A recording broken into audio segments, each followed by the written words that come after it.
There we are. Okay, seems to be working. Good evening, friends. Good evening indeed. Just getting everything opened up here. We're going to get Sean in right now. Where's our guest box? There we are. And in comes Sean. Hey Sean, how you doing? Hello, hello. How are you? Very, very well indeed. Very well indeed. How are things with you? Doing well. Enjoying the Saturday. Excellent. Excellent. Well, welcome, friends. Very nice to see you. We've got some people coming in on both sides. We've got a reasonably well stocked chat already on the YouTube side. Nice to see you, friends. Some wonderful familiar names already there. Big shout out to Martin, to Uncle Charlie, to Pastor Fairy. Lovely to see you. Chris, Bronx Boy, Tim is in the house as well. Hey Tim, lovely to see you, my friend. I hope everything's good in your world. Both Tims are here, in fact. Tim Cooney and Tim Davidson. Amazing. Wonderful to see you. And similarly on the TikTok side, we've got Dr. Todd Phillips is in the house. That is a wonderful thing to see. Welcome, Todd. It'd be maybe we get a chance to speak with you later. You're always welcome in here anytime you like. Just knock on the door and we have a seat here waiting for you anytime. And yeah, this is wonderful stuff. So first, just a little bit of housekeeping. For those who are watching the stream on Thursday, we did have a rather unfortunate interruption in that I completely lost my internet signal twice during the course of the evening. I think we've narrowed down what the problem is, and there is a chance it may happen again this evening and tonight. If it does, don't give up. If it does, it takes me about between 5 and 10 minutes to sort it out and then hopefully get back on. So if I suddenly freeze and the stream seems to stop, go and make a cup of tea or take a restroom break or whatever the thing is you need to do. And then just check back. We'll try and get things back up and running as quickly as possible. Hopefully it won't happen, but forewarned, I guess. So there we are. We briefly had a guest who popped in to the TikTok queue and then vanished. So if you'd like to come back, by all means do.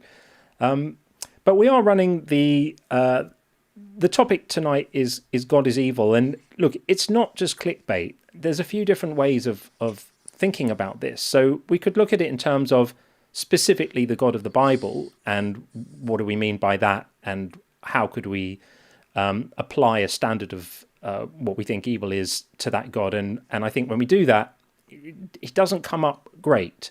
There's so many what I would say moral failures and just terribly poor decisions made, actions done, commands made, laws passed, that I think I'm fairly comfortable in saying that particular deity would sit fairly squarely in terms of what I would describe as morally very poor or evil. And then even if we get less specific than that, even if we don't hold to the God of Abraham, I think any God who is invigilating the world we currently live in and who is enormously powerful and all-knowing and all of those omni kind of properties has got some serious answering to do, because look at the world around us. Look at all the suffering. Look at all the easily avoidable, trivially avoidable suffering that a God is presumably invigilating with arms folded, absolutely fine with all of it. And I've heard all the theodicies, I've heard all the responses, I've heard all the reasons. None of them make sense. None of them are sufficient. None of them get the job done.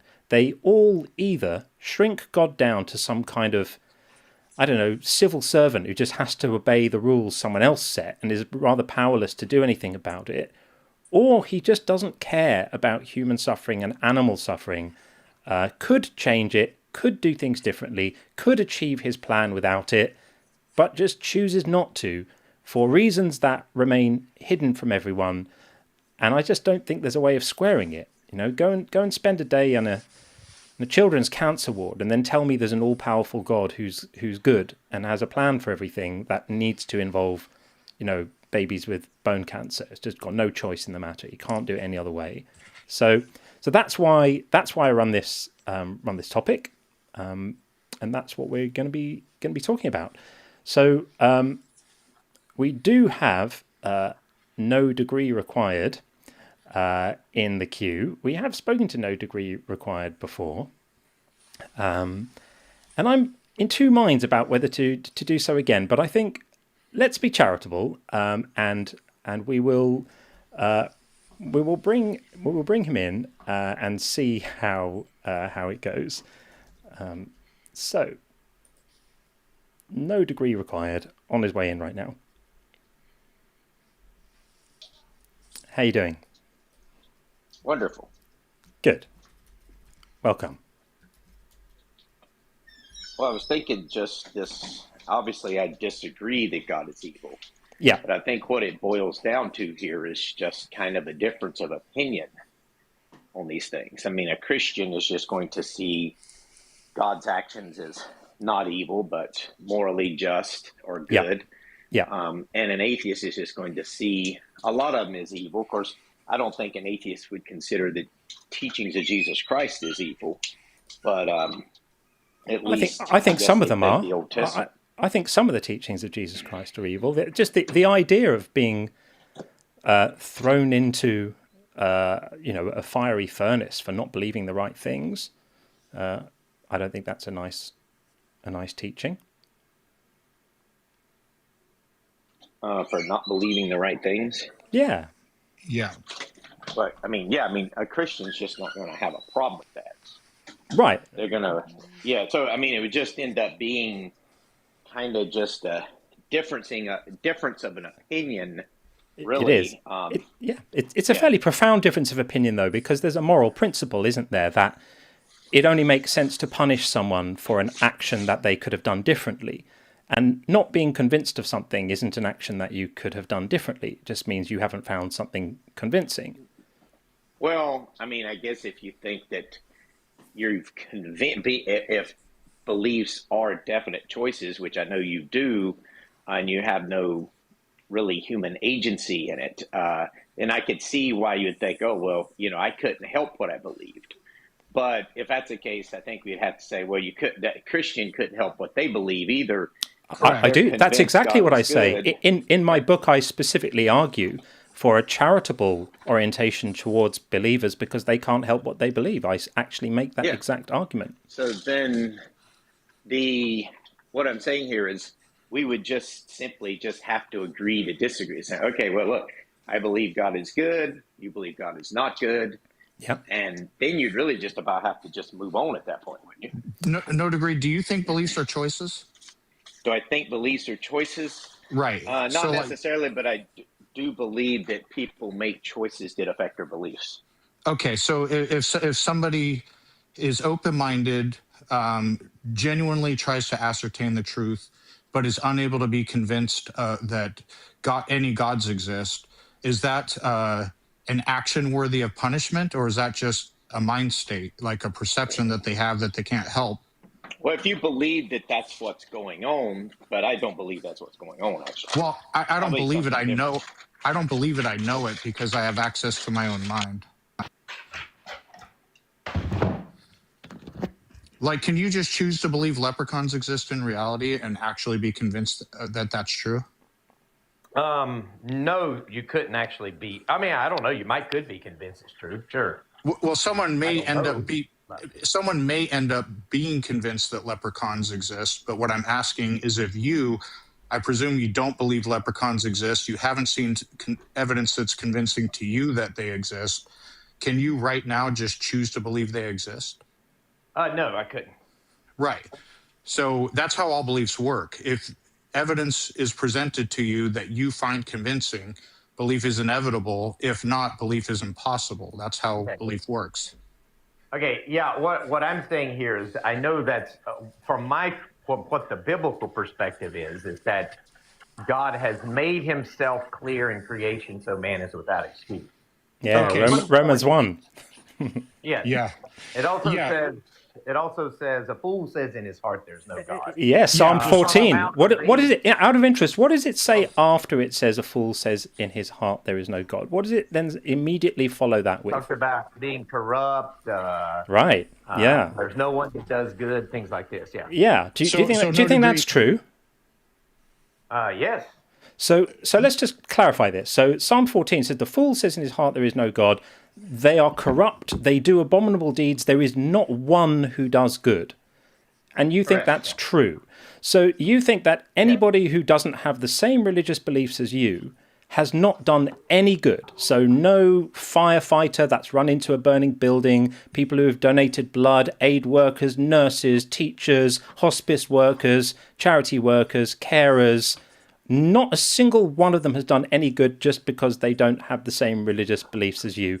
And that's an argument that you are making with a straight face. Well, I would even go further to say that even someone who does, I mean, even the Bible teaches that our good deeds are nothing more than filthy rags before God. So, Right, I mean, but even that's our not the own claim. good The claim is not how good the good deeds are. It's whether they've done any good.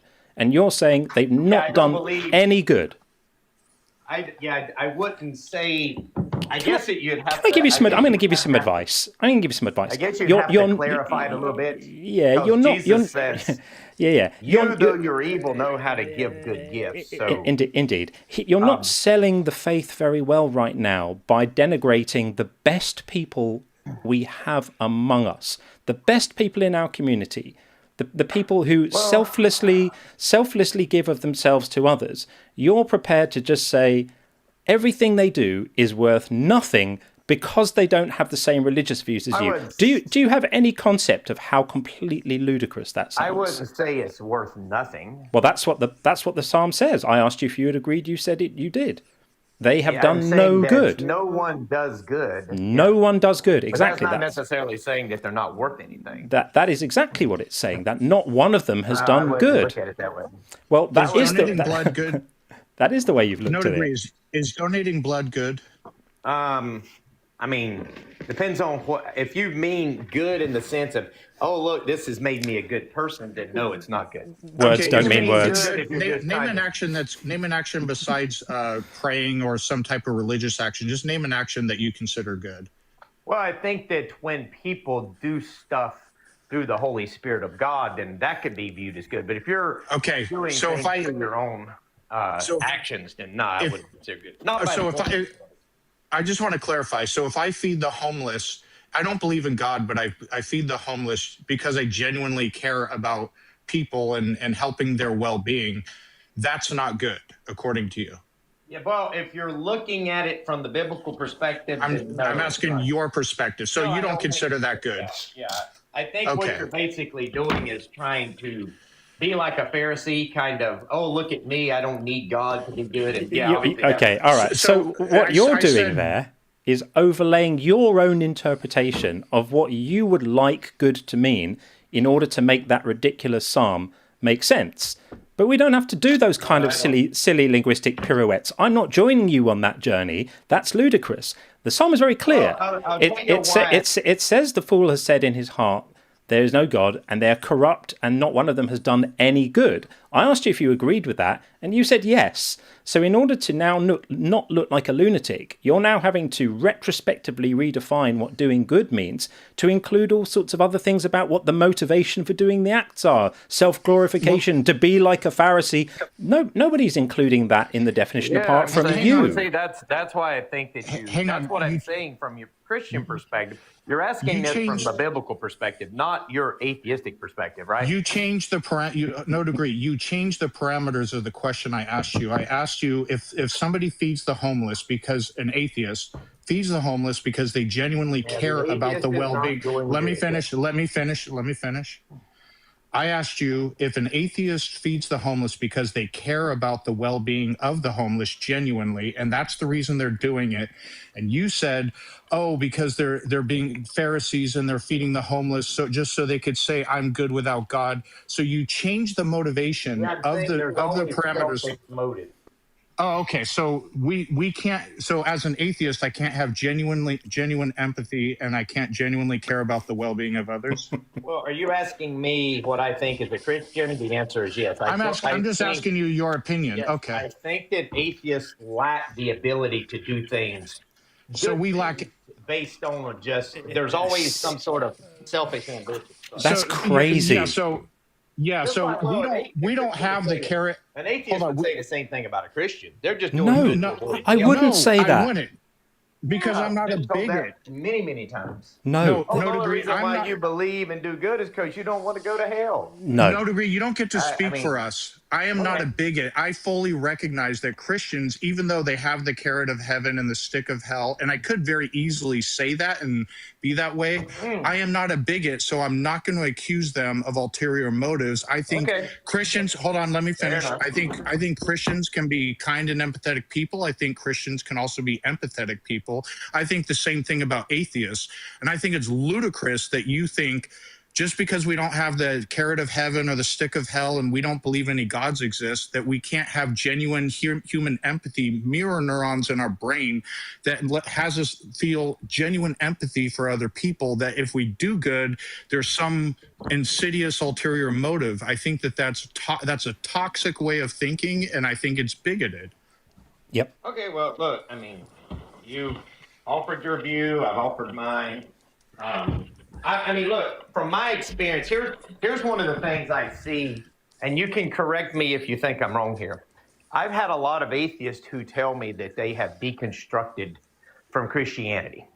And most of the time when we get into the details of these deconstructions, I've had atheists tell me, well, when they were a Christian, they believed certain behaviors were wrong and sinful.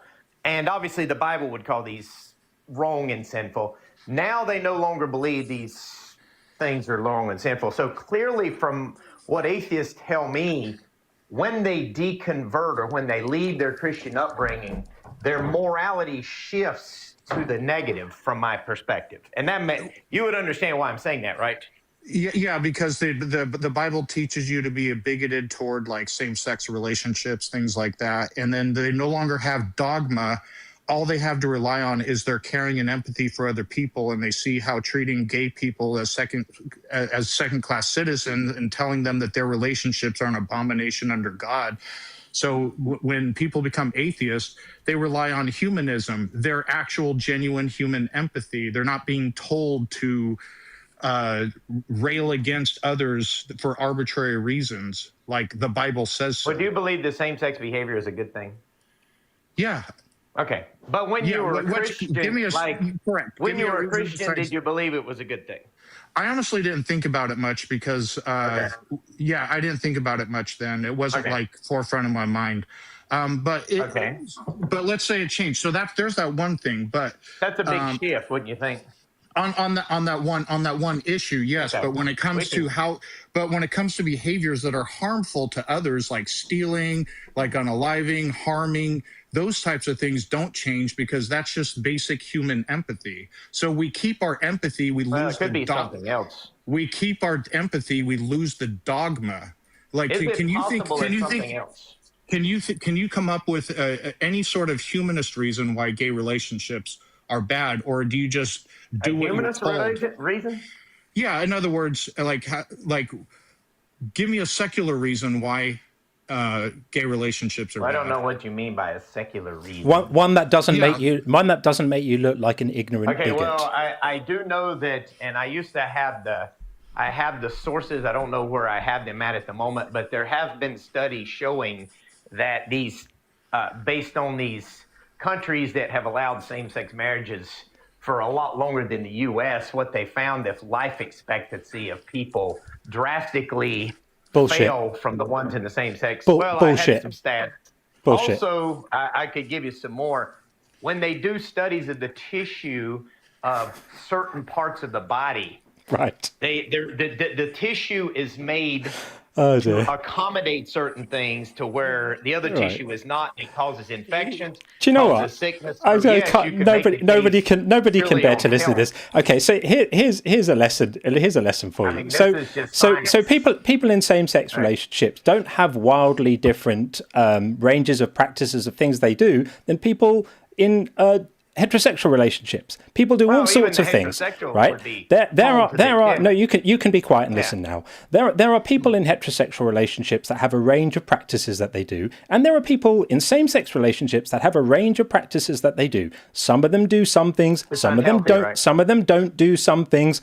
All these crazy theories and claims about the harms that are done are just done by people who have a personal ick. That's all it is. This is just you expressing your personal discomfort with the fact that other people express intimacy in ways that make you personally feel uncomfortable. That's all this is. That's all it will ever be.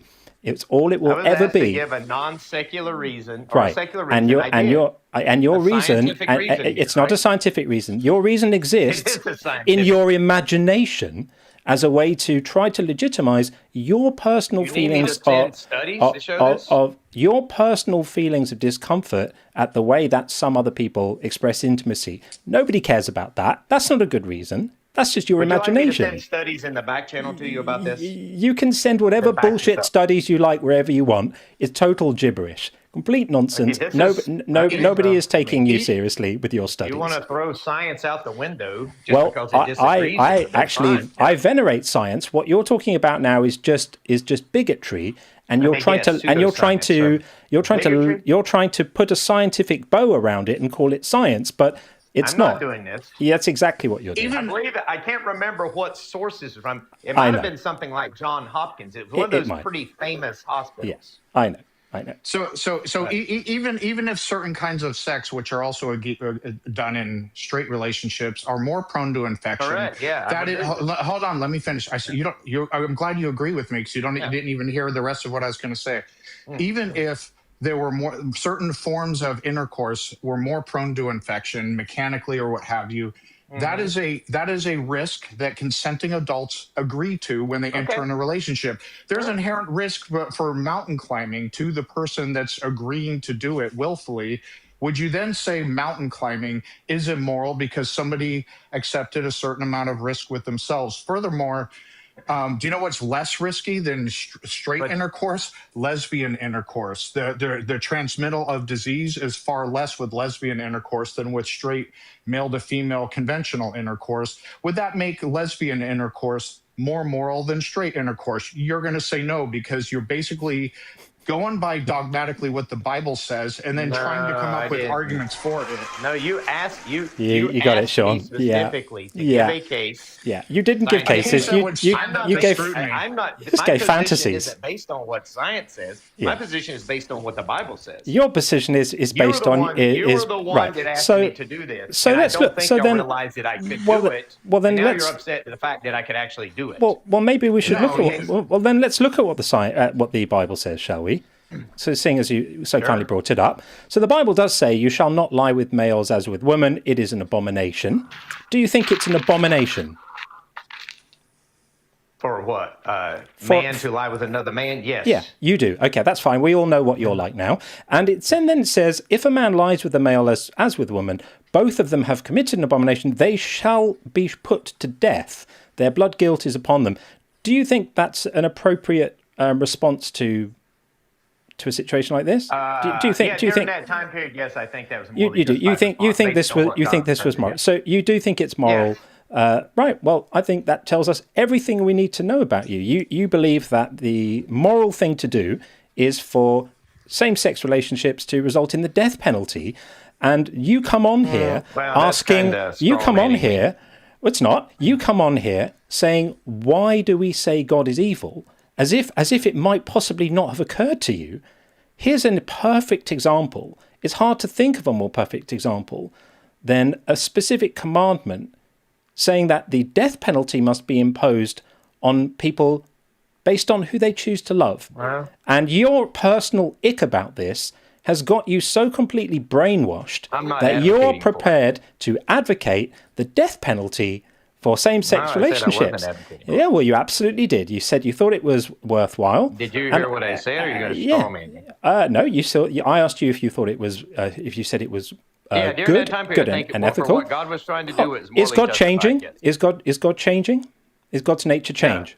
No. So when God said it was wrong then, and an abomination, it's still wrong today. It's still wrong. So there you go. We all bye-bye. We all know what you think. There's a certain amount of disgusting bigotry and homophobia that we can tolerate here, and for me it's about like maybe a minute, 90 seconds tops. What about you, Sean? What's your limit for that kind of thing? I'm good with where we left it. Anytime I come up with the topic comes up with homosexuality, Christians. Now, when I say they can come up, I always challenge them. Come up with a secular, non-biblical, not just because the Bible tells me so, why gay relationships are wrong. They can come up with shit. They can just ad hoc. Anyone can just come up with shit, but it never stands up to any amount of scrutiny. It always falls like a house of cards every time. I've heard it all. They have nothing. They have absolutely nothing. And the point you made was really good. I mean, the other thing is that they assume that same-sex relationships must necessarily entail whatever specific actions they're imagining in their mind when they think about it. There are lots of people in same-sex relationships that do certain things, don't do certain things. There are people in, as you say, heterosexual relationships that do certain things, don't do certain things. It is just idiotic bigotry. This is the 21st century, and there's no room for idiots like that. So I knew he was going to go there. We all did. We all knew that once we started asking him about the specifics here, he was going to make bullshit excuses for why the science says it's wrong. That's laughable. And then he was going to agree that the commandment, prescribing the death penalty for this was right. And we knew that he would qualify it by saying it was right back then. Like that takes away the moral stain. And I want to add here, it's absolutely wild that, people often ask us, why do you care so much about Christianity if you don't believe in it? So many Christians like him have been taught that if atheists do anything kind, there's always some insidious ulterior motive. It can never be just because we care about our fellow human beings or care about animals, anything like that. And that is such a toxic way of teaching people. It really is. It really is. It presumes the very, very worst of anyone who's not in their own group. And it's actually very revealing. It's actually quite an amazing bit of projection there. Because the fact that he's able to consider that anybody who just doesn't share his own personal religious views must be doing things for all the wrong reasons says quite a lot to me about his reasons for doing things. There we go. Well, I'm very grateful to him for giving us such a wonderful clip. I mean, that's going to be first on my clip list for tomorrow, obviously. A kind of PR campaign for terrifying people away from this hideous cult. So, I think a round of applause for that. My guess is by the time that clip's done its business, probably 30 or 40,000 people will have watched it. And a significant number of those who might have been considering joining the cult will probably choose not to. So I think we need to, I'm going to say we owe him a debt of thanks, I think. I've got some messages to read out, but let's just take one more caller and then I'll get to the messages. So we're going to bring in Beth right now from the TikTok side as well. Hi, Beth. Are you there, Beth? She hasn't morphed in yet. Not yet. Hopefully it's going to work. There we go. Hey, Beth. Hi. Hello. Hi, John Cohen. Hello, how are you? Do you remember me? Do I remember you? Thanks, are you? I'm not Beth, sure if what's your age? Would you like to continue with the past topic? Yes, we would. But can you first give your age? I'm 18. What year were you born? Sorry? What year were you born? 2007. You sound really young. I think I remember you before a lot of people were questioning your age. As a Christian, do you promise you're 18? Yes. Okay. Okay. Sorry, I just had to make sure. Yeah, I do now remember you. And last time we spoke, you were very, very, very quiet, and lots of people were saying that they couldn't hear you. So if we're going to have a conversation again, Beth, you're going to need to speak a little louder. Am I loud now? Yeah, that's better. So try and keep that volume as well. I do remember when we spoke last. It was about 10 days ago, if I remember rightly. And I do remember you. So welcome back. And what would you like to say? Well, I went to read that chapter, but I'm not sure which chapter it is, but it was in the book of Matthew. And as I read through the chapter, there was a Bible verse saying that if any one of you is to go murdering people, that person is to be punished. And that was said by God. And I was just asking, why didn't you mention that? What verse are you what verse are you talking about, Beth? Our past topic was about you judging God for ordering the people, like telling the people of Israel to beat a dead, like that man who was picking up sticks, to beat him with rocks. Yeah, we were criticizing the man who was executed, stoned to death for picking up sticks on the Sabbath, weren't we? Yes, and that Bible verse, you later on went to the book of Matthew and picked out a Bible verse and told us that God did not change the laws. I would have quoted Matthew 5:17, where Jesus said that he wasn't there to abolish the law, he was there to fulfill it, but that the old law would remain in place until heaven and earth didn't exist anymore. I'm seeing Matthew chapter 5 verse 17. And then I'm looking for that Bible verse. Please give me a second. Yeah, people are still saying that they can't hear you, so you're going to need to speak up a bit. I can't make you any louder, I'm afraid.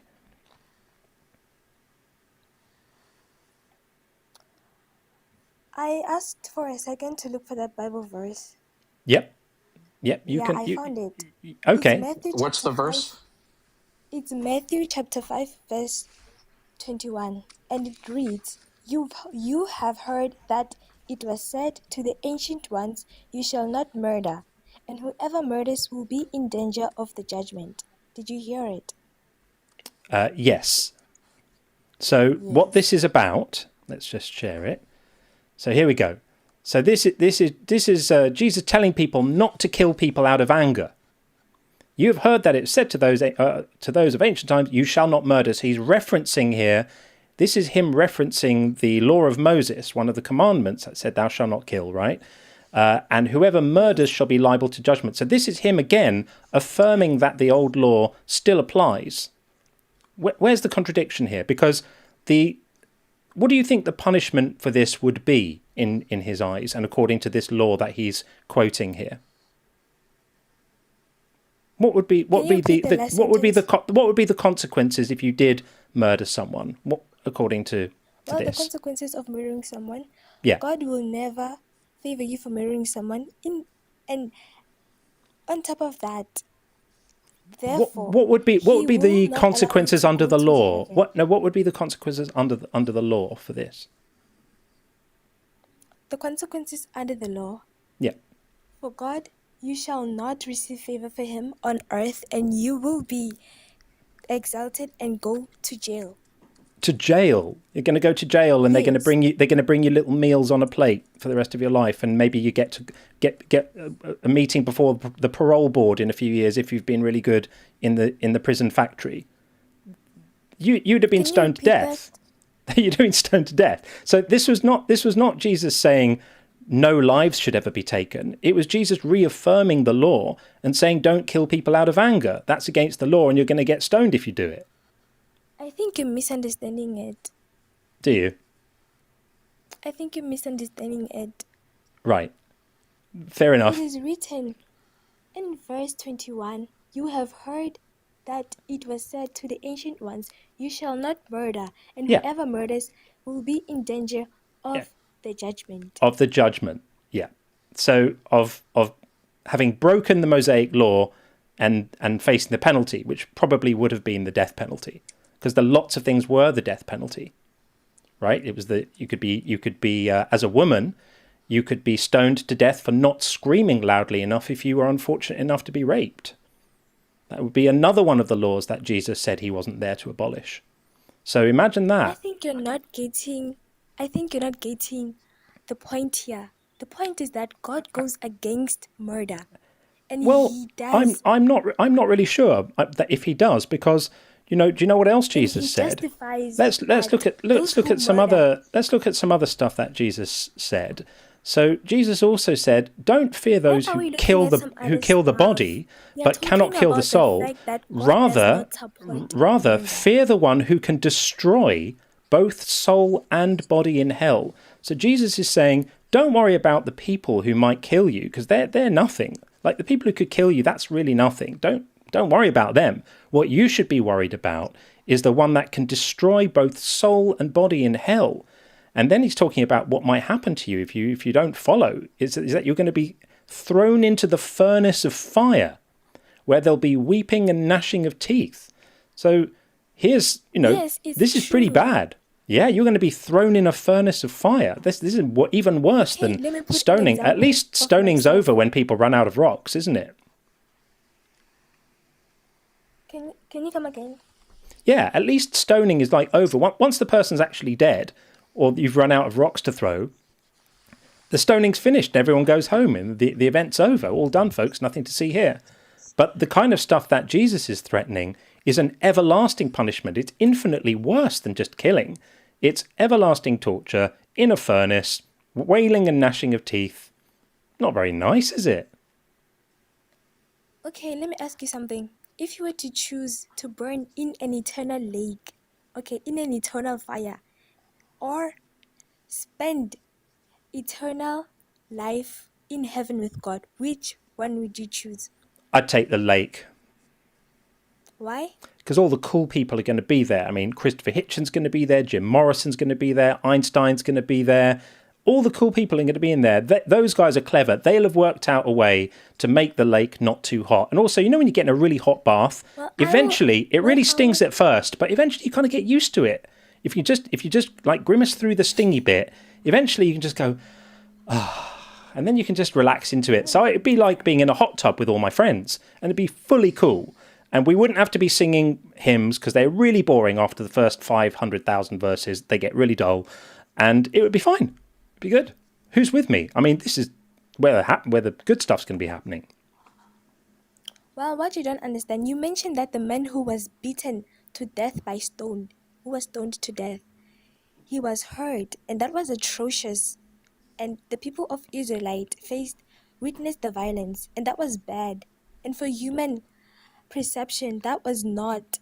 Well, why did God insist on that then? That was not good publicity. It was pretty bad. I agree. It was disastrous. Yes, why did God command that then, Beth? Why did God tell them to Beth? Why did God tell them to kill a man for picking up sticks? I agree. It was bad publicity. I'm begging to please let me finish. Okay, if you're begging, then you can finish. Yes, I can finish. Okay. So if something can hurt their heart and it's atrocious, why would you rather choose something that will burn your soul instead of something that will bless your soul instead? Yeah, this is all like something off a greetings card, Beth. But unfortunately, there's some really, really dark stuff here. And if you're going to come here and talk about this stuff, you're going to have to be willing, I'm sorry, but to engage with it. So I'm going to give you the same question I asked our previous guest about same-sex relationships. Do you think that men who love other men deserve to be stoned to death? Do I really think that men who love other men deserve to be stoned to death? If it were God, according to God's judgment, he says that men and women are supposed to be together, and he defies men being with men, as he says it is homosexuality, and as you know, homosexuality is a sin. And right. What I know, according to my faith, is that God brought women to men for a purpose, a good Beth, purpose. I'd like you to answer my question now, please. I am answering your question. No, you're not. You're sermonizing about God's thinking. I'm asking you if you think that men who love other men deserve or deserved to be stoned to death? Well, firstly, I think that is an irrelevant question. It's not an irrelevant question. It's a relevant question, and it's the one I'm asking you right now. So rather than commenting on the relevance of the question, we'd all love it if you just answer it. I'm showing you the verse is up here on the screen. Leviticus 20:13. If a man lies with a male as with a woman, both of them have committed an abomination. They shall be put to death. Do you agree with this? Was this a moral thing of God to command? And this just needs to be a yes or a no, please. I repeat, that is an irrelevant question. Well, it's the question you're being asked, Beth. So it's the question that you're currently being asked, and it's the one that we're all waiting for you to answer, and we're not going to move on in the conversation until you do answer it. So we're asking you if a teaching in the Bible in Leviticus is moral or immoral. That if a man lies with a man as he does with a woman, does he deserve to be put to death? As the verse says, is that a good teaching or a bad teaching?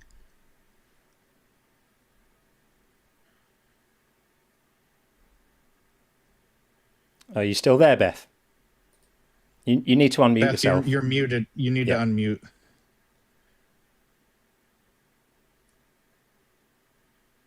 Come on, you can do it. You can do it. Beth, push the little microphone at the bottom. Come on, you can It'll do it. have a slash through it.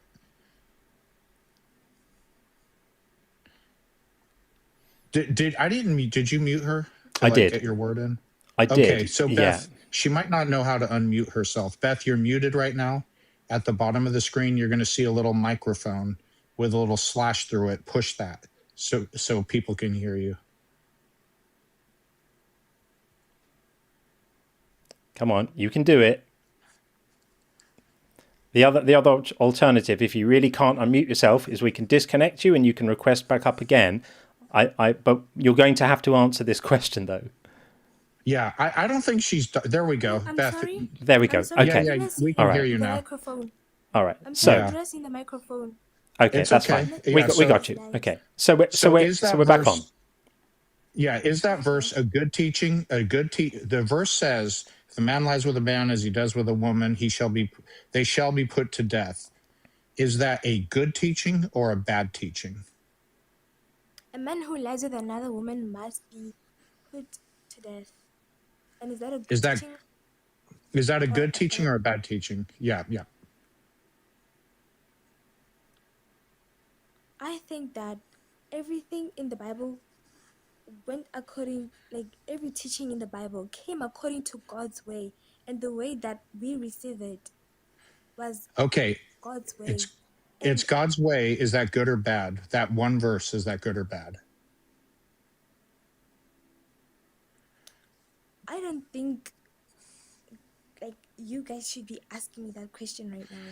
Beth, your discomfort with that question means you are better than your Bible. On one hand, I'm kind of, people are getting frustrated that you're not answering, but the fact that you're having a tough time giving a direct answer to that question actually says something good about you. It means deep down you realize that's horrible and you don't want to say it out loud, because either answer you give either goes against your religion or goes against your morality, and you're kind of stuck right now. That's why you're feeling uncomfortable. That's why you're feeling uncomfortable. You are. That's why you're not answering the question, and you're saying it's an irrelevant question, and you don't think we should be asking it. But the reason we're asking it, Beth, is because you came in making an argument that God and Jesus are against killing, and that everything in the Bible is good. And so we're giving you examples from the text that challenge the position you're taking. We're trying to get you to look at it honestly and critically, rather than just from a position of preaching and dogma, to just slow down for a moment and just listen and look at the thing that you're advocating. Look at the ideology that you are advocating here.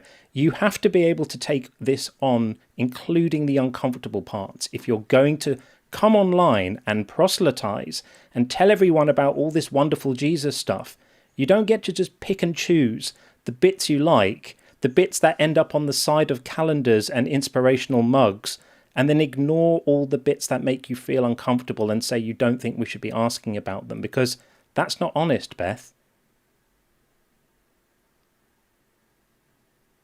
That's why we're talking about them. John Kahan, I just once asked you, like, which one would you choose between eternal life and eternal punishment? And You've asked me that. You've asked me that already, Beth. And obviously, any rational person, no mentally healthy person would say, with any honesty, I would rather take eternal punishment and torture than eternal life. Of course, everyone would say that. But what you have to understand, Beth, is that this doctrine, this religion, puts impossible conditions on achieving that eternal life. Because in order to do it, you have to believe things that for some people are impossible to believe. And the other thing is that, along with all of that, you have to give your moral support and your endorsement to absolutely unspeakable moral horrors within your book, perpetrated by Jesus. When he wasn't called Jesus at the time, but if you believe that Jesus is God, then all of this Old Testament horror is from Jesus. Jesus is the one telling people to kill gay men. That's what he's doing here. Let's call it what it is. Kill them with rocks by throwing them at their heads until they're dead. That's what Jesus wants. And so you have to live with that. You have to make sense of that. You have to work that into your concept of gentle Jesus, meek and mild, who just wants to sew buttercup chains and tell everyone how wonderful everything is. You have to take all of it. You don't get to only take the good bits, Beth. And I honestly feel bad for you. I feel sorry that you have to engage with this stuff. And I do wonder in a way if this is the right kind of forum for you, because, you know, we're not here to sugarcoat this stuff. If you're going to come here and talk about your religion and suggest that we ought to follow it, and suggest that the 500 people watching this conversation right now ought to follow it, then you have to be prepared to back that up. And backing that up means giving an accounting for the bad bits, not just the kumbaya bits as well. And I think we're all aware of the fact, Beth, that you can't do that at the moment. So I wonder if maybe the thing to do is to move on. And you're always welcome to come and talk to us, but you're going to have to deal with this stuff if you want to. Don't go ahead.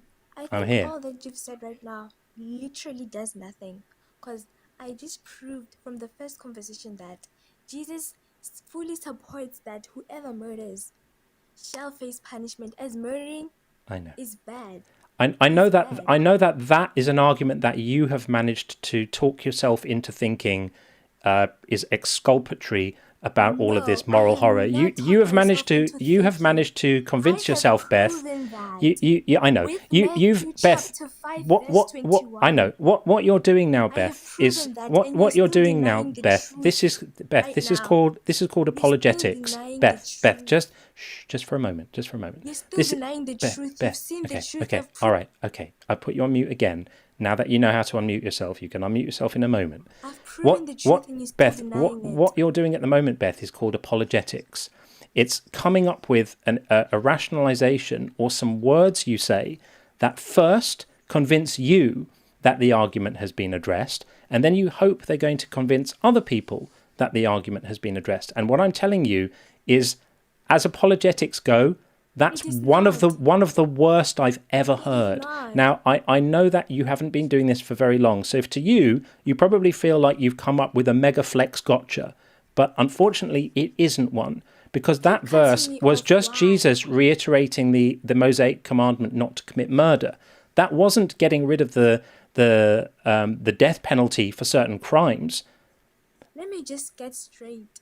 With the Bible verse being proven here and you being not bringing it to the conversation, literally means that you've lied about Jesus not supporting murder. I know. And that's what you've accused God I know. first I know at the that you, as I said, Beth, I know that you think that what you've come up with here is an incredible apologetic that no one's ever noticed or heard of before, and that nobody who criticizes the Bible has ever read that verse before. And if we'd read it, we would all be changing our minds and bowing down before Jesus now.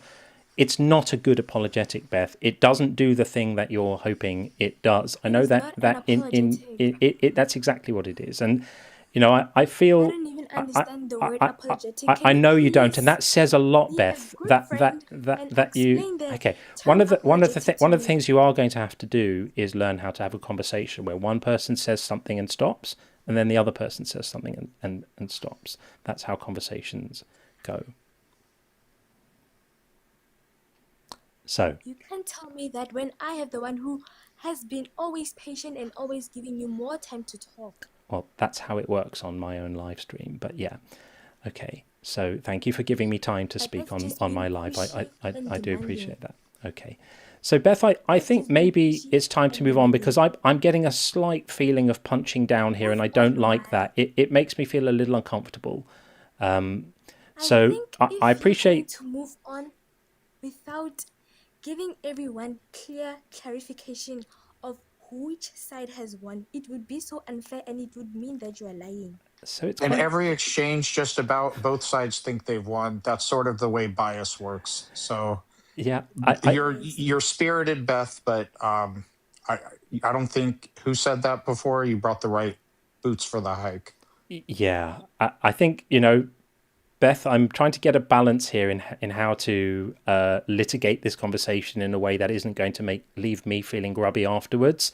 And I feel that I'm accountable to the very kind-hearted people in my audience who wouldn't want to see me, going too hard on you right now. And so I'm just not going to do that. And I'm aware of the fact that I may then face criticism for being patronizing, and it's a tricky tightrope to walk, right? So I understand the point you've made. I understand that you think you found a verse in Matthew that you're taking to mean Jesus has now abolished all the Mosaic laws that prescribe the death penalty for various things. Never mind the fact that he explicitly said in 5:17 that he wasn't there to abolish any of those laws. You're just ignoring that bit and hoping that it goes away and no one will notice. But I agree with Sean. I think you've been spirited.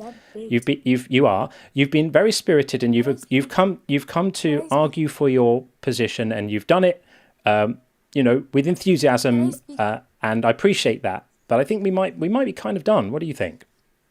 Okay, I think that you're not going to change your mind about Jesus. But let me just leave you with this statement right now. Well, I think what you're not understanding right now is that Jesus was a prophet. And Jesus, all that he did that with the heart of a prophet. And all the decisions that he has made them with just and fairness. And him demanding and him ordering that the man shall be stoned to death, he did it for the sake of the Israelites, knowing that if he did not do that, the Israelites were going to sin against him.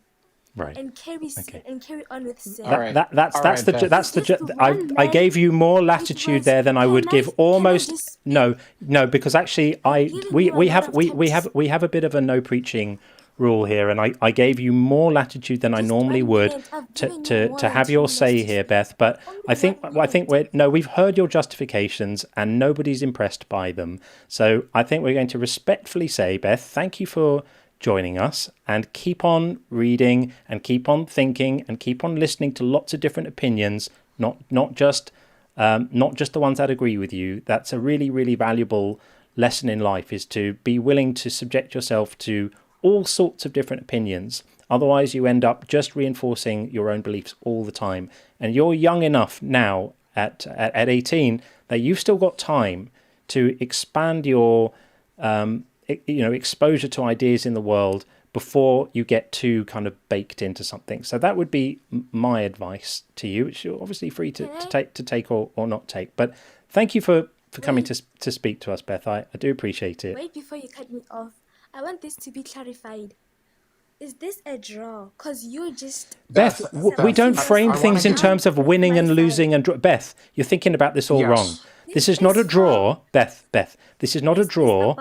It's This is the truth and knowing everyone in the audience, Beth, Beth, you is asked a question. Yeah, everyone in the audience, Beth, is going to listen to a conversation and then come to their own determination about what they think. The fact that you're asking if it's a win or a draw. Okay, we're going to just say goodbye, Beth. Sorry. The fact that you're asking, we've said goodbye now. The fact that you're needing to frame this as a win or a loss or a draw tells us all how much you still have to learn. This is not a boxing match. It's not a game of chess. It's a conversation, Beth, an exchange of ideas. So if you take away one thing from this, Beth, it's not to view these kinds of things as needing to have a win. That just comes from the most toxic corners of internet culture, where people are not looking to exchange ideas. They're not looking to interface in good faith with other people. They're just looking for some sort of win. That's playground behavior that we don't do here. So there we are. There we are. Okay, we have a few in the queue. Beth is back in the queue again. You got to give her points for being plucky. I'm going to read a couple of messages, and then we will get to Liam on the YouTube side, and we have a couple more waiting. If you are in the queue, I see you right now. I see you, D. Davis. I see you, Helios. I will get to all of you. I absolutely promise. Just have to read a couple of messages so they don't get too stale and old, and then we'll be up to date. And we'll move on. Okay, so kicking things off. Tim actually posted this before the stream started. Tim said, I'm dyslexic. I thought it said, this is the title of the live tonight, God is live evil. Because it said God is evil live. And I did make the live really big on the little poster thing. God is live evil. I'll see myself out. Yeah, sorry, Tim. I realised afterwards it wasn't my best design work, tonight's poster. I'm not covered in glory about that. So, forgive me for triggering any dyslexic mishaps with my feeble amateurish design there.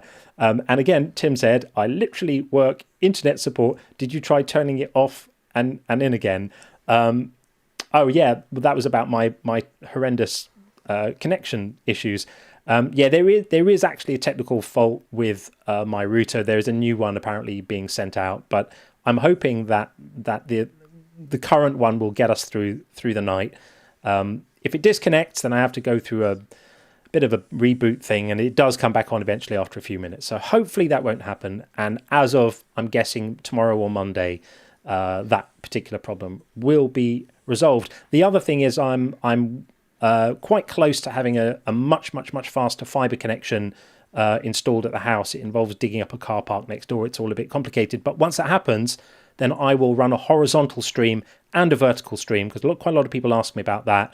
And a lot of people prefer the horizontal format for reasons.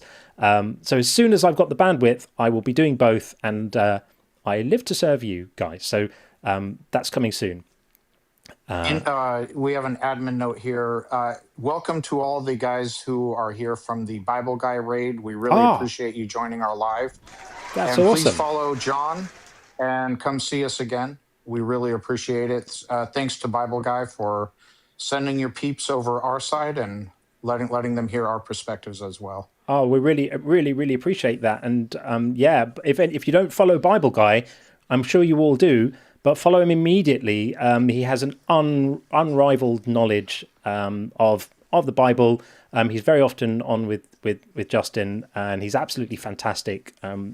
We admire him very, very much. So, give Dalton a follow. I'm sure he'd appreciate it. If you don't already, I'm sure you all probably do. Massive thank you to Miko Makopo for sending out 5 Unconvinced memberships. I really appreciate that. That's super kind. Thank you very much. I think they get randomly allocated. I'm learning how this all works. So hopefully 5 people will now have memberships, which is wonderful. Thank you for that. And Tim's just on fire tonight. This was for our first guest. Do you want to read that out loud? Yeah, I'm going to have to read. I'm going to have to read this one out, Tim. You've really done me here, haven't you? And out of context, this is going to seem really weird. So I have to create the context for this first. Is our first guest was getting himself all twisted about the fact that some men like to be intimate with some other men, and he has very big problems with this. He can't get his head around it. It causes him great distress.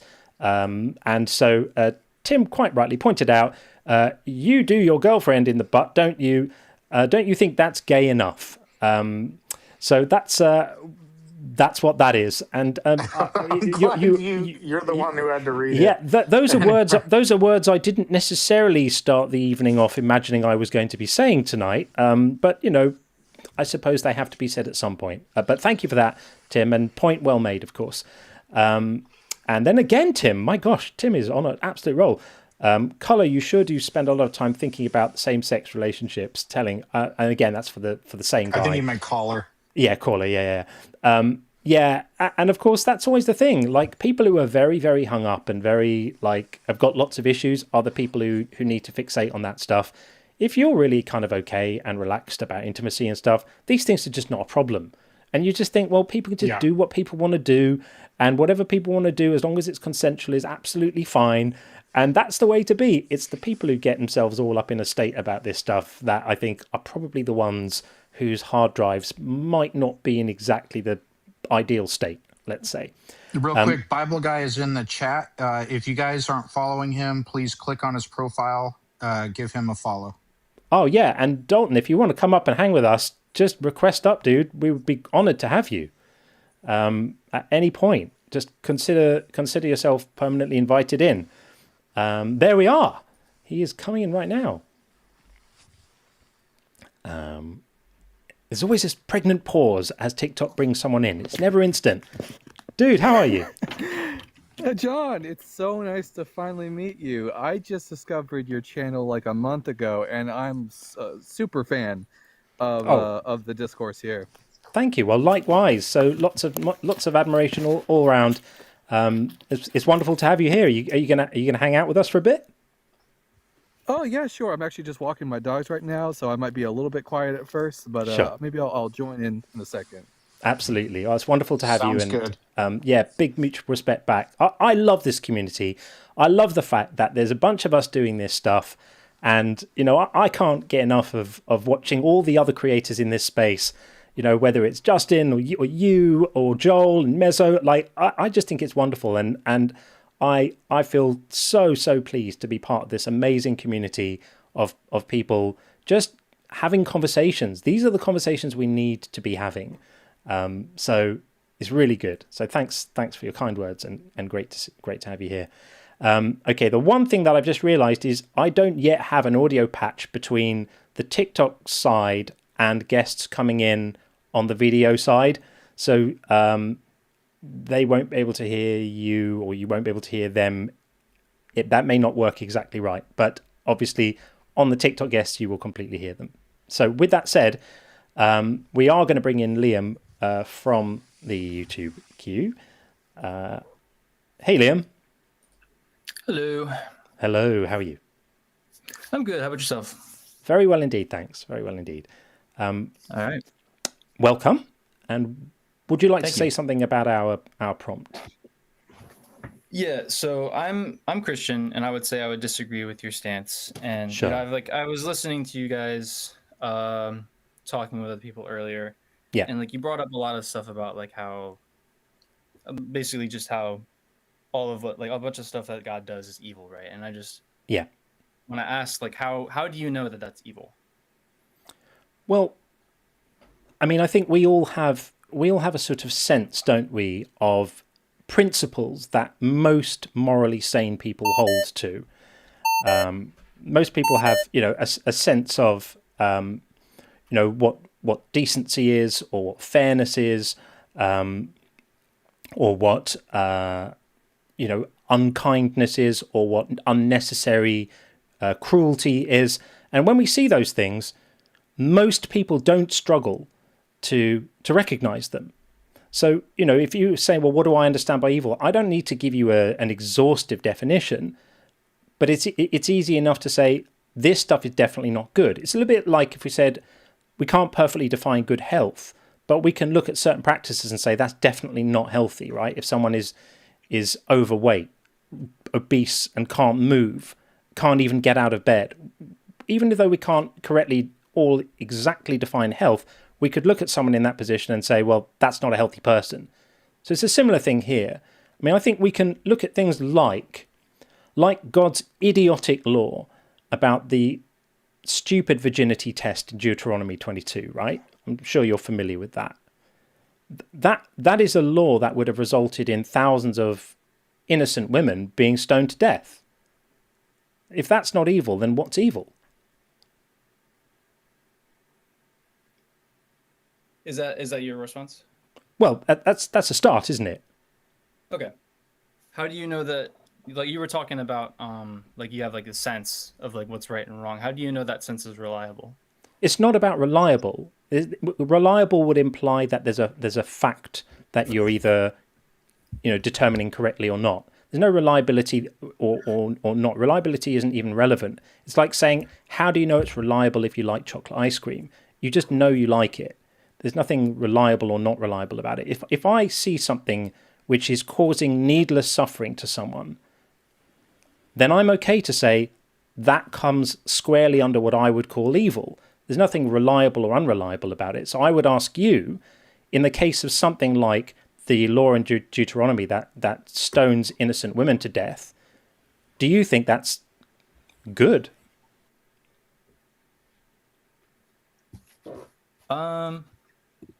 Here, can we just read that law real quick in Deuteronomy? Yeah, I mean it's one that I don't know it off the top of my head. But okay, yeah. So we'll go through it quickly. I mean, we spend quite a lot of time on it on this channel, and people will know it well. But just what passage is that? That's in Deuteronomy. So it's Deuteronomy 22:13 and onwards, right? So it basically means, I mean, can even sum it up because it takes a while to read through it. But basically, it means if a man suspects his new bride of not being a virgin, he can basically call her out and say, I don't like her, I don't think she's a virgin.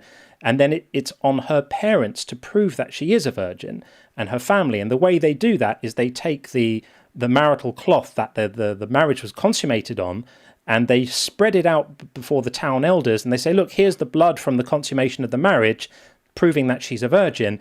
And then he has to pay a fine. He's punished for slandering her. But if there isn't blood on there, then they assume that she wasn't a virgin and that she's some kind of harlot, and she gets stoned to death.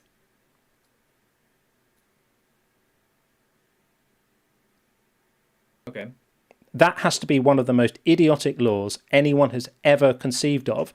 And this isn't a law created by man. This is a law, apparently we're given to believe, that comes from God to the Israelites via Moses, delivered amongst many other laws in the book of Deuteronomy, and lots of sexual morality laws. It's sort of in amongst all of that stuff. So that is evil. I mean, if that's not evil, nothing's evil, because it's an idiotic law that would have resulted in thousands of young girls being stoned to death for not bleeding correctly on their wedding night.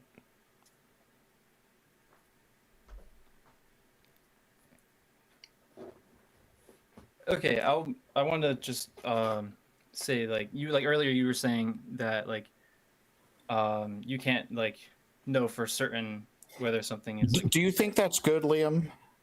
That law? May I finish my comment? Well, I mean, John had asked you that twice before. That was why I invoked it. I invoked it to say, before we start getting into meta discussions about what we mean by words, you asked me, how do I know what's evil? And I explained we have a kind of range of things. And if something falls bang in the middle of the range, we can be fairly confident about saying, yeah, to me, that's evil. That seems evil to me. It's a value judgment. I'm not ascribing a truth or falseness to it. It's a value judgment. I'm asking you if you share it. What do you think about this law? Is it good or not good? Oh, I think the law is good. Yeah, I like all of God's laws.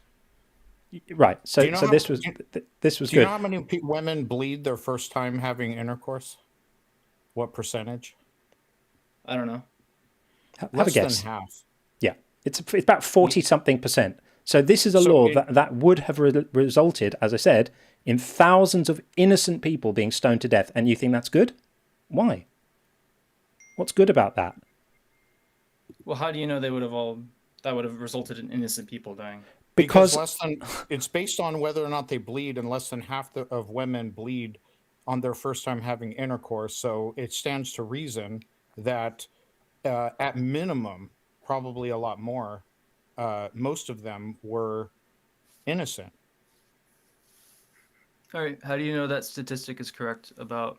Because you understand, we know modern biology. You know that, right? Do you want to? If we can show you a reference from a medical source that less than half of women, or not all women, bleed their first time having intercourse, will you agree that this is a bad law, or is this just like a deflection tactic? Well, you can show me the medical source, but how do you know the source? It's common knowledge, dude. This is common knowledge. This is not controversial. Go and spend 10 seconds on Google. This is not controversial. If the basis of your argument is that you are assuming that every single woman bleeds the first time she has intercourse and that there's no such thing as a broken hymen, then the conversation has to be over, because that would be the dumbest thing any living human being has ever said to me. That's not really your position, is it? How do you know that's dumb? Because it requires a level of ignorance about human biology that's just staggering. And I don't think you're that ignorant. So I'm going to presume, rather than you actually really being that ignorant, you're just looking for an out here. I'm giving you the benefit of the doubt, ironically. So, let me do this. If it turns out that not all women bleed their first time having intercourse, would you agree that this is a bad law? No. No. Okay, so then it's you're irrelevant. Deflecting. So basically, whatever God says, even if innocent women, God said it can only be good. It's never bad, and you have no standard for good if it pertains to your God. You just basically good by dogma, not by any sort of actual criteria. And by the way, I do have to interrupt proceedings, because we have got our very first entry from How to Push Back. Our member, How to Push Back, has called it correctly on the Believer Bingo, no morality without God. She was straight out the gate and called it. So I think we have to say very, very well done for that. And we'll get back to our program right now. But good call. The interactive Believer Bingo is up and running. So if you're a member, you get access to the interactive bingo sheet, where you can actually make the calls. When you hear one of the crappy arguments being made, you just click on the square, I approve it, and you get your name on it for the rest of the stream. So how good is that? For everyone else who wants to join in, who isn't a member, you still can. I will post the link in the various chats. You can still follow along. You just can't submit. You just can't submit your own entries onto the cells. But there we are. So yeah, that's what we're saying, Liam. You are saying you're in the unenviable position right now of saying that a law that would end up with lots and lots and lots of innocent women being stoned to death is a good law. And you have the tenacity, holding a view like that, to think that you're qualified to come and have a conversation about metaethics. What on earth would make you think that? Well, that's not what I believe. I believe that the people who would be stoned because of that law would be guilty. Well, you'd be an idiot then, because it's a biological fact. Do you know what a hymen is? No, I'm not familiar. You don't know what a hymen is. I mean, that's the end of the conversation. If you don't know what a hymen is, you have precisely zero qualifications to even have an opinion about this. It's staggering. I mean, this is hubris writ large. These are the stars in the night sky arranging themselves to write, Liam has hubris.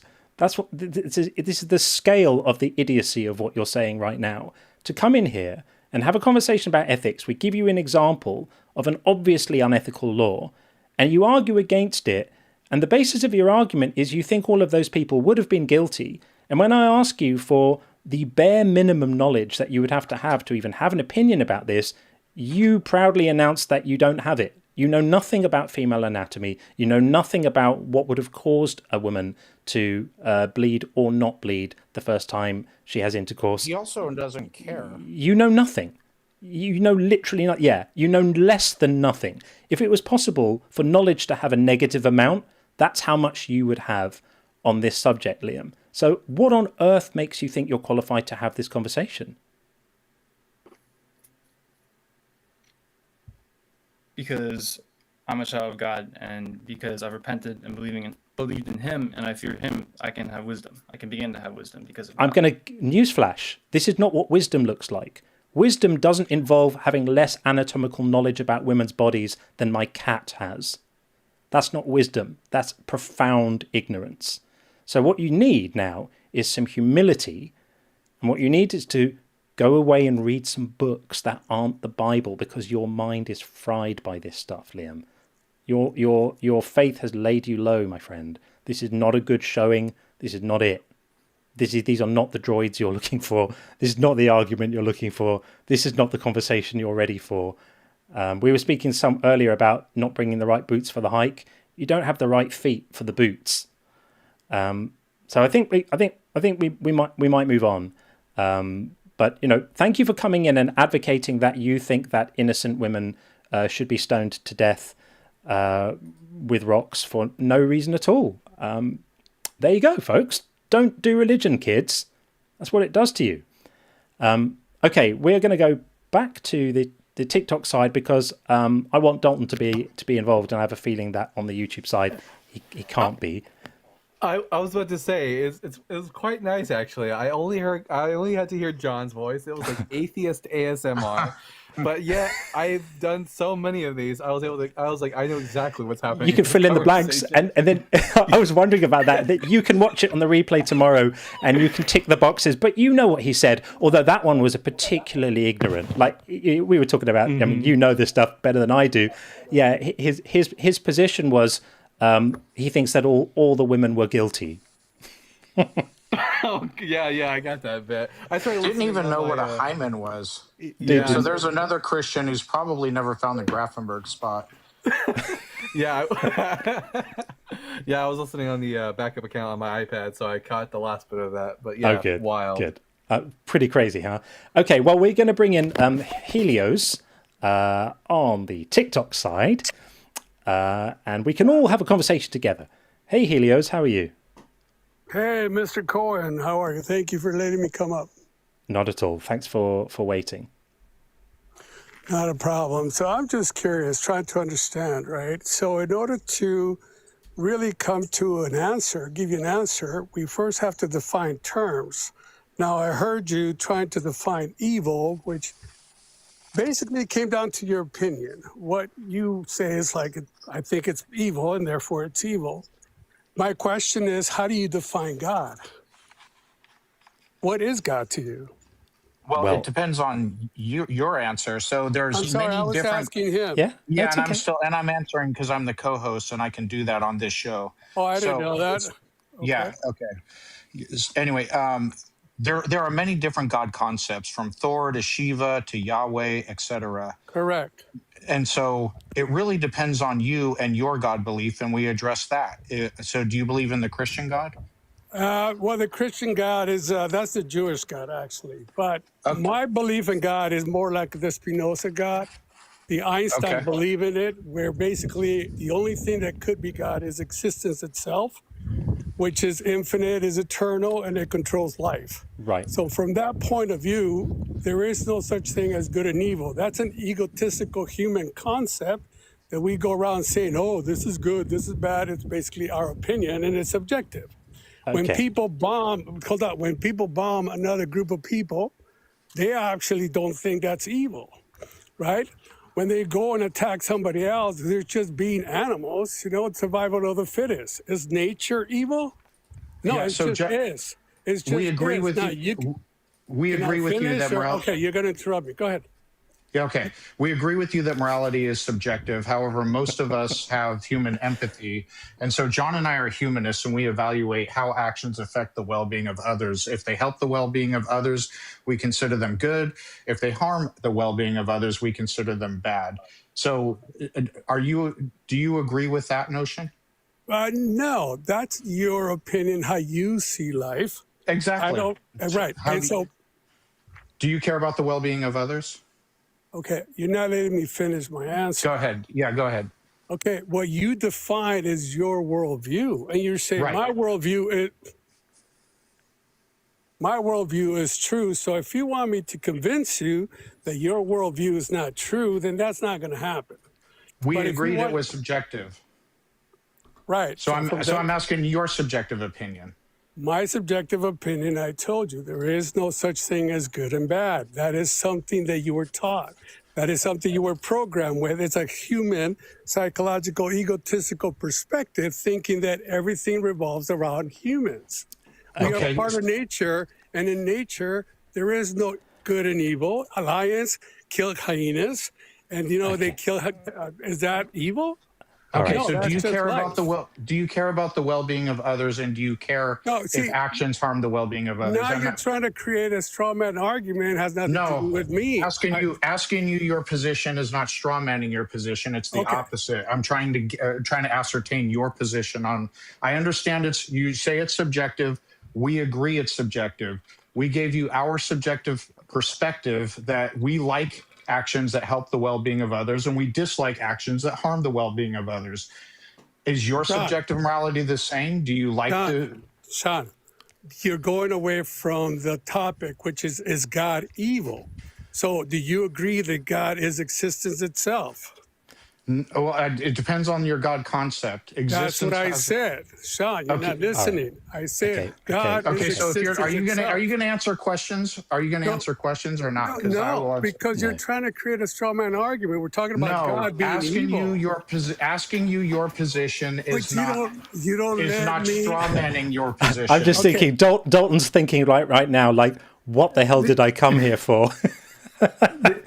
The crazy part about this all is that even though the concept of God is a socially constructed idea, and therefore we have lots of different ideas of God, the biggest problem with Baruch Spinoza's conception of God, when God is everything, then that word God is meaningless. It's not even.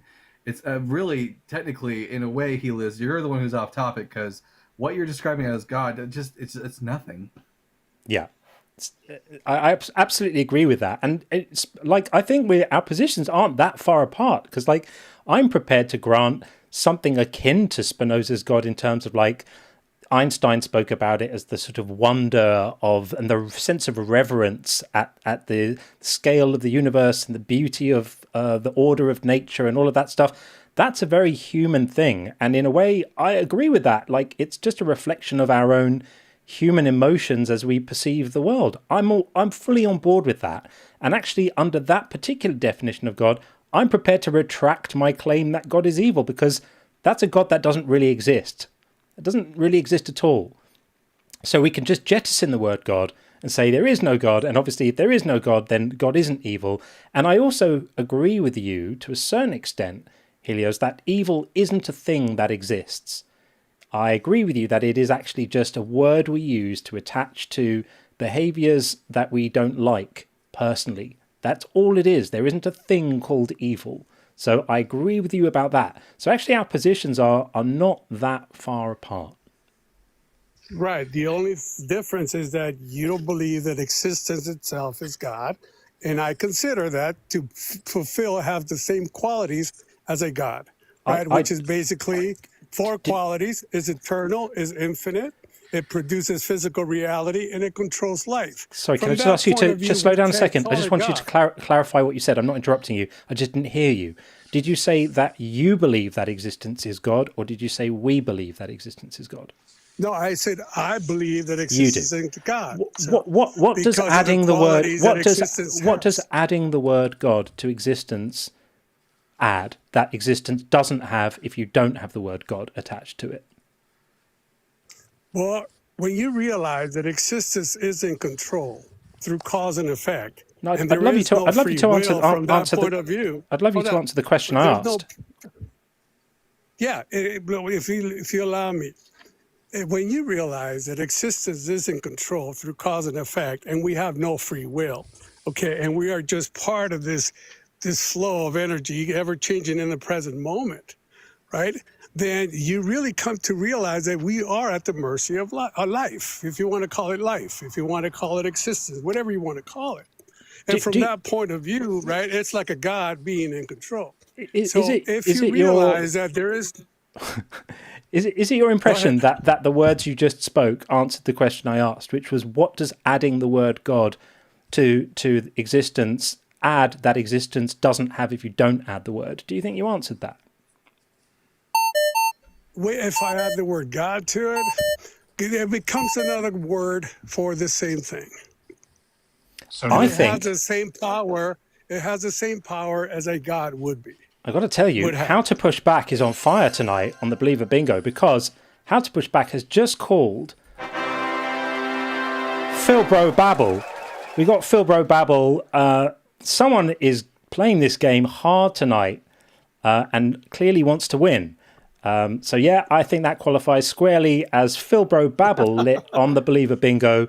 I think we're going to go for that. I don't think we got a very satisfactory answer, though, to what adding the word God to exist. Why don't we just call existence and be done? I think I can name one thing. Hold on a second. Wait a minute. Let me ask you a question. This is a great question you asked. Why do we even call it existence? Hang on, let Dalton go ahead. Yeah, I think I can think of one thing that a God could do that the universe doesn't do, and that's make choices, be an agent. The universe is inanimate and doesn't do those things. Exactly. Oh, wait a minute. But isn't that your idea of the God? I mean, I could call it Diet Coke God, but we're going by like normative lexical definitions. A Diet Coke doesn't have the same qualities. Like Diet Coke is not infinite, it's not eternal. But anything that's not a thinking agent, is excluded from my definition of God, and I'm going by like the lexical. Yeah. So let me ask you this: how do you know? The Diet Coke would also be God, because your definition of God is the universe, and the universe isn't a single thing; it's a composite of many parts. It would be part of it. Yes. So the Diet Coke would be part of God. You're right. Your toe is not you; it's part of you. Okay, your toe is not you now. But let me ask you guys a question. Okay, which John actually made a good question. He said, "Why call it God and not existence?" Why do we call it existence? Who taught you to do that? You were programmed to That's not a good question. Hold on. You were programmed to call it existence. In another language, it's called something else. Yeah, that's just how words work, dude. Hold on. And existence. Hold on. Wait. Please let me finish. Because for thousands of years, when human beings have used the word God repeatedly, it's always referred to a being. Of one kind or another, that's agency. Concepts. Exactly. It's a concept. No, it's a concept. Listen to what I'm saying. Whether you call it existence, the flow, source, God, these are all concepts that we came up with. This thing that we live in doesn't have a name. Helios, do you agree that words don't have intrinsic meanings, but they have common agreed upon definitions to help facilitate communication? Right, but they're inaccurate. There are things that we came up with. We came up with those words. That's what I said. That's what I said. Hold on. Exactly. They have agreed upon definitions, and if we stray from the normative lexical definitions, it doesn't help facilitate conversation. It obfuscates. I can call anything God if I want to, and I could have my own set of criteria, but anything outside of like an actual thinking agent with supernatural powers that is oftentimes worshipped, then we're talking about something completely different. We just call it the universe and you call it God. If all you believe is that the universe exists, but you don't think there's a supernatural thinking agent that's involved in the universe, then welcome to the atheist community. We have cookies in the back. I consider you an atheist. Okay, Sean. Yeah, this is just atheism in denial. It really is. I asked you to define, hold on. I asked you to define God at the beginning, and you said, well, we're talking about your God, what you believe is God. Now you're saying, no, it's what I believe. It's my definition of God. Not as a fact. Which one is it? Well, I'm talking about concepts that fall within the normative realm of what people consider to be God. If you believed in Thor, which is unconventional, not as common, I would still accept that as a God. I mean, there still is a range that goes outside the normative realms. And it's not factually wrong. It's just weird. And it doesn't really help with communication. It might be weird, but remember, language is just a representation of reality. It's the map, it's not the road. Okay, so all these concepts that you're describing, trying to describe something that doesn't have a definition or a description, right, is where you run into problems. Now, if Einstein believed in this concept of existence being God, I guess you're a little bit more, perhaps the God you imagine doesn't exist. In a letter, God you imagine that you want to think that there's a sky daddy saying, looking over us and looking at us and going, oh, you're going to hell and you're going to do, yeah, that God doesn't exist, Sean. In a letter, God, your idea of God does not exist. The only thing that could be God is existence itself. It's infinite, eternal, produces physical reality, and controls your miserable life. So doesn't that qualify as a God? In a letter, Einstein literally said, from the standpoint of a Jesuit priest, I am and will always be an atheist. So even he recognized that from the standpoint of theology, when someone says God is evil, it should be clear in context we're referring to God as a proper name, as often referred to, like the Abrahamic God. No. We are. Let me finish. Let me finish without talking over me. You want to put that in a little box and. You're not going to talk over me. We've let you have your say. You want to use it as a target. No, you can't put it in a box. In context, we're referring to when you use God as a proper noun, like somebody's name, we tend to be referring to the Abrahamic God. Now, we're willing to entertain other God concepts if Hindus come up here or pagans come up here or what have you. But your definition is just going outside the norms of what we're talking about. You believe the universe exists. We believe the universe exists. You decide to call it God. We don't. Welcome to the atheist community. Stop being a coward and wear that scarlet A on your chest. All right. Okay. We've put a poll to both rooms, and nobody wants you to tell us anything anymore. I'm afraid. Sorry about that. I apologise deeply to the audience for imposing all of that on you. That was pointless. I'm so sorry. We will all never get back those moments of our life again, and for that I will never be able to be sufficiently sorry. There we are. Okay. And some in the chat asked for a link to the Believer Bingo. Yes, I will do that. So I've just put one in the TikTok chat, and I'll put a link to this. Is the non-members bingo link. The members one goes out to members in a little message that members get, but the non-members one has just gone out into both chats. Okay, so we're going to go back to the YouTube queue. Dalton, I don't know if you've got a way of being able to listen into this using your other devices. He can log in the same way I can, right? Oh yeah, you can actually. I was about to say, is this just like tinyurl.com/JC? Yeah, you can log into the video as well. Of course you can. Good call. And what you just need to do is when you are logged into that, you need to mute yourself on the TikTok side, otherwise you get both coming through and it echoes and it's horrendous. Yeah. Let's give Bible Guy a minute to get in there. Yeah, that'd be great. We don't want to have you excluded from that. And Martina, on the TikTok side, thank you very much for your kind comment. I really appreciate that. I really, really massively appreciate the support of everyone in these community. Means a lot. So thank you for that. Okay, waiting for. I see Don. That's amazing. We're gonna add you like that. So now we should be able to have you on the video side as well. Can you hear us okay, Dalton? Absolutely. Awesome. Okay, so we're going to go to D. Davis. Hey, D. Davis. How are you doing? I'm good, guys. How are you doing? We are very well indeed. Very well indeed. Thanks for joining us. So the prompt tonight is God is evil. What's your view on that? I do disagree. Mm-hmm.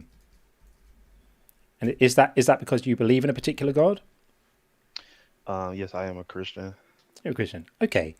And can you see why someone from outside the faith might make a claim like this? Or does it sound like complete craziness to you? Or can you at least glimpse the perspective that people such as us might have? I can see where you guys are coming from. I've had a few conversations with some other people in the community. So, I can see where it can be interpreted that way for sure. Yeah. I mean, how do you square? Because normally what happens is these conversations all take a fairly familiar trajectory. What happens is someone comes in and says, I don't think God is bad. And then one of us goes, well, how do you deal with this absolutely morally horrific thing that God did or commanded? And then the believer normally says something like, well, if God said it, it must be good. Is that how you think this conversation is likely to go? I guess it depends on what's brought up. For me, there are some circumstances where maybe there's like worth having a deeper conversation, depending on what the law is, the context of the scripture, and all of those different things. It just depends, because there are some where you're like, okay, it's very plain and straightforward that I'm just gonna agree that this is God's divine judgment and it's correct, and somebody else that does not believe that's not gonna believe it. Yeah. So how about something like slavery then? Do you think there are circumstances under which it's okay for human beings to own other human beings as property? No. So how do you reconcile the fact that God was completely fine with that? Well, because I mean, people are gonna be people, right? And at the end of the day, if they're gonna have slaves, he gave them rules to at least treat the slaves correctly, like treat them like people. Don't just treat them like horrible, like less than subhuman. The laws were meant to treat them as if they're still people, right? So is your position that it's okay for people to own other people as property that they can pass on to their kids as long as they treat them well enough? Because couldn't one make an argument that the very act of owning someone as a property is not treating them well?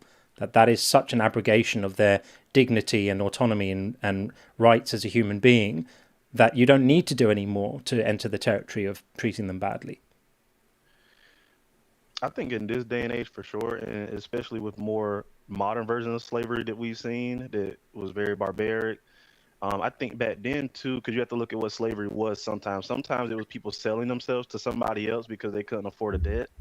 So even though we're like, okay, that's not great, so if that's the only way they can pay their debt off to you, please treat them properly. Like I have to give you laws so that you don't treat them like subhuman. You know that we're all fairly familiar with the explicit differences between people working off a debt under indentured servitude and the sort of rules and regulations around that might have pertained being fellow Hebrews, and the people from outside of that group who could just be bought and sold like bits of cattle, who didn't enjoy any of those privileges.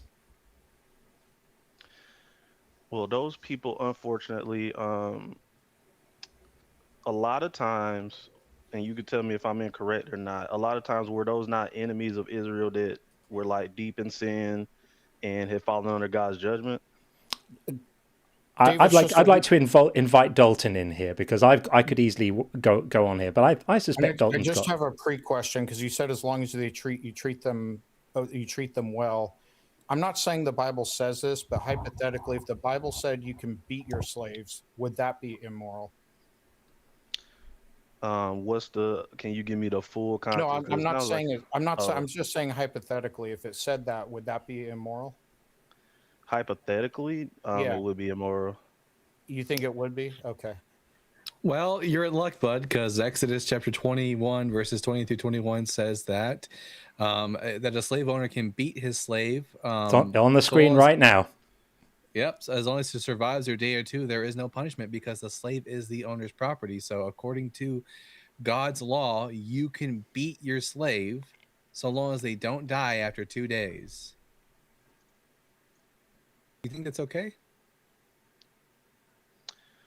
You gave me one scripture. I'm going to go and look at some context. I feel like there's some more information around that. There are just more laws on slaves in that same chapter, how you can trick your slave. And how you Well, can yeah. trick a temporary slave into being permanent, for example. Well, there is a punishment after that, right? It says if they do die, then you get punished. Sorry about this, but we have to call this. Read it in context is completely on fire and called out. How to push back called out. Read it in context from the Believer Bingo. This is a massacre. How to push back is absolutely killing it on the Believer Bingo tonight. Has correctly called Philbro Babble, No Morality Without God, and Read It in Context. That is an absolutely stupendous performance so far on the Believer Bingo tonight. Completely killing it. This is very, very impressive. There isn't a context that makes it okay. And it's not like to beat slaves to death. It maybe it's versions. It maybe it's versions of the text. But it says anyone who beats their male or slave with a rod must be punished if the slave dies as a result. It's not like God is saying, I want you to beat your slave. He's saying if you do that, this is what happens as a result. If you kill the slave. So here's the problem. So you've made an argument that because slavery was normative, God didn't just outright abolish it, rather he just regulated it. Would you agree with me that idolatry was also normative in the ancient Near East? Yes. Did God just regulate idolatry, or did he outright ban it? He said, do not have any other gods above me, for sure. So yeah. So there's no exceptions. It's just outright. God doesn't care if the culture says this is the norm, this is normal, everyone does this. God said, I don't care. No more of this, right? Yeah, for idolatry, yes. Yeah. So why not do that for slavery? Does God care more about you bowing down to a piece of wood than he does for the rights of other living, breathing human beings? I think he cares about everybody's rights, which is why he's very specific about if you're going to do these things, do it the right way. But bowing down, idolatry is extremely dangerous because then not only are you not following these laws, but you're also just not more dangerous, having faith in God. More dangerous than beating someone within an inch of their life? Yeah, because it can lead to eternal damnation. You can always repent if you beat somebody. Well, luckily for the ancient Israelites, there is no such thing as eternal damnation in the Hebrew Bible. That's an entirely New Testament construct. But, I mean, what does this say about your moral system, where suddenly bowing down to a hunk of wood is suddenly worse than owning another human being as property, being able to beat them so long as they don't die, and, like, you can buy them from the nations, pass them on to your kids. Basically, all that, like, chattel slavery in the antebellum South is more acceptable to you than, like, for example, someone bowing down to a statue of another god and worshiping them. What does it say about your moral system? I'm not justifying slavery in the South at all. There's the only difference between slavery in the South and the slavery of the Israelites was that one was race based, whilst the Israelites, you could own anyone as a slave and beat them. Yeah, I think the difference is they were following the laws of God, and slavery in the South was more so twisting the words of the Bible to do what they wanted to do. In what way did they twist the Bible? What were the slave owners doing that the Bible doesn't allow for? They were killing slaves. That was illegal in the South. There are laws against killing your slaves. They were still doing it. The Israelites were probably still killing their slaves too. Yeah. Well, I think we're getting away from facts, so we got to get back, because you said probably, and then I'm also not necessarily going. Well, if there's a law against killing your slave, doesn't that mean that there's a precedent? No, I'm not talking about the law. You said they were probably killing them in the Bible too, so now we're going to probably. Why would they give a law for not killing your slaves if it wasn't something that was occurring? Like the whole reason that there's a law against not picking up sticks on the Sabbath is because according to the Torah, we have an instance where a young man was picking up sticks on the Sabbath and then he got put to death. Why does God have to give a law for something that wasn't occurring in the ancient world? That makes sense. What was the original question again? I don't remember what the question was now. Yeah, why is it that for you, bowing down to a hunk of wood is worse than stripping away the rights of another living human being, including being able to beat them? I don't find it worse. I find all sin to be equally, because sin is just rebellion against God, right? So I find it all to be not even the Bible. Not even the Bible holds that position, bud. Did all sin is equal. The way to death. Like no, all it doesn't. sin sends you to hell. So I see it as no matter what sin you do, it's all the same. Not according to the first epistle of John. The author there says that there are some sins that lead to death and some that don't. What's the context of that? Some sins that don't. Yeah, the idea is that the author of the first epistle of John just recognized that not all sins are equal. That's an idea that maybe Paul held to, but other authors of the Bible don't hold to. But this is besides the point. You think that bowing down to a chunk of wood is equal to beating a human being that you own as property. Yeah, and there's another principle here that I feel we've sort of drifted a bit away from the shores we started on, which is all of this was down to whether we think God is like evil or not, right? And so I would say any God who is going to give a legislation that just says under certain circumstances it's completely fine, in fact under any circumstances, completely fine for you to have slaves, this is just how I think you ought to do it, to me that's completely unacceptable. If anybody tried to pass a law like that right now, anywhere in the world, you and I would stand arm in arm against that. We would march the streets, we would be up in arms, and we would say this is unacceptable, because we understand that the principle that people can own other people is completely unacceptable. It doesn't become more acceptable just because you say, well, maybe do it like this, and maybe, if you're going to beat them, don't kill them the day you beat them. It's not too bad if they die a few days later, and it's like, maybe it's not quite as bad. Some people make the argument that there were other rules and regulations in other cultures where the slaves were treated even worse. To me, these are all nonsense.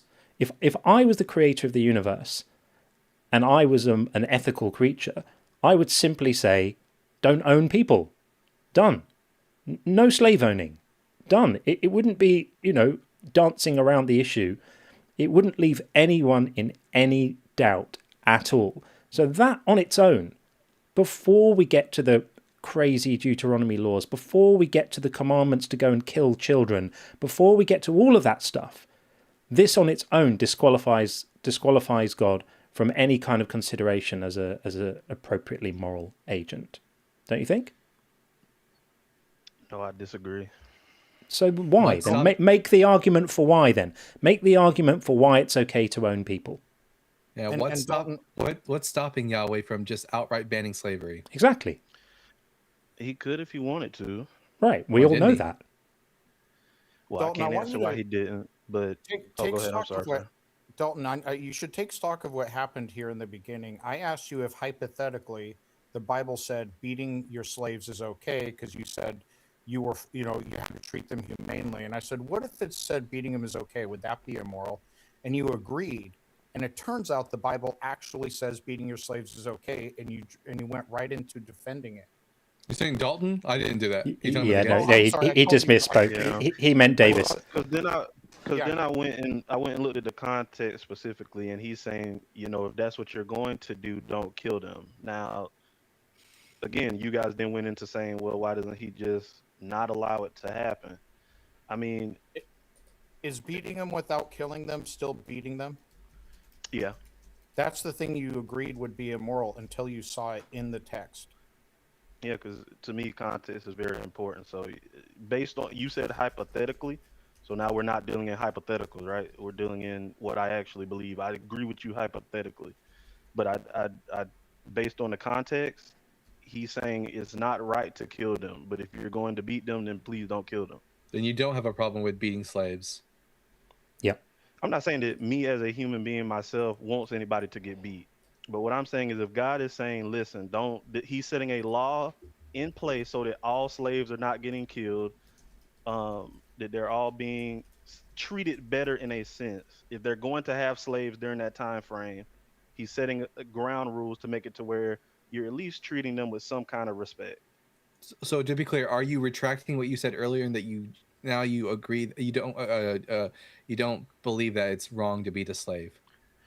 I said hypothetically I agree, so I'm not going to retract it because that statement is still true. But you don't agree. No, you don't. But you don't agree.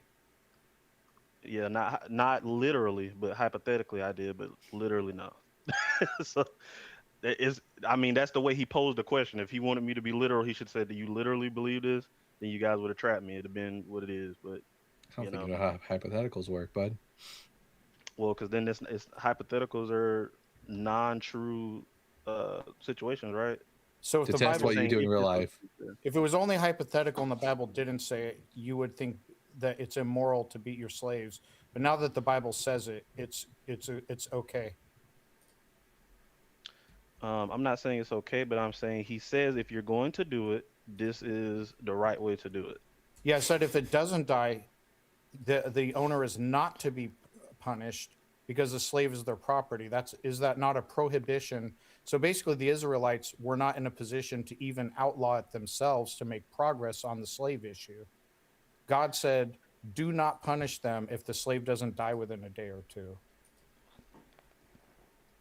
Correct. Yeah. Okay. Listen to what you're arguing for. Listen to what you're saying. And then here's the ultimate thing, right? Like the thing that is interesting to me is like, you know, all of this has been fulfilled now. Like these laws don't apply to today, right? Not according to Jesus. They do apply today. How so? Jesus said that until heaven and earth passes away, not a jot or tittle will pass from law until all is fulfilled. And unless you want to take the position that all prophecies in the Bible, including the book of Revelation, have been fulfilled, then the standard has not yet been met, and the law is still in place according to Jesus. No, he fulfilled the law. That's what he was going with. No, he said until heaven. He didn't just say the law. He said the prophets as well, and until all is fulfilled, which would include the prophecies of the prophets. Have they been fulfilled? What script? What verse is that? Matthew chapter 5 verses 17 through 19. Do not think that I've come to abolish the law or the prophets. I have not come to abolish them, but to fulfill them. Verily I say unto you, until heaven and earth pass away, let me check real quick. No, it has not happened. Not a jot or tittle will pass from the law until all is fulfilled. All, not some, which would be just the law, but all. I believe he was referring to prophecies regarding the Messiah. So he came and fulfilled the prophecies of the Messiah. He just says the prophets, and the prophets would include, like, for example, the book of Isaiah. Oh, we're getting terrible audio through video. Nation shall not live. Sorry, man. Yeah, no, video is doing terrible, like buffering and crackling. It's I don't know why, but it's a little clearer now. Well, it says in Isaiah chapter 2, nation shall not lift up sword against nation, neither shall they learn war anymore. That's a prophecy from the prophets, and Jesus says that and mentions the prophets in Matthew 5:17. So until it's fulfilled, then the law is still in place according to Jesus. Jesus also said in Matthew 23 that whatever the scribes and the Pharisees teach you to do, that you need to do. And after his resurrection, he said, teach them to do all I have commanded you. All, not some. He is not saying to do what the scribes and Pharisees are saying, because he condemned them multiple times. Well, no. Well, then Jesus at best is a hypocrite. But Jesus says explicitly, you have to deal with what Jesus says. Jesus said to his disciples, the scribes and the Pharisees sit in the seat of Moses. Matthew chapter 23, verse 1. Therefore, whatever they teach you to do, that observe and do. You said Matthew 23? Yep, verse 1 and 2. So what does that mean? What did the scribes and the Pharisees teach? Chapter 23, verse 1. It says, do and observe what they tell you, but not the works they do, for they preach but do not practice. So don't do their actions. So don't do their actions, which is what were the scribes and the Pharisees keeping the law of Moses? Yeah. No, they weren't.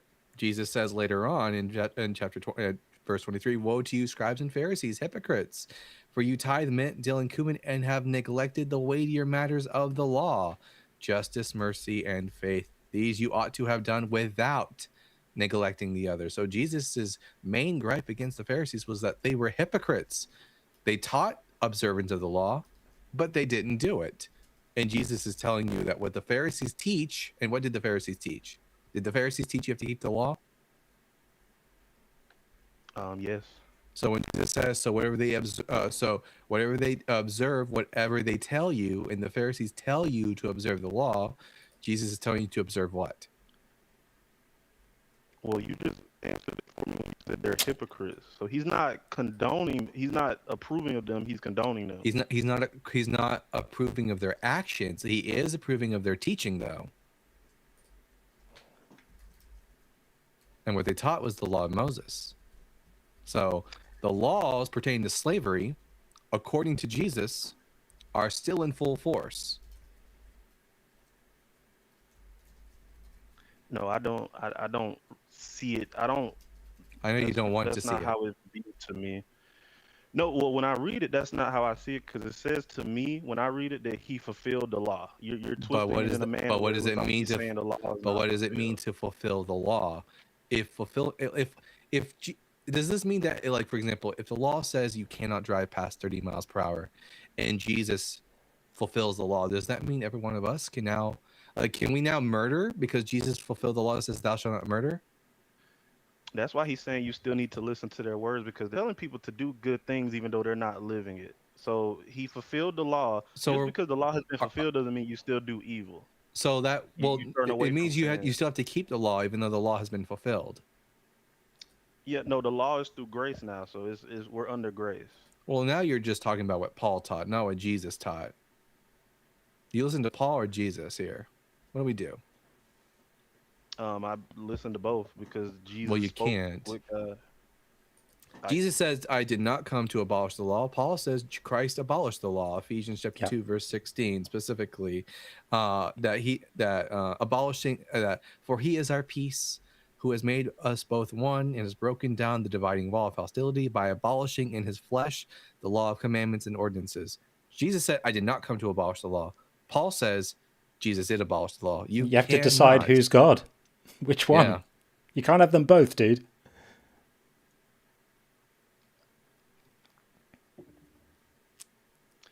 Well, I just disagree with what you're saying about Jesus not fulfilling the law. So I didn't say he didn't. I never made the claim that he didn't fulfill the law, but Jesus fulfilling the law. The whole time. Nope. No, that's not been my argument. When he said, "I'm not here to abolish the law," did he mean he was there to abolish the law? He meant he was there to fulfill the law with his life, because when he died on the cross, he lived a perfect life by following the law. So that's what he meant. I'm not here to abolish the law, but to fulfill it. If he wanted to abolish the law, then he'd say, all right, guys, doesn't matter how I live. I'm just going to say all of that is gone. And here's the new system. Jesus did not break the law that says thou shalt not murder and thou shalt not commit adultery, correct? Correct. And because he fulfilled it, what does that mean for you? Do you now have free reign to break these laws? No, what it means for me is I don't have to do all the sacrifices and stuff like they did in the Old Testament. I don't have to go and burn cattle and all this other stuff, because he was the last sacrifice. So I can... Says who? Jesus doesn't teach that. Where are you getting that from? Show me once where Jesus teaches you no longer to do the sacrifices. In fact, one time Jesus healed the leper and then told them to go to the temple and offer the sacrifices commanded by Moses according to the law. Because they were still under the law when he was alive. Well, he was still alive, but when he was on the earth. And what did Jesus say after the resurrection? Go into all the nations, baptizing them in the name of the Father, the Son, and the Holy Spirit, teaching them to observe all that I have commanded you. Not some, not most, all. Unless now all doesn't mean all. He's referring to all of his sermons and preachings that he gave in the New Testament. Including Matthew 23, where he explicitly tells his followers to do everything the scribes and the Pharisees teach them. And they taught that slavery was okay. There's no way you're going to be able to get away from this point, bud. You're not going to be able to... And also, Paul also never preaches against slavery. In fact, he says, slaves, obey your masters. Mm-hmm.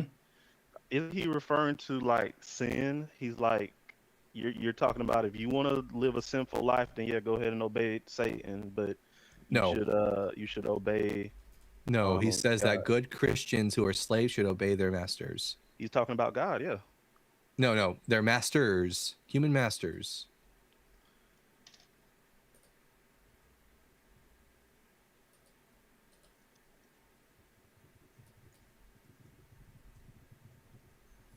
You're making me look this up, man. I'm gonna tell y'all something, man. I like talking to y'all because it makes me a better Christian. Because I'm like, let me go study, let me go get some more information. It's interesting though. There's an assumption there that the things you're going to look up and study are going to support the views you currently hold.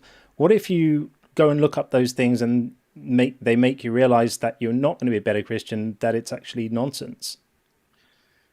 That's a common path out, by the way. The most common reason that people give me for having lost their faith is because they started looking stuff up, they started reading stuff. Actually, reading the Bible is an activity that quite often faith doesn't survive. That's how I became an atheist, by reading the Bible. Yeah. Right. I mean, I've talked to enough of you guys. I just don't think that's going to happen. I'm pretty solidified in my faith. Like you brought up Joel and Mezzo. I've definitely talked to them probably like many times. That just people in the community.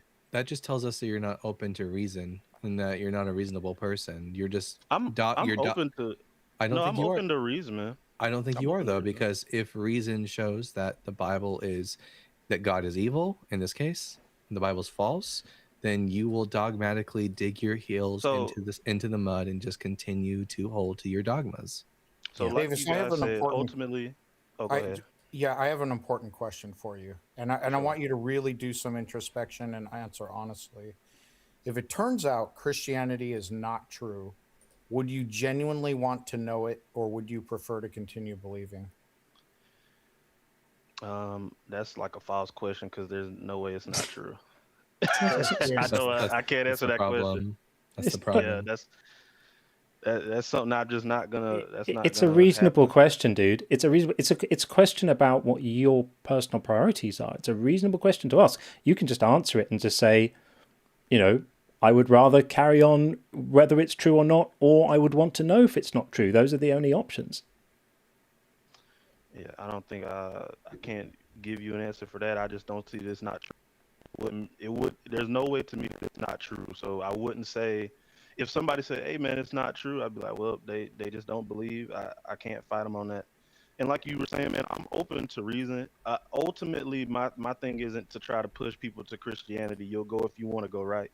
I do just like having these conversations with people so I can learn more about the Bible and try to understand where people are coming from about different things. But you're not open to reason is the problem, bud. I mean, I know you're paying lip service to the idea that you're open to reason, but when you've told us multiple times now that you just absolutely refuse to acknowledge even I'm not saying that it is, but that the possibility that the Bible could be wrong, your brain just shuts down. Okay, so there's a thing that's happening right now, which is we're getting unbelievably terrible amounts of crackling through Video Ninja. I think it's a bandwidth issue. I think it's struggling to, for some reason, it's struggling to maintain, a four-way call basically whilst the stream is going. These issues are all going to be rectified soon. Are you all right, man? Well, I've been doing this since 3, so I think I'm just going to let you guys. You guys got this handled. So well, thanks for coming, buddy. We really appreciate it. Absolutely, yeah. Welcome. It was nice to meet you, Dalton, man. You have a good night. Yeah. Cheers, Dalton. Keep well, my friend. We'll see you in the groups. Yeah. Take care, pal. Okay. I mean, I don't want the conversation to keep cycling. We kind of, at this point, like I said at the beginning, we're probably just going to agree to disagree. It's just unfortunate based on 2 sides. But yes, I know what you mean. I mean, there are so many other instances. I think we've been on it for a while, and maybe it makes sense to draw a line here. But the catalogue of moral disasters instantiated by this God that you like is so embarrassingly long. There's so much awful stuff in here. It's like an embarrassment of riches. God tells people to stone their disobedient children to death. What is that about? How can that be moral in any non-completely psychopathic view of things? How can you look at that and go, yeah, that's right? Parents who have rebellious sons, the only acceptable course of action is to take them out to the gates of the town with everyone and have them stoned to death. That's mental. That's not good. That's not how you build healthy societies. It's not how you get people to cooperate properly with each other. It's not how you encourage human flourishing by passing depraved psychopathic rules like that. And unfortunately, you're stuck with it because you're stuck with the God who makes these rules and proposes them. And you're obligated to say they're good, because if you don't say they're good, then you're saying he's not good. So you find yourself in the unenviable position of having to defend the indefensible. And that's how these conversations tend to go. And that's why I say God is evil, because one of the evilest things that happened is that otherwise morally normal people are forced into defending abominations. And I think that's nasty. It makes me sad that you have to defend this stuff. It makes me sad that you spent 45 minutes up here defending slavery. You shouldn't do that. You shouldn't have to do it. You as a person in the 21st century should not need to be on the internet on a Saturday evening defending slavery. It's a catastrophe that's happened to you. And I personally feel bad for you. I feel sadness and compassion for you that you're having to do that, even whilst you say that your faith is very affirming and helps you in your life, and I don't doubt that it does. But don't for one moment think that that doesn't come at a price, because it does come at a price. It costs you more than you may ever know. I'm completely aware, man. The Bible tells us that too, that your faith has a price. Like you pay for those things. So yeah, the price that the Bible tells you is not the one I'm talking about. The Bible tells you that the price is going to be people will scoff and people will whatever. That's not the price I'm talking about. I'm talking about the price of becoming just a little bit less of a human being by standing up for things and trying to defend things that aren't right. There's a part of you that knows that what we're saying is right. There's a part of you that knows that it's never okay to stone children to death. There's a part of you that knows that it's never okay to own people, that it's never okay to take war brides, that it's all of these things. You probably know these verses. So that's the price you have to pay. And we're going to move on now, if for no other reason than it's a horrible crackling line. Although it will be better now that there's not four of us on the call. But we've got a few others in the queue, and I think the conversation's probably run its course. But thanks for coming in to speak to us. You have been really polite and respectful, and we do appreciate that. Absolutely. You guys have a good night. And you, friend. Take care. Thanks. Okay. I am really sorry about this crazy noise. All of these problems will completely be fixed once I get this new fiber line in, and suddenly I'll have the bandwidth and it won't struggle. But yeah, I think 4 people on the call-in system, it was just struggling to maintain the audio. So with that said, we're going to dive into the TikTok queue and bring in Street Strength Junkie, it looks like. I'm not entirely sure how we say that, but there we are. Street Strength. Maybe it's a typo. It's supposed to be strength. Is it supposed to be street strength? Hello? Yeah. Street? Yeah, you got a typo in your name, dude. But anyway, that aside. Yeah, I need to fix that. But can I come in like 15 minutes? Is that okay? You want to come back in another 15 minutes, did you say? Yeah, is that okay? Yeah, that's fine. If now's not a good time, then step down and come back in 15. We'll get you in 15. No problem at all. Thank you. All right. Okay. Take care. Cheers. All right. Well, then we will bring in our old friend Henry. Charlie on the YouTube side said, "Tell your wife to get off the Xbox." These problems will all be solved soon. I'm also trying to work out. I'm trying to lower the volume. I know the bingo sounds were too loud. Forgive me for that. I've been trying to hack that in real time while we're on the call as well. They should hopefully be a little bit quieter now. There were a couple of calls on the bingo that I didn't agree to because I think they were just a little bit outside it. So if you did call That's the Old Testament and Jesus Fulfilled Prophecy, they weren't quite what the guy was saying. So I thought, no, I'm not going to allow them right now. So I'm being a little bit strict there, but keep them coming. Keep them coming. And I think I may possibly have been able to turn down the sounds a bit. So Yeah, thank you for bearing with me while I roll out this new tech. I'm just trying to make the channel better and different and keep it interesting and more interactive. So thank you for bearing with me and being my beta testers for this stuff. I really appreciate it. Okay, we're going to bring in Henry right now, an old friend that we've spoken to a few times, and see how Henry's doing. Hey, Henry, how are you? I'm good. I've been watching. I didn't come very often like before, but I've been watching. Good stuff. Good to see you again, Henry. Welcome back. Sorry? Welcome back. Thank you. Nice to hear. So when you say God is evil, what do you mean by that? Well, I just mean God exists and it is evil? No, I don't think God exists, but I'm critiquing the character. I'm critiquing the character of the God, right? So the character of the God in the Bible, who obviously I don't think exists, but I think that character is evil in the same way that you can read Harry Potter and say Voldemort is evil, or Lord of the Rings, Sauron is evil. That's what I'm doing about God. I think he's an evil character. I think that there's absolutely no way that you can make moral sense of the stuff he does. And says and commands other people to do. And the only way to do it is by either trying to come up with excuses for it, which are all along the lines of like, well, he had to do those things, which then takes away from his power. Like he had no choice. He was just forced to do these things, which is something you could never say legitimately of an all-powerful God. An all-powerful God doesn't have to do anything. An all-powerful God is capable of configuring reality however he or she likes, within the bounds of logic, right? They can't make square circles or married bachelors because those concepts cannot exist definitionally. But outside of that limitation, God can do anything. So trying to explain away God's moral horror by just saying, well, he had no choice, he had to do it, shrinks him down and makes him, not very powerful. And so that's why I say he's evil, because he does all this horrific, terrible stuff, which you agree is bad. We have this conversation maybe 6 months ago.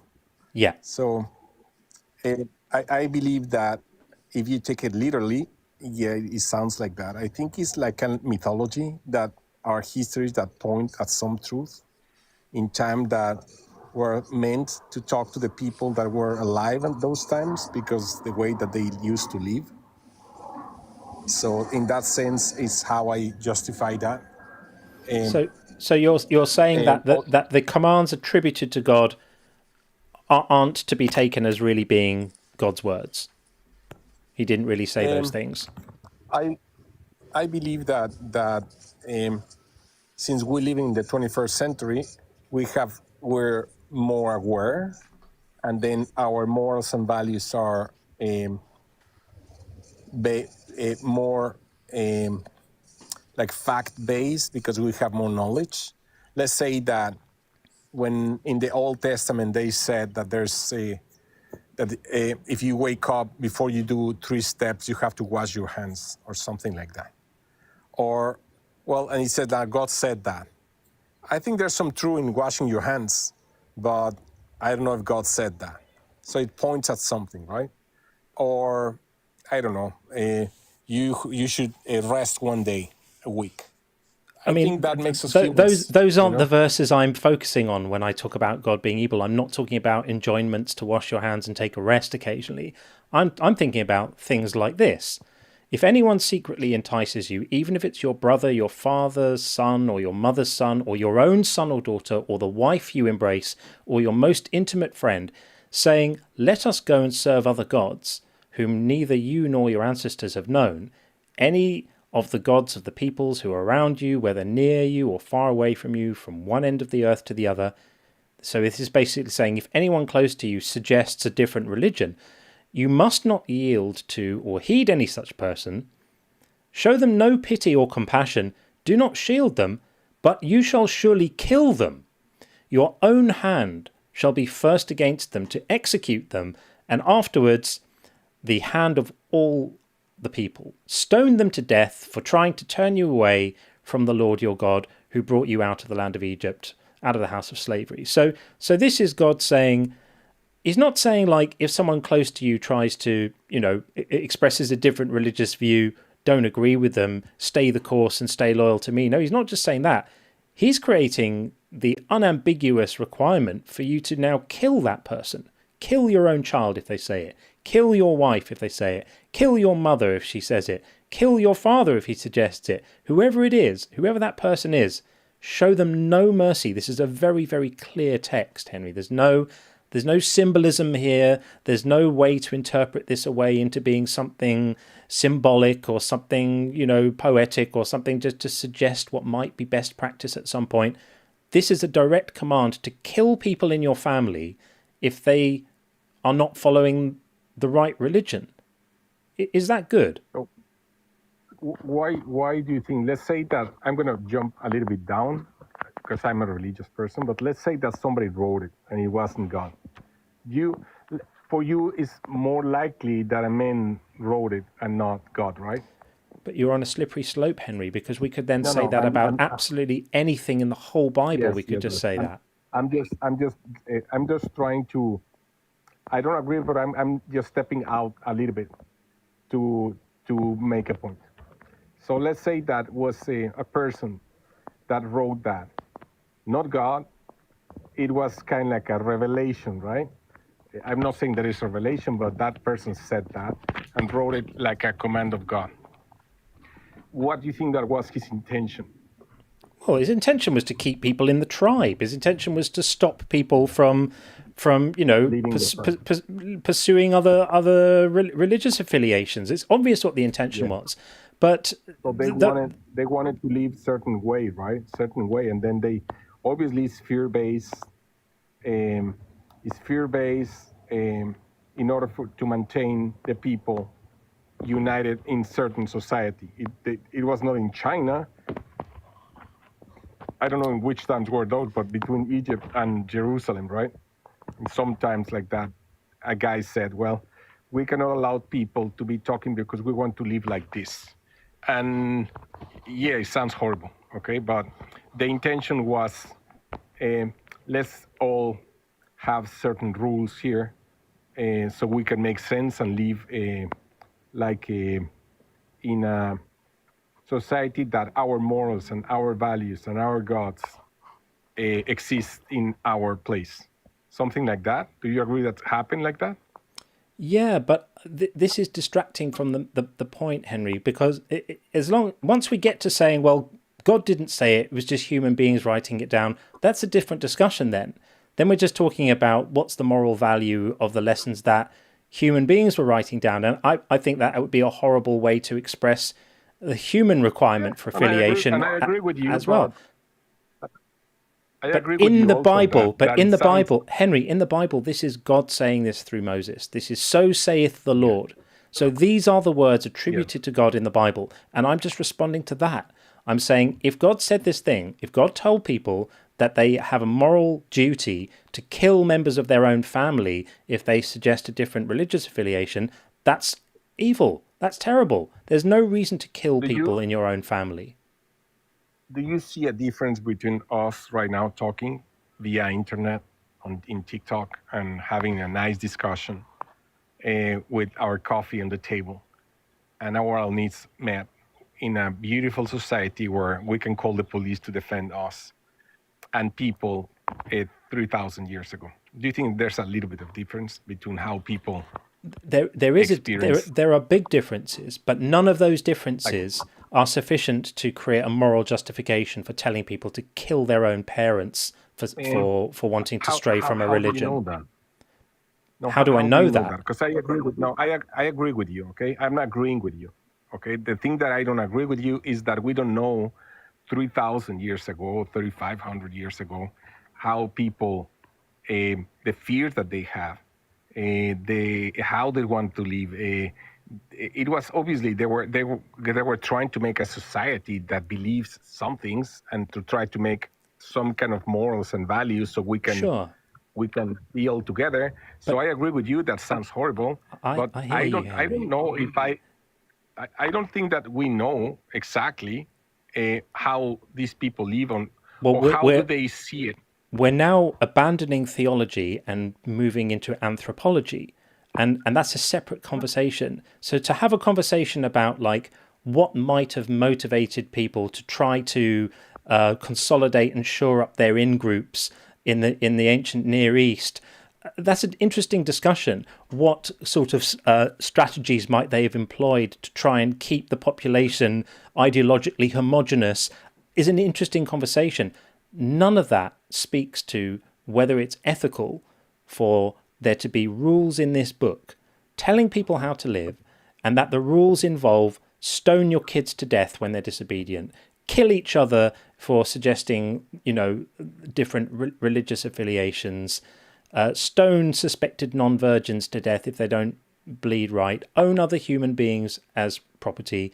The concept of this God who makes the whole world, fills it with people, and then reflects on it and thinks, actually, I haven't done a very good job here, I'm going to have to start again, and decides to kill them all, every last man, woman and child and animal, and not just to snap his fingers and have them disappear, but to drown them. One of the most painful ways to die possible is what he decides to inflict on everyone.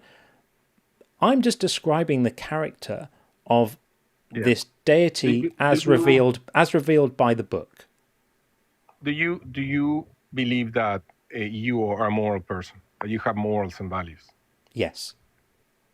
Okay, so I agree with you. Okay, but let's teletransport in 3,000 years ahead, in the year 7,000 in planet Earth, if we survive, right? So it's the year 7,000. And then they said, there was people talking on the phones without any interaction. And I don't know what else they can say about us, about the way that we talk to each other, or the way that we treat each other. It's pretty bad, In this society that we live, like, people actually treat each other really bad.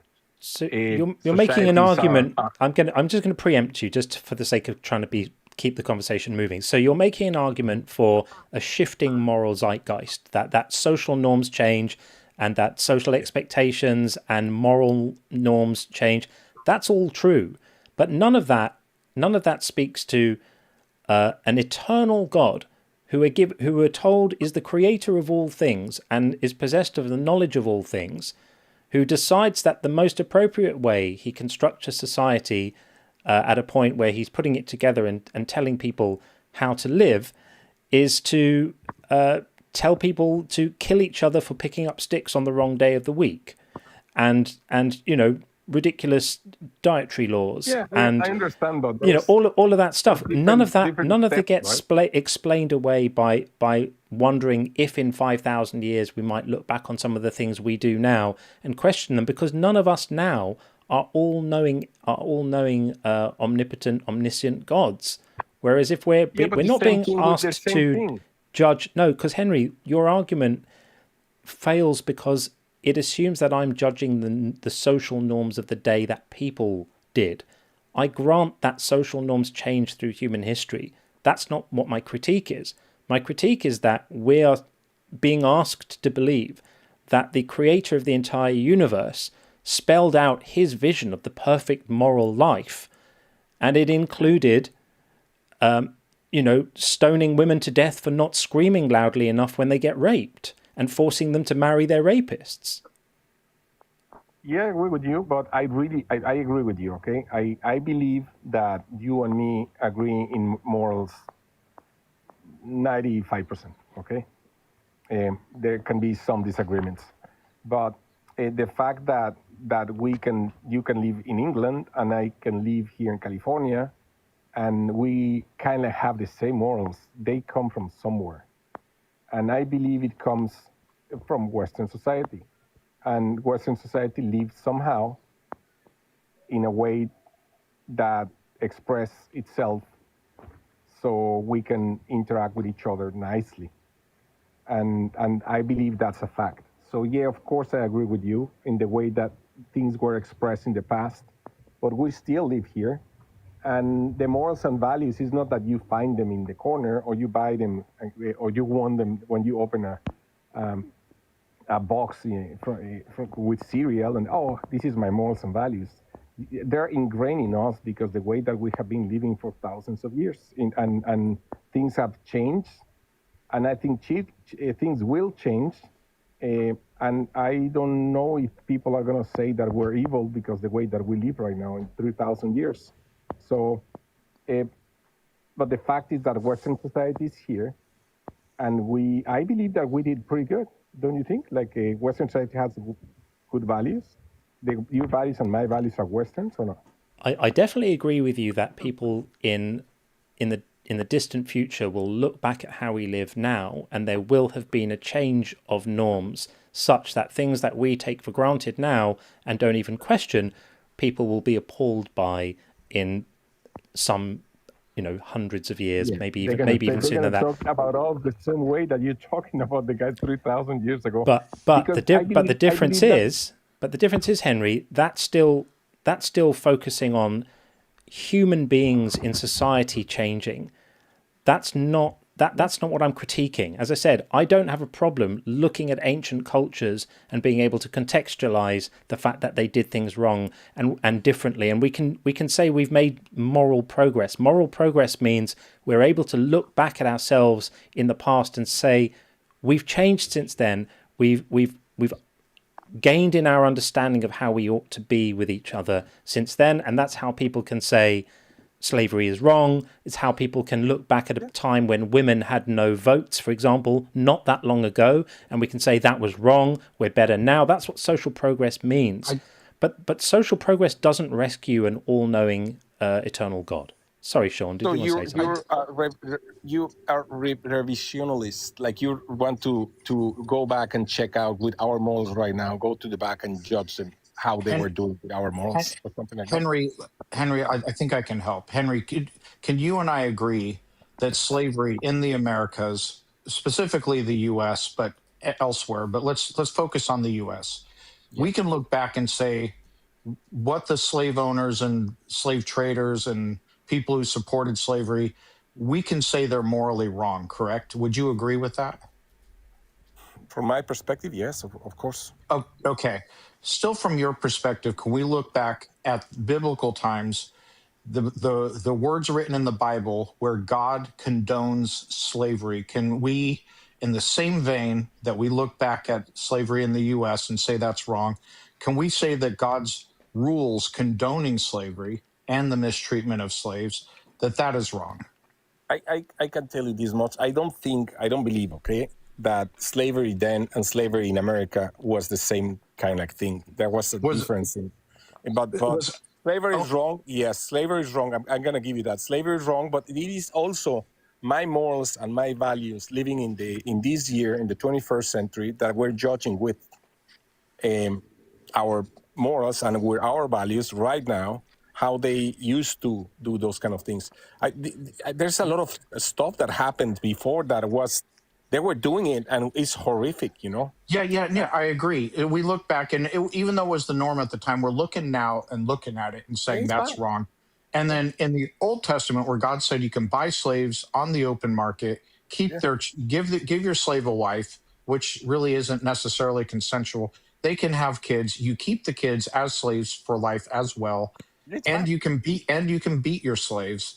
That was bad in the Old Testament, right? And it will be bad. The things that my point I'm not trying to say that it's good. I'm trying to say that in 3,000 years, they're going to judge us the same way that we're judging 3,000 years. What they were thinking, and they will be right. I promise you. The people in year 7,000 are going to judge us, and they're going to be right. And they're going to be right. Got you. Yeah, we are right to look at God's laws about slavery in the Old Testament to say it's bad. Okay, we're on the same page then. Yeah. Now, that's perfect about morality. Now, if God exists or don't exist, I think that's another conversation that we can have. If it exists or if it doesn't exist, I think it exists, but things change and we evolve in morals and values in how we interact with each other. Just look at this that we're having right now. I don't know when you're, Sean, but where are you, Sean? But I'm in California. I know that John is in England, and I don't know where are you right now, but I'm in North Carolina. How are we interacting? Like Sean, Yeah. like John is, I think it's 3:00 in the morning, over there. Yeah. He should be more tired. And I'm taking the sun here right now, watching a squirrel just crawling across a wire. And we have this conversation. And I believe that Western society have created good things in general. And we're not perfect, but they come from there. Like we evolved from there. Okay. We evolved from there. But so I think like we can probably end on an agreement here. We all agree that the God's laws on slavery in the Old Testament were immoral. From our perspective, yes. Okay. I'm good with that. I don't know if you're good with that, John. Yeah, that's a reasonable point to climb off, I think. I don't know 3,000 years ago how I will be think. I would say, I'm going to try to pretend a little bit, right? So I'm a guy that is... If I were born and raised in the 1920s and 30s in Germany, I might have been a terrible person. I'm glad I wasn't. Yeah, absolutely. We have our faults, but if I'm going to talk about the guy that is in the year 2,000 years before Christ, I would say that you're crazy. How do you think that God didn't say that? Don't you think that these people have to be stoned to death? You're nuts. Yeah. What are you thinking? We understand the moral relativism there. Henry, nice to speak to you again, mate. We are going to move it on because one question. Just we have a few in the queue. Because I have to ask this question, okay? And I told you that I'm going to ask you. Have you learned or changed your mind in all this time that I have heard you? Is there something that you learned about here that changed your mind? No. Both of you. Not in the time I've changed my position on things, but I can't think of any I changed in the span that you and I have talked.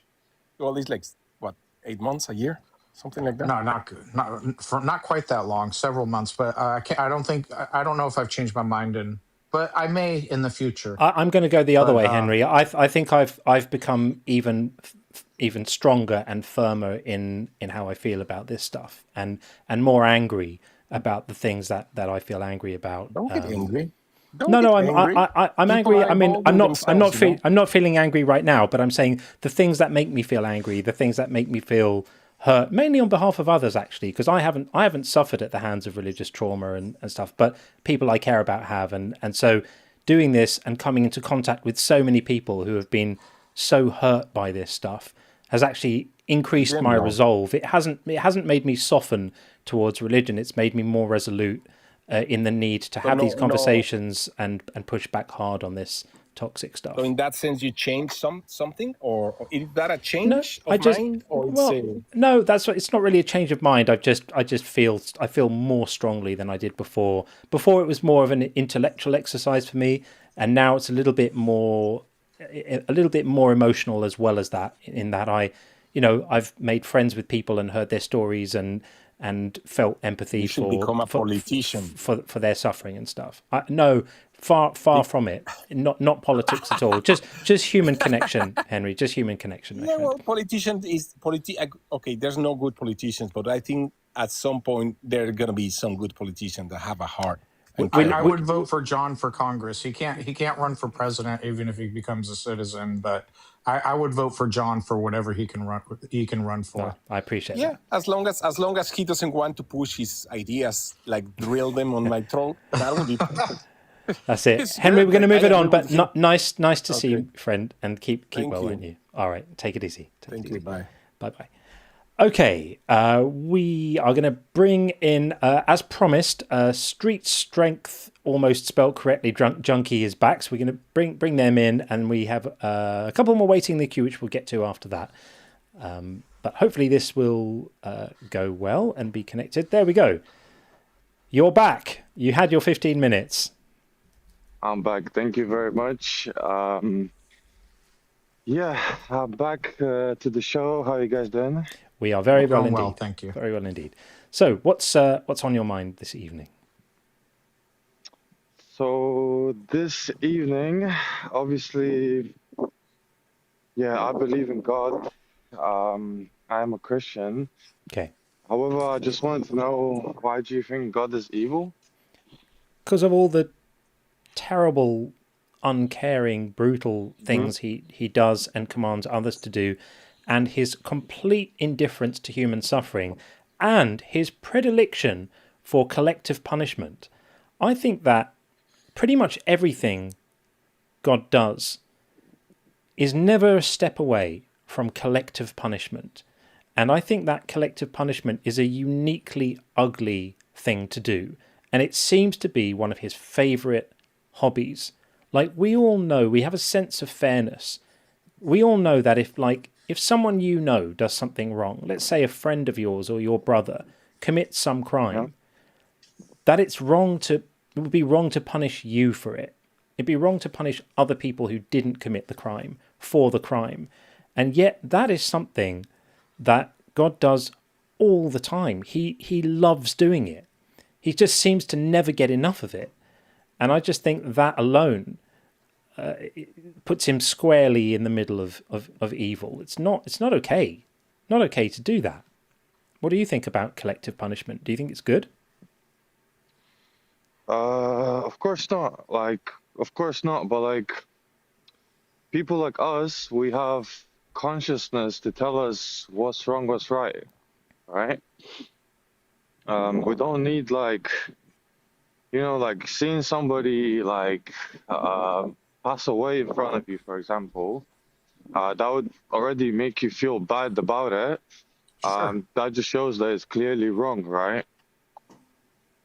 Yeah. I'm not sure. We have empathy for others. Yeah. We have empathy for others. So when we see others suffer or harm come to other people, we feel bad about it.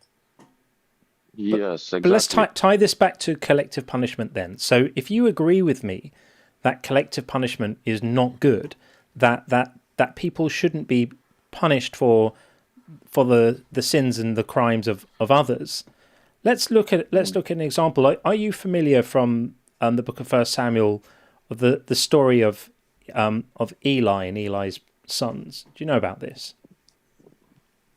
I don't remember, to be honest.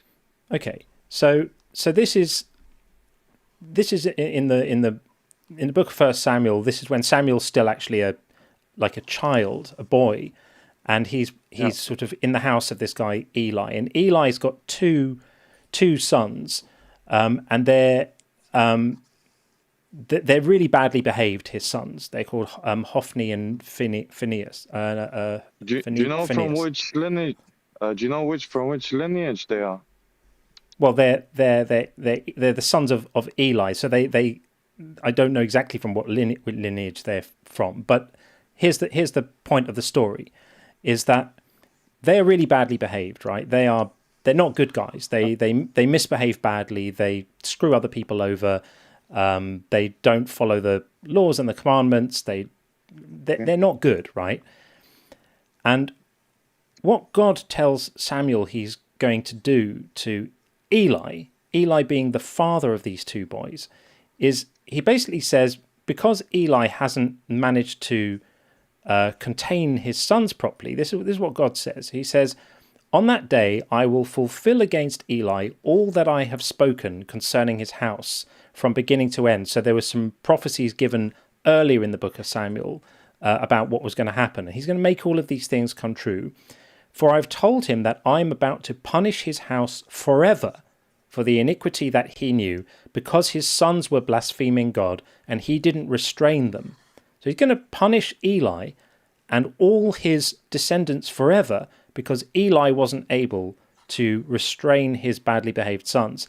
Therefore I swear to the house of Eli that the iniquity of Eli's house shall not be expiated by sacrifice or offering forever. That means there's no getting back from this. There's no there's no apologizing. There's no forgiveness. There's absolutely nothing that can be done to ever make this okay.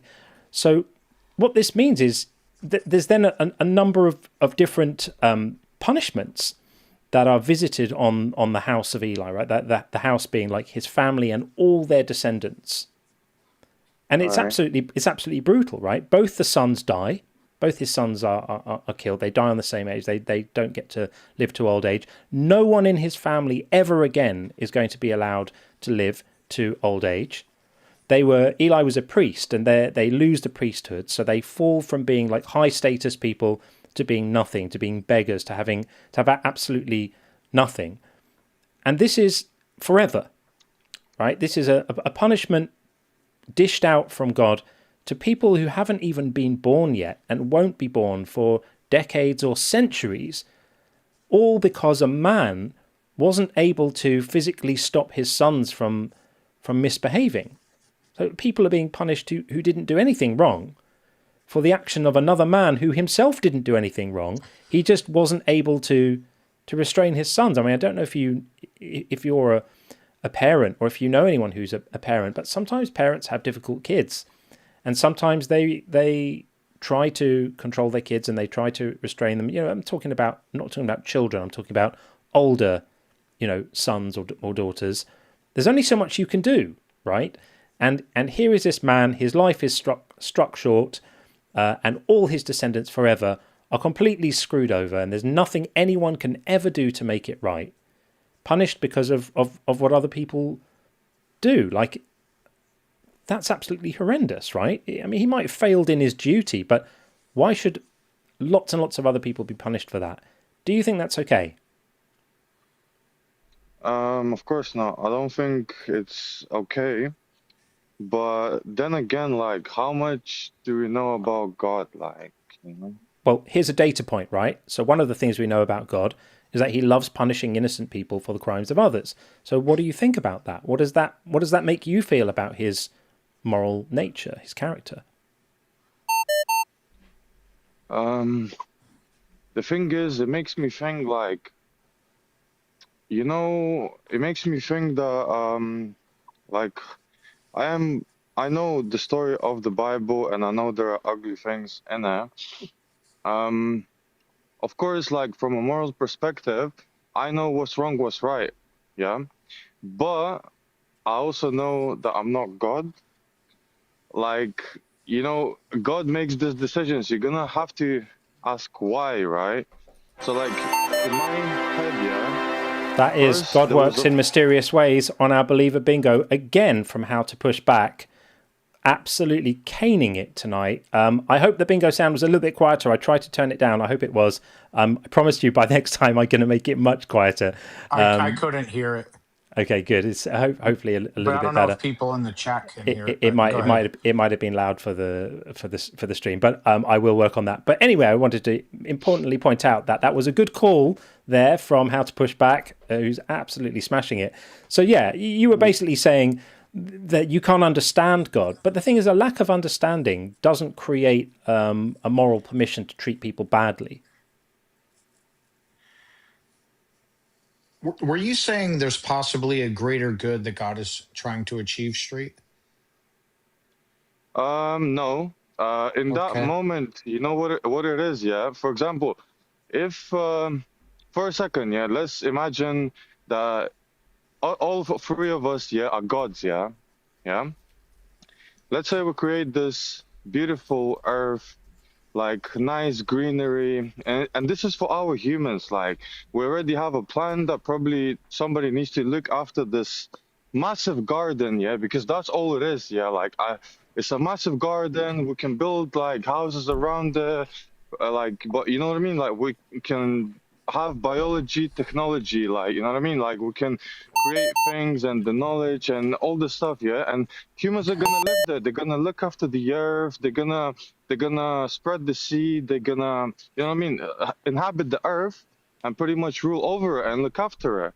But then, like, obviously, he did say that he doesn't want puppets. God said that he just wants people that don't have a blind faith, that like they don't have a blind faith.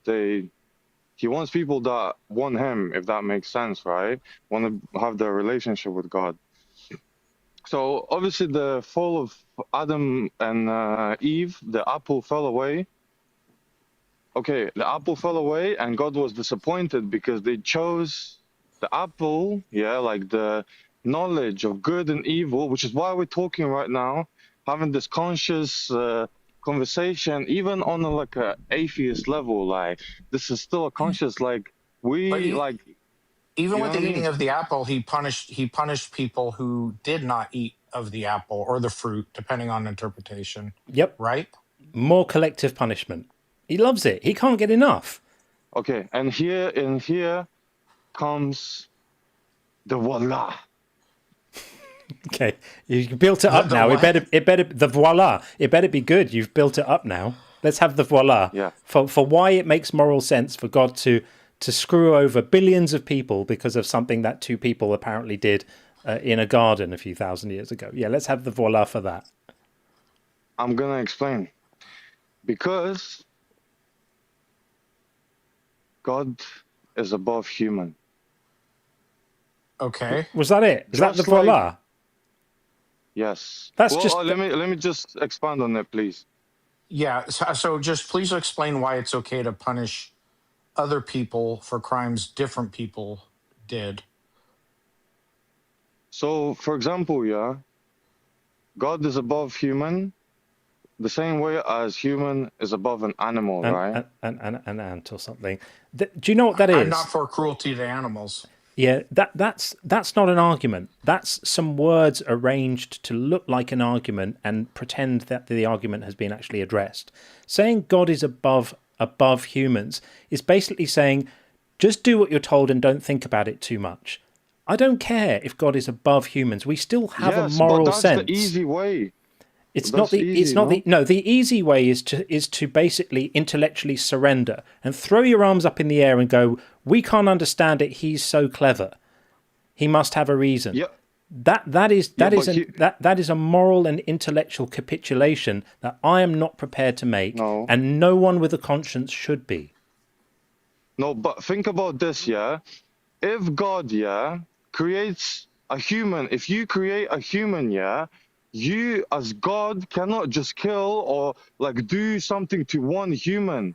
You have to like distance yourself from humanity because you are the perfection, you know. You cannot exist with sin.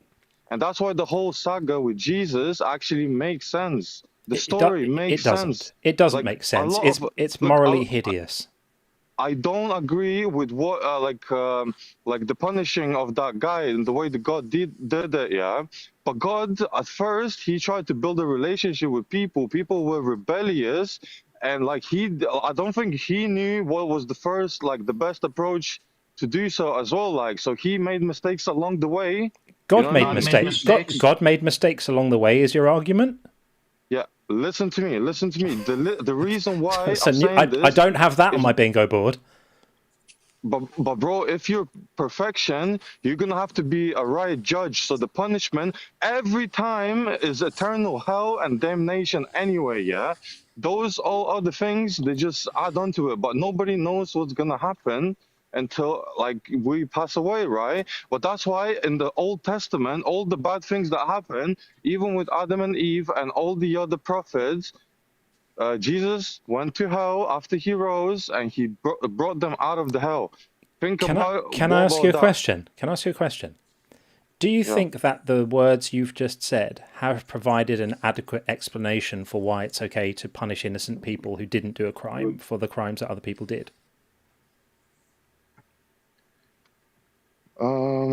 The thing is, like God, like if he's real. No, I'm looking at the moment. I'm looking for a yes or no. So I'm looking for a yes. I think that did explain what you asked, or no, I don't think it did. I think it does explain. You think that was a good? Okay, fair enough. I mean, it wasn't. I absolutely promise you that nobody listening to what you just said is going to come away and go, "Yeah, he really explained that. That really made moral sense of that." It didn't. It's just words. It's just preaching. It's just waffle, to be honest. You're stuck. You're in a really unenviable position because there is no argument that you can make without sounding like the barefoot guy in my town square who runs around shouting at pigeons, which is going to make any kind of sense of any of this.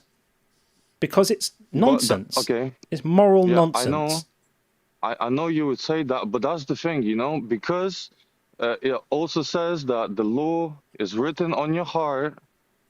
Think about it. The law is written on your heart. So, like, that's why you know what's right, what's wrong. If you know what I mean. You're now telling me that God has given me the sense I require in order to see the injustice in what he does. That's a pretty messed up situation if that's your argument. That God has written the law on my heart that's enabled me to see his moral failings. Really? Is that what we've come to now? That's the thing. He gives you a choice. Like, obviously, those things happen. He doesn't hide it away, but he's gonna judge everyone fairly. You know what I mean? That's why he sent Jesus. Well, and you know, afterlife. My whole claim here is that he doesn't judge everyone fairly. That's the whole point of all of this. Is that there's no fair judgment going on. There's lots of unfair judgment going on, which is why, for example, he was very happy to kill absolutely every man, woman, and child in Sodom and Gomorrah, just because there were some people in there who were doing things that he didn't like. Not everyone in there was bad, right? Not everyone. It's not people aren't it's not about good and bad like that. It's idiotic, dude. It's idiotic. It's not about that. It's about the afterlife. If you like died some crazy unfair death, same with babies, you know. God knows everything. He's gonna judge them fairly based on, like, you know, not how they live, but like, you know, he's gonna give them the right. Just like, should we talk about babies then? So, did God create bone cancer for babies? The thing is, humans brought the sin, so humans actually created cancer. Oh, okay. So it's humans' fault that we have cancer in children. Yes, because of the fall. Right. So let's follow the argument you're making. You're making the argument that because we live in a fallen state, because Adam and Eve did bad things with fruit, that God had absolutely no choice but to put cancer in the world. Could God have imposed a different punishment on humankind after Adam and Eve's transgression, or did he have to follow Adam and Eve? Yeah, that's what I'm saying. Could he have just punished them, for example, and not punished everyone else? Or did he have to do it? Like, rules is rules. Is he like a middle? He's like a middle manager, right? Who's he answerable to? No, look. It wasn't to us. God said clearly, if you eat the apple, you die. Yeah, so you're fixating on the wrong thing. You're fixating on him having an agreement with Adam and Eve and them transgressing it. That's a different subject. By the way, they had no knowledge of good and evil, so they didn't know that disobedience was bad until afterwards. But that's a separate issue. Let's imagine they were the worst people in the world ever, and the fruit related crime that they did was completely terrible. Let's imagine that.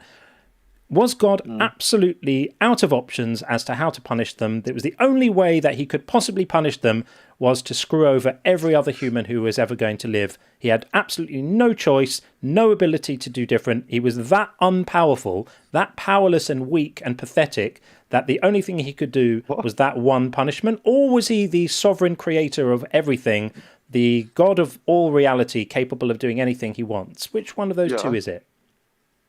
He's capable of doing everything. So he didn't have to. So he didn't. Great. So he didn't have to impose that penalty on humankind, how did he? How do you know he didn't have to? Well, that's what I just asked you. That's exactly what I just asked you. Exactly. Is he powerful enough to have had a choice of punishments, or was he weak ass and that's the only one he could do? Bro, he does what he wants, bro. What do you want me to say? Like, no, that's what I want you to say is the truth. So he could have imposed a different punishment, couldn't he? If he wanted to. But you know, you don't know how the story plays out. No, don't pivot. He could have imposed. He could have imposed. That's my main argument. This is a question. He could have imposed a different punishment if he wanted to, couldn't he? ?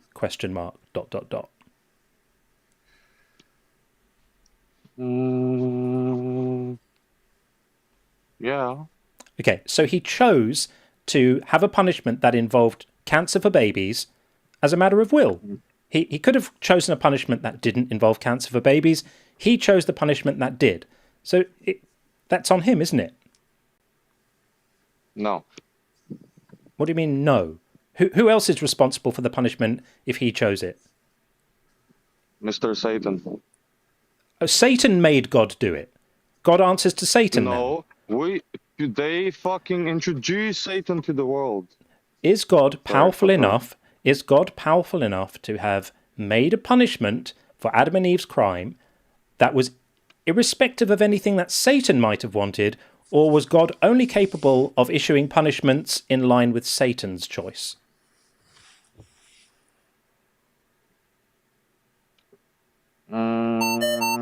I think it's just like what happened and what God chose to do. Yeah. Right. So I'm going to ask the question again. Is God powerful enough to have chosen whatever punishment he wants, or was he obligated to only give punishments with Satan's permission? He can do what he wants. Right. So let's forget about Satan. So God chose to give babies cancer because of Adam and Eve's fruit mishap. And that makes him good because? No, because he gave them free will, so you have to see how people develop. Bro, because he gave them free will, and so he has to see how people develop. Is that a sufficient answer? He gave them free will, and they still chose to disobey him. How are you going to argue with that? I'm going to argue with it using reason, which is the thing you're not using. So you're now switching back to his moral justification for having imposed a penalty. I'm not arguing with that. I've already granted. That's why I said, let's imagine they are the worst people ever and they deserve to be punished. My question was, why did he choose to punish innocent babies 2,000 or 5,000 or 50,000, or depending on what your numbers are, years later, because of that? The babies didn't eat the fruit. The babies on a cancer ward right now, suffering in agony, with their parents knowing that they're going to have to bury those children in coffins and spend the rest of their life grieving for them, because God had no choice but to do that, is what you're saying. And you've already agreed that he did have a choice. Therefore, he chose it. That's what having a choice means. So God has chosen to punish innocent children and their families thousands of years later who weren't related to the crime because of the crime. And you think that's good because? He'll reward them in heaven. Because he'll reward them in heaven. So your argument is that the suffering that they have, the lifetime of anguish that the parents will have to have, all the pain, the grief, the suffering and pain of the child is all fine because they'll be rewarded in heaven. Well, why not just not do that? Why not just not do that to them? Because the story makes sense, because it's only 0.00001% of the whole story compared to eternity. Bro, think about eternity. It's not about now, and imagine not about this now. Forever. Like, go and spend a day in a children's hospital and go and see if the parents give a shit about your eternity. That is such an uncaring answer. It's so completely divorced from the real world pain of people who have to go through bereavement and pain and losing children. To cancer research, it doesn't mean that I'm not suggesting that you. I'm not suggesting that you don't. Stop acting. I'm not suggesting that you don't. As if yeah, you are. Nice and quiet for a moment. I'm not suggesting that you don't donate to cancer research. I'm suggesting that you're showing indifference to the suffering of people who are being made to suffer right now and have done for thousands of years because God decided he wanted them to, and your justification for that is he's going to make it all better later in heaven. That may convince you. It doesn't convince me. Absolutely not. Not at all. He's a monster. Imagine if I did that to my own child. Imagine if I said to my child, I'm just going to break your fingers this morning, and the pain you're going to be in is for a few days, but then, starting from next week, to make up for it, every day I'm going to give you a cookie for the rest of your life. And by the time you get to the end of your life, you'll have so many lovely cookies, you'll have forgotten about your broken fingers from this morning. It's going to be fine. You're going to love it. The cookies are great. I baked them myself. You wouldn't think I was parent of the year, would you?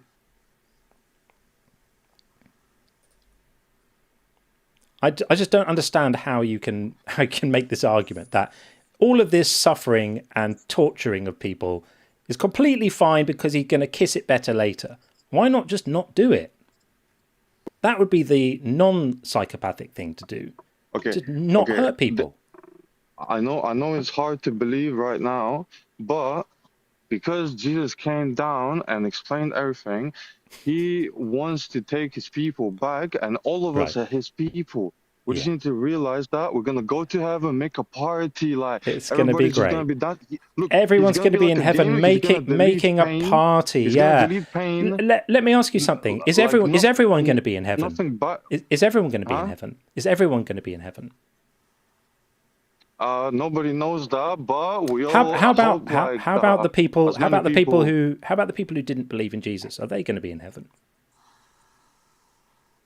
Well, God is gonna judge them by their character and their soul. You know what I mean? Like it's like He's the Father. He knows it all. So yeah. What does John 3:18 have to say about that? Say that again. What does John 3:18 have to say about whether they're going to be in heaven? Well, I don't know. I listen to Jesus. Yeah. Everything else is like you can make up your own stories, but the main message, God preserved His word, because other words they will mislead people like yourself and other people. So here are some words. But the main words, the main message, what the message is. Yeah. And here's the message. Yeah. We know that. He has it on the screen. Yeah. So here's the message: those who believe in Him are not condemned, but those who do not believe in Him are condemned already, because they've not believed in the name of the only Son of God. So it's not about their character. It's not about how they lived.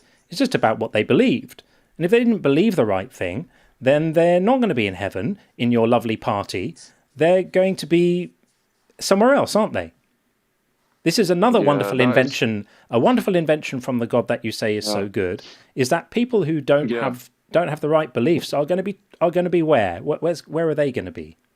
Yeah, no, still, like, I'm gonna believe, like, not all people, like Muslims and stuff like that. Like, I don't think all of them are like, none of them are like, not all of them are bad people. There are some bad people. We're not talking about whether they're bad people. We're talking about what's going to happen to them according to Jesus and your God. What is going to happen to them? What's going to happen? Yeah. God is gonna give them the right judgment. What's going to happen to them? So what's going to happen to them? If you want to know my own opinion, then I think God will kind of like show them all they need to see and realize, and then they have a choice, and they can make a choice. But maybe not. Maybe you haven't read the Bible. That's okay. So do not fear those who kill the body but cannot kill the soul, but rather the one who can destroy both soul and body in hell. So people are going to have their souls and bodies destroyed in hell. They will throw them into the furnace of fire. They're going to be thrown into a furnace of fire. This is me, by the way.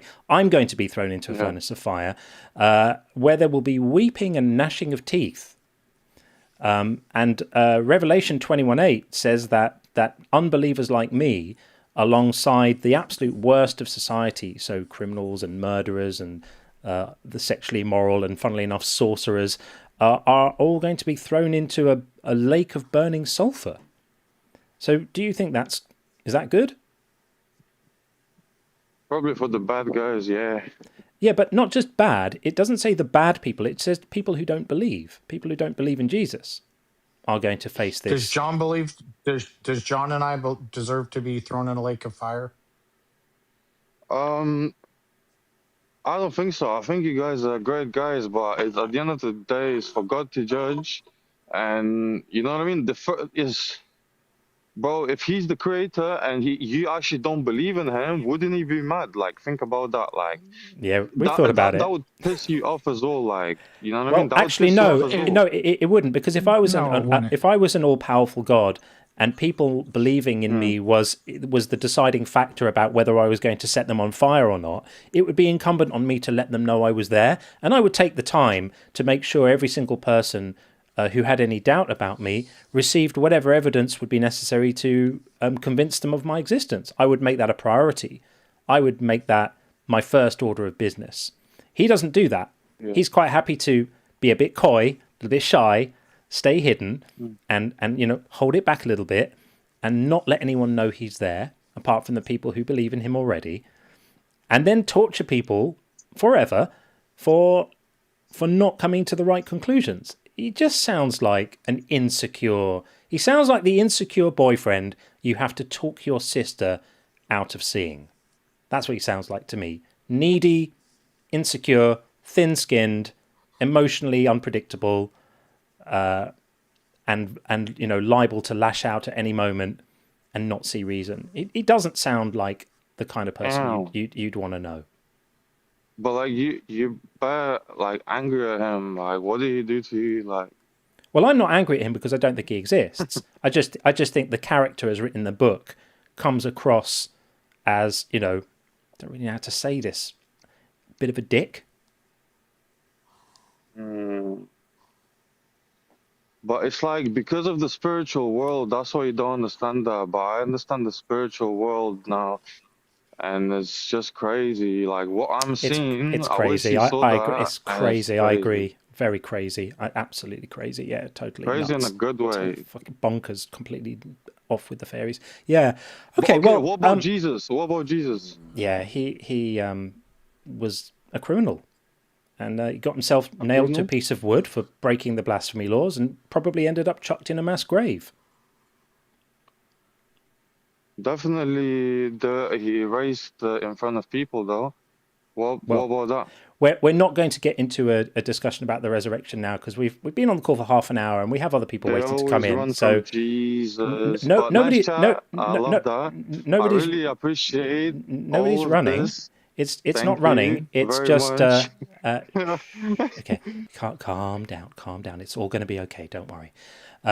Yeah, when we reach the half-hour mark, unless things are really, really flying and everyone's really, feeling it, we tend to at least sort of put a poll out or say, what do you think? But my feeling is we have a few other people waiting to come in, and I don't think that now is the moment to get into a discussion about the historicity of the resurrection. It wouldn't go well for you if we did. I would say as well. But feel free to call us back another time. I'd love to have that discussion with you. So, I'll be streaming again on Tuesday during the day. If you'd like to come back on Tuesday, we can have a discussion about how reliably we can conclude that a man in the Middle East a couple of thousand years ago was killed and then came back to life again by magic. I'd be very, very happy to have that discussion. So, come back on Tuesday. Come back on Tuesday, and we'll do that. But thank you very much for joining us. I appreciate it. I don't think you've made an argument for God not being a complete monster, but I guess you kind of tried. But thanks a lot, and we appreciate it. And I hope you have a good rest of your evening. So take care. Okay, there we are. I have to read a few messages because they're backing up a bit, and I don't want to leave too many unread. So we will get on it right now. Docs and Greenlight, great to see you. Thank you very much. Nice to see you, my friend. Now the apologists are going to... This is all the way back with our call with Beth. This is how long I haven't read messages. Forgive me. I'm going to get good at doing this one day, just not today. Now the apologists are going to line up and claim that you were attacking an 18-year-old. Be prepared for that. They get off on it. I think I was reasonably gentle with Beth. I think that she actually started to get a little bit sassy and salty towards the end of the call. And I was really tempted to sort of engage Salty John mode, but I didn't want to do it. I don't know. She was too young and naive, and it just didn't feel like the right thing to do. So I must say, you've also spared her some of the worst of the verses too. Yeah, there was stuff I could have. We all know what we could have pulled out there and asked her to explain, and I was deliberately not doing that. So exactly. Yeah. There we are. Tim says, Super Chats. John, I never thought I'd say that sentence. Oh, yeah, I know which sentence you mean. The earlier one. The one that you made me read out and is now going to be on YouTube forever with me saying that. Thank you for that, Tim. I appreciate it. But, good to know I wasn't the only one who didn't see it coming. Appreciate that very much.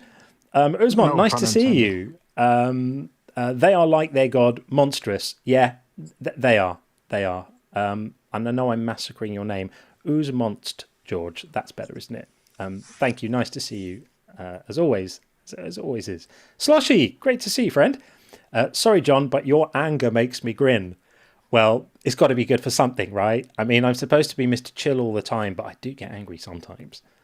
I kind of like it in a funny kind of way. It feels a bit therapeutic. I always feel better afterwards when I've had a good go at someone. I'm like, I feel a bit lighter now.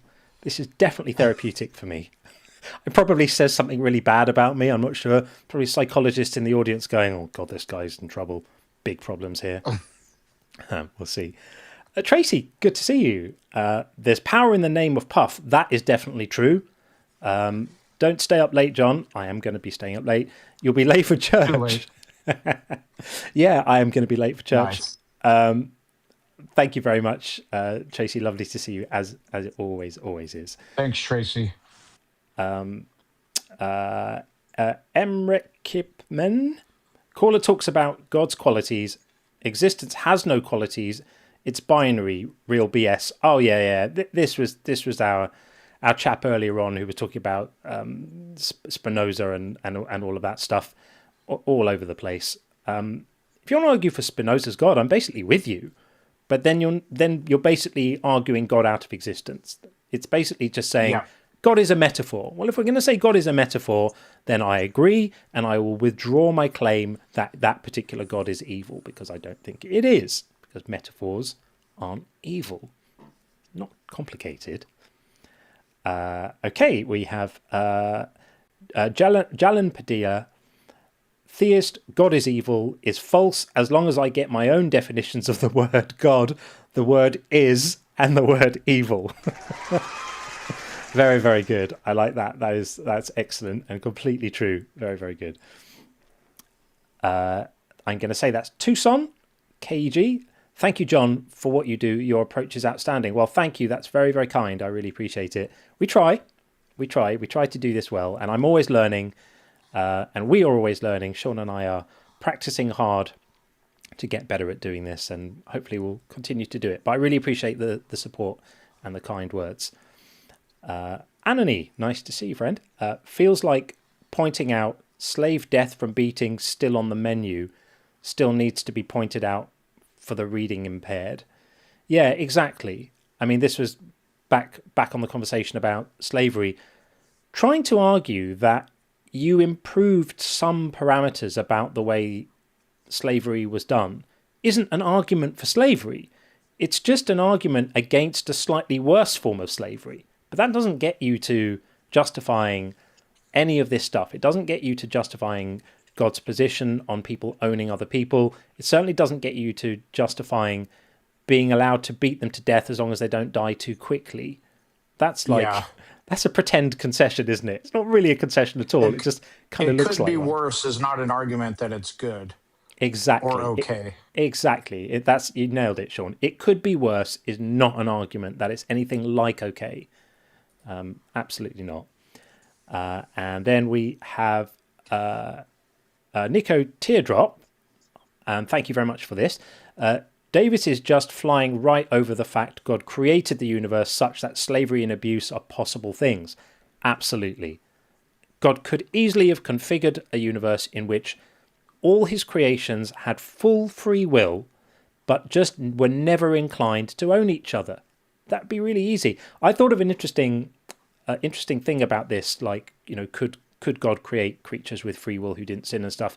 So those who know me know that I have two cats. I have one of them on my lap right now. She tends to sit with me most of the time when I stream. I have two cats, and they're Burmese cats. And Burmese are known for being really, really, really sociable. They just love being with people. They're super affectionate, and they're never happy unless they're actually with people. They just want to be on your lap, or they want to be with you all the time.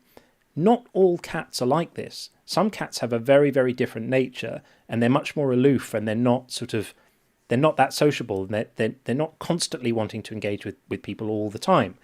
So the thing is, cats have got different ways of being, and Burmese cats just have this nature where they're like this. So God could have created human beings with a nature which had them, behave in a certain way and not do other things. Just like Burmese cats have a certain nature and other cats don't have it. God could have done that. It wouldn't constrain anybody's free will. The whole free will thing is nonsense. I'm going to be speaking about that later, because we had an excellent question in from Tracy, actually, about free will, which I will be addressing shortly. So just a couple more messages, and then we'll get on to our next guest. Mike Bowen. Hey, nice to see Mike. Audio issues are God trying to take the caller off the air. Well, yeah. I'm so sorry about the crackling. The crackling is only on the YouTube guest call inside. It's something to do with handling its bandwidth. I'm confident that once I've got my new fiber in, all these issues are gonna go away. That's my story, and I'm sticking to it. But I do think that's the case. And last message for now, Emric. Oh God, I'm messing it again. Emric Men. I'm so sorry. I'm terrible with these names. But thank you very, very much for the message and the donation. I'm baffled why I enjoy so much these live streams. I feel some cracks in my brain whilst listening to the religious apologists. I know what you mean. It's a bit like a sort of like a crash you can't quite look away from. I know what you mean, because I watch them a lot as well, and it's compelling, isn't it? It's compelling watching this stuff. So yeah, I totally get you.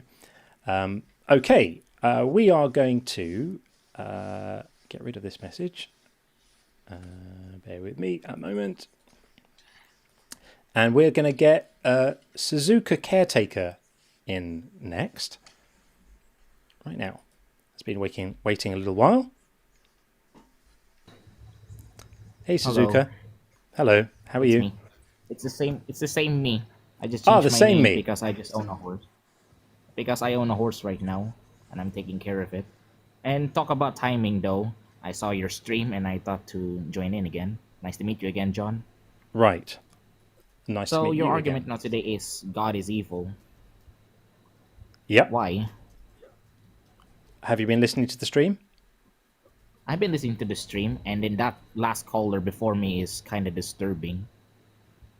Yeah. I mean, the way he said, like humans are above animals. Does that mean I'm above my horse? Like I can do whatever the fuck I want with him? Yeah. Not really, because I love my horse, and my horse, he loves me. Yep. Absolutely. I mean, and also, what else did he say? I kind of forgot because I was doing something. Yeah, I mean, it's all just excuses. That's all it is. They're all the same excuses. They're all variations on something Jesus, which I don't know why that's supposed to be impressive, or just explanations about God made you so he can unmake you. God, he made you so now he can mess with you and hurt you as much as he wants, or that all of this suffering imposed on other people is necessary in order for him to make his plan work, because he's obviously not powerful enough to make it work without the suffering. Which is why I say all of these theodicies all shrink God down to a kind of middle manager, a sort of theological middle manager, who's just got rules that he has to go by, and rules his rules, has to do things a certain way, no choice for him involved. I just think they're pathetic. I think they're ridiculous. I mean, it's ridiculous if you think about it. Like what you said about if cancer was the god of creation, and then if we beg God to cure cancer, he probably said like, oh, but that's just God's doing. And then you mentioned about the children, and then he still double back down, did he? Yeah, I always use the analogy about the Sims game, which is like, I've never played it, but I'm familiar with it. You create this human society. Well, what if we created a super advanced AI version of that? And you programmed it, you made the universe. In that world, you're like their god. You're even outside of their realm. So there's a lot of parallels there. Now, if you created a version of it where they're fully sentient, had complex emotions, and can feel pain or what have you, what would it say about you if you decided to torture them or drown them or just be cruel to them for cruelty's sake, or for any reason? I think most people would agree that would make you a hellacious dick, but you can make all the same arguments like, I'm a higher being, I built their universe, so I can do what, they're like my property now, I can do whatever I like to them.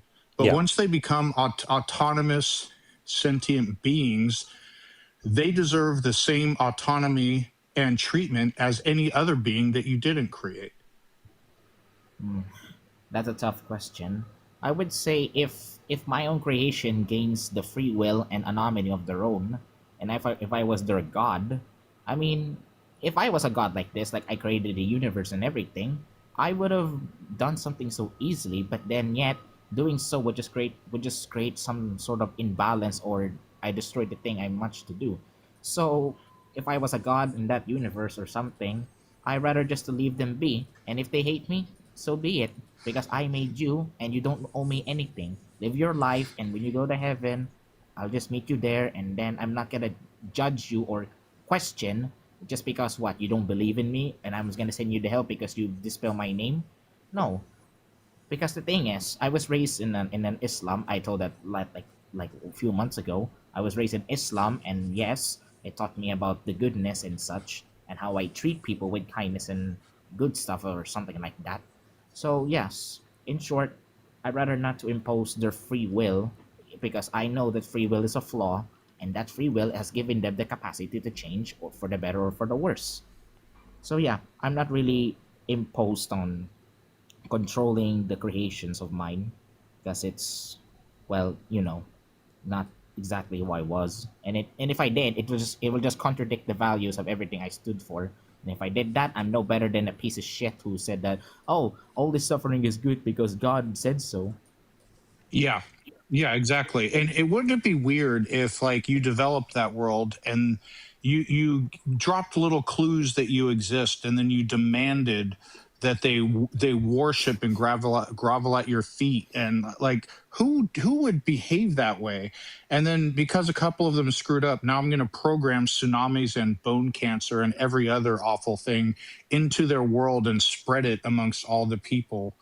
And then I program them in such a way that they have a quote unquote sinful nature, and they're going to behave in ways they can't help but behave in ways sometimes that I don't like. Like the whole thing just doesn't make any sense.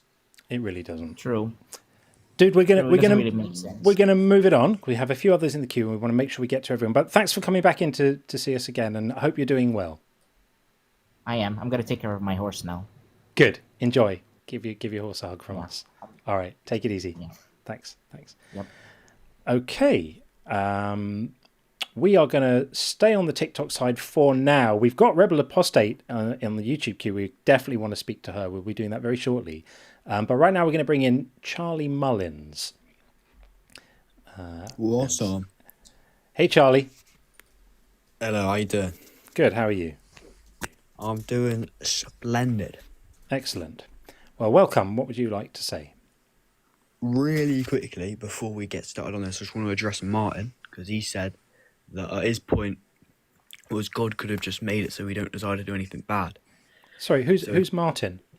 He's some bloke in the TikTok comments. Oh, okay. And he said that wouldn't be that love, Martin on the TikTok chat. Okay, sorry. Yeah. You can't be all loving and then hide something from someone, because that would be not love. You can't be all loving and what now? Hide something from someone. You can't hide something. Hide something. What do you mean? Because if he did to choose to get rid of our desire, that'd be getting rid of our free will, which he'd given us. And if he chose to specifically get rid of sin, that would be him hiding it from us. And you can't hide something from someone that you love. Really? Are there angels who never sin? Are there angels that never sin? Yeah. Yeah. Or is there just sin all the time? Okay, so he's capable of... Do angels have free will? Yes, and they just choose not to sin. Okay, so he's powerful enough to make beings who have free will and never sin. They probably have the desire to, but they don't sin. Okay, so fine, but either way, no, it's a good point. So he's capable of making beings who have free will and will never sin, that he knows will never sin, right? Well, it's not to say the angels will never sin, like we see with Lucifer. He did sin, but they choose not to. They still have the free will to do it. Right, but some of the angels never sin, right? Yeah, and they choose to never sin. They have the free will to sin. Okay. So he's powerful enough to make beings that have free will and will never choose to use that free will to sin, correct? We can be those beings. We can choose to never sin. Is that a yes or no? It's not a yes or no question. That's a very loaded question. No, it's literally, do you? It's called a closed-ended question. If it's like, can he? Do you? Let me finish. Questions that are like, are you? Is it? Can he? Such and such. Those are closed-ended questions. It's a yes or no. God is capable of making beings that have free will that he knows will never sin, right? Okay, I'll play along. Yes. Okay. Why didn't he make Adam and Eve that way? Because he gifted us with free will, okay, and us in our human wait, don't wait, yeah, I hear you. Us or Eve specifically, she alluded to I can say Satan on here, right? Yeah. Or I should say the devil. I should say the devil. He alluded to the devil, which tempted her, which obviously God could strike down and get rid of the devil. I know the story. Yeah, exactly. So why are you bringing this up as a point? Yeah. So, but God could have made a version of them that he knew have free will and would never sin, just like he made versions of angels that he knew would never sin, right? That was my original point. You can't hide something from someone you love. Okay, that's why God doesn't hide sin from the angels, does he? But they just choose their free will to do it. Well, you're going in circles here because your argument is terrible. Well, you can declare that, but if God is capable of making angels that have free will, let me finish. If God's capable of making angels that have free will, doesn't hide sin from them, and they will never sin, and he can see the future, and he's all powerful, he could have made a version of Adam and Eve that meet all the same attributes as like any two angels that are in heaven. Yes or no? Okay, so Adam and Eve have the exact same free will that angels do. They could have chosen not to sin, okay, but they didn't. God knew that they would. That wasn't my question. That wasn't my question. Breath as well? Were you running? What's going on? But no, your question is illogical. You don't have to make it personal. It's a yes or no. If you're stuck on stupid, don't say yes or no. Let us know by not saying yes or no. Question. So yes, he could. He does. Okay, cool. Angels, we have the free will to not sin. We can never sin like angels. I didn't ask you about free will. So if he's capable, you acknowledge he could have chosen a version of Adam and Eve who would never sin and still have free will without hiding them from them. It's within his power to do so, but he deliberately, seeing the future, chose not to, correct? Because he didn't want to get rid of our free will. Did he get rid of the angels' free will who never sin? No, because they have the free will to not sin, and they chose not to sin. The same way we have the same free will to not sin. This is just a circular argument. We're just going to keep going in circles. It's not a circular argument. God is capable of. God is all powerful, so he was capable of making. Let me finish. I'm going to explain how it's not circular. God was capable of making a version of Adam and Eve who have free will, not hiding anything from them, but they would choose not to sin. He can see the future. He has perfect foresight of the future, but he instead chose a version of them who he knew would sin. If he's all powerful, he could have chosen just like he did with angels when he made them, right? Oh, broski. Okay, let me explain it to you. God created Adam and Eve, right? Yes. God what? Created Adam and Eve with free will, yeah? Yes? Okay. A version, yep, a version he knew would sin. Don't interrupt. I'm doing what you do now. No, I'm doing what you do. Don't interrupt. No, okay. I wasn't insisting on only a yes or no. I was insisting on including a yes or no, and then you can expound on your answer. This is only a yes or no. Okay, we're asking you some questions. The way we work in logic. When I use your logic, it doesn't work, right? Nope, you're not using my. Okay, I'm interjecting now. So we're going round and round in circles on this. So I don't think that Charlie, I don't think you're going to understand the point that Sean is making. And I think we could spend another half an hour with you failing to understand the point he's making. I don't think that's going to make for very enjoyable listening for anyone. So we're going to have a little bit of a pivot here, and I'm going to ask you. Under what circumstances you think it's acceptable for men to kill children? I can answer you. Yeah. Not acceptable under any circumstance. Not. Oh. So what about God telling men to kill children? What would that say about God's nature then? What was it? It's the country what starts with A, right? He told him to get rid of everybody, right? Sorry. Including slow down. I'm asking you what it would say about God's nature if he told men to kill children, specifically told them, kill children. What would it say about his nature if he did that? In the context you're thinking of, it was, I can't remember the name. Could you just tell me, it starts with an A, right? It does, but don't worry about that for now. I'm asking you what it says about his nature if he tells men to kill children, because you rightly said it's not acceptable for men to kill children. I agree with you. So what does it say about the God you seem to like that he tells men to kill children? Okay, he's still all loving because if those men didn't go out and kill those children, right? Yeah. Unalived. Yes, It's okay. We can say kill. They're killing children. Yeah. Why? Oh, Why is I that? normally can't. That's okay. If they can't, if they didn't do that, they would have continued living in terrible circumstances. Okay, so let me ask. I'm not going to ask you a question. I'm not going to go back. And No, forth, okay? we're going to pause here for a moment because you're not running the conversation. Funnily enough, I am. Now let's look at this. So the verse that you were struggling to remember was 1 Samuel 15:3. Yeah. Now, do you know? Do you love it? Okay. Well, that says a lot about you. Why did God want Israel to go and slay the Amalekites and kill all the children? Why did he want them to do this? The Amalekites. Do you know what they were participating in?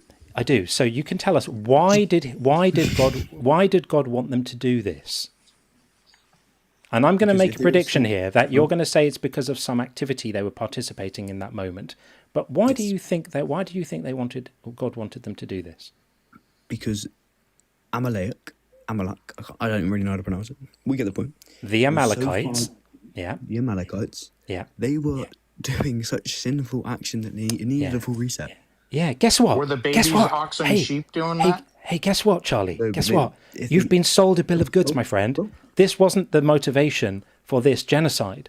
The motivation for this genocide to go and kill all of these people, including babies and animals, was nothing to do with them doing naughty things and not living right. It was a revenge attack. It was a revenge attack. What was it a revenge attack for? I don't actually know. You don't know, do you? So you don't know the reason why they were told to go and kill the Amalekites. Yeah, you don't know. So you don't know. So the reason for this was because 400 years previously, when the Israelites were coming out of slavery in Egypt, they had been surprise attacked by the Amalekites. So the Amalekites had attacked them, and this was a revenge attack. Right? Yeah. I agree with it. Because in 1 Samuel 15:2-3, God says, "I will punish the Amalekites for what they did to Israel when they waylaid them as they came up from Egypt." So it was a revenge attack. Yeah. Right. So it's not because they were living badly. It wasn't because they needed a reset. It was just revenge. Now, how many of the people that God was telling the Israelites to kill participated in the attack that the revenge was for? Well, I'd say not many. Not many, right? Because it was 400 years in the past, right? So none of them were alive, right? So explain to us, make a moral argument that why it makes sense for men with swords and weapons to go and kill people, including young children and babies, nursing babies, infants, mothers feeding their babies, all of that. All of them needed to be killed because of things that had been done many generations before. Many moons ago. Yeah. Make an argument that doesn't make you sound like a complete psychopath for why that makes sense. It's a loaded question, is it not? It's not a loaded question. No. It's a sensible question, given the moral monstrosity of this verse. It's a big question. A loaded question isn't a question that answering it honestly pokes holes in your position. A loaded question is one that contains a false premise, like, when did you stop beating your wife? That's a loaded question. Yesterday. Thanks for asking. So. Wow. That was clearly a joke. Why are you saying it's okay. The comedy channel is somewhere else. I'm asking you about men killing children. Yes, and I was about to answer, and then Sean rudely interrupted. Go for it. So, in the Old Testament, we believe... Oh, no. Try not to dig myself in a hole here. You're already in one, but keep on going. I'm climbing out. I've got my ice picks on. All right. So, in the Old Testament, eye for an eye, right? Yeah? We agree? Give me a little more. Is that your argument? No, I'm getting there. I've got to build it up. I've got to build up, right? Just make a moral argument. Stop being a dick. Just make a moral argument. Eye for an eye. I said it. That's your moral argument. Is some people did something 400 years ago, therefore we're now justified to go and kill children. When the Old Testament lived for hundreds of years. Yeah, I mean, people with very low IQs believe that's true, remarkably. So, okay, so you think that is a moral argument, that people did some things 400 years ago, none of them are alive anymore now. What? Have you any proof that none of them are alive? Yes, because only people who are morons believe that humans lived for hundreds of years, thousands of years ago, and we didn't even have antibiotics or basic medicine. Yeah, people who believe in the book you're quoting do. Yeah. I mean, it's an idiotic thing to believe. I'm crediting you with more intelligence than to take those lines literally. I had you down as someone who was a bit more sophisticated in your theology, but perhaps I'm wrong. So people did some things 400 years ago. You agreed earlier, none of them are alive anymore. You did agree to that point. And so now we're going to go and kill their children. And your moral argument for that was eye for an eye, as if that's a moral argument. That's not a moral argument. Yeah, eye for an eye. Okay. Is that the best you've got? Yeah, because you're saying that they're not alive as if they're not. As if people didn't live hundreds of years older. Hundreds of years older in the Old Testament. Yeah, had the children participated in that crime? Children is a broad term. Define children. Young people who aren't adults, infants and babies. Yeah. You know you're not in a good place when you have to ask define children. This is not going well for you, my friend. Andy's giggling. I mean, it's remarkable that you expect anyone here to be taking you seriously, because first of all, your arguments are complete garbage, and secondly, the delivery of your arguments with this kind of chuckling to yourself, you're just making an idiot of yourself right now. I'm asking you to justify commandments from the God that you seem to think is morally good, to go and kill babies and children, and you so far have not made one. If you had been an Israelite soldier at that point, would you have participated in this activity? Yeah. Yeah. So let me paint the scene for you then. So you arrive, you arrive at the Amalek settlement, and you enter a building, and there's a mother there in a room nursing a baby. She's feeding the baby. Which one do you kill first? Do you kill the mother first or the baby? You would kill the baby first. Yeah. Would you? Yeah. No, I wouldn't. Obviously, I wouldn't. That's such a dumb argument.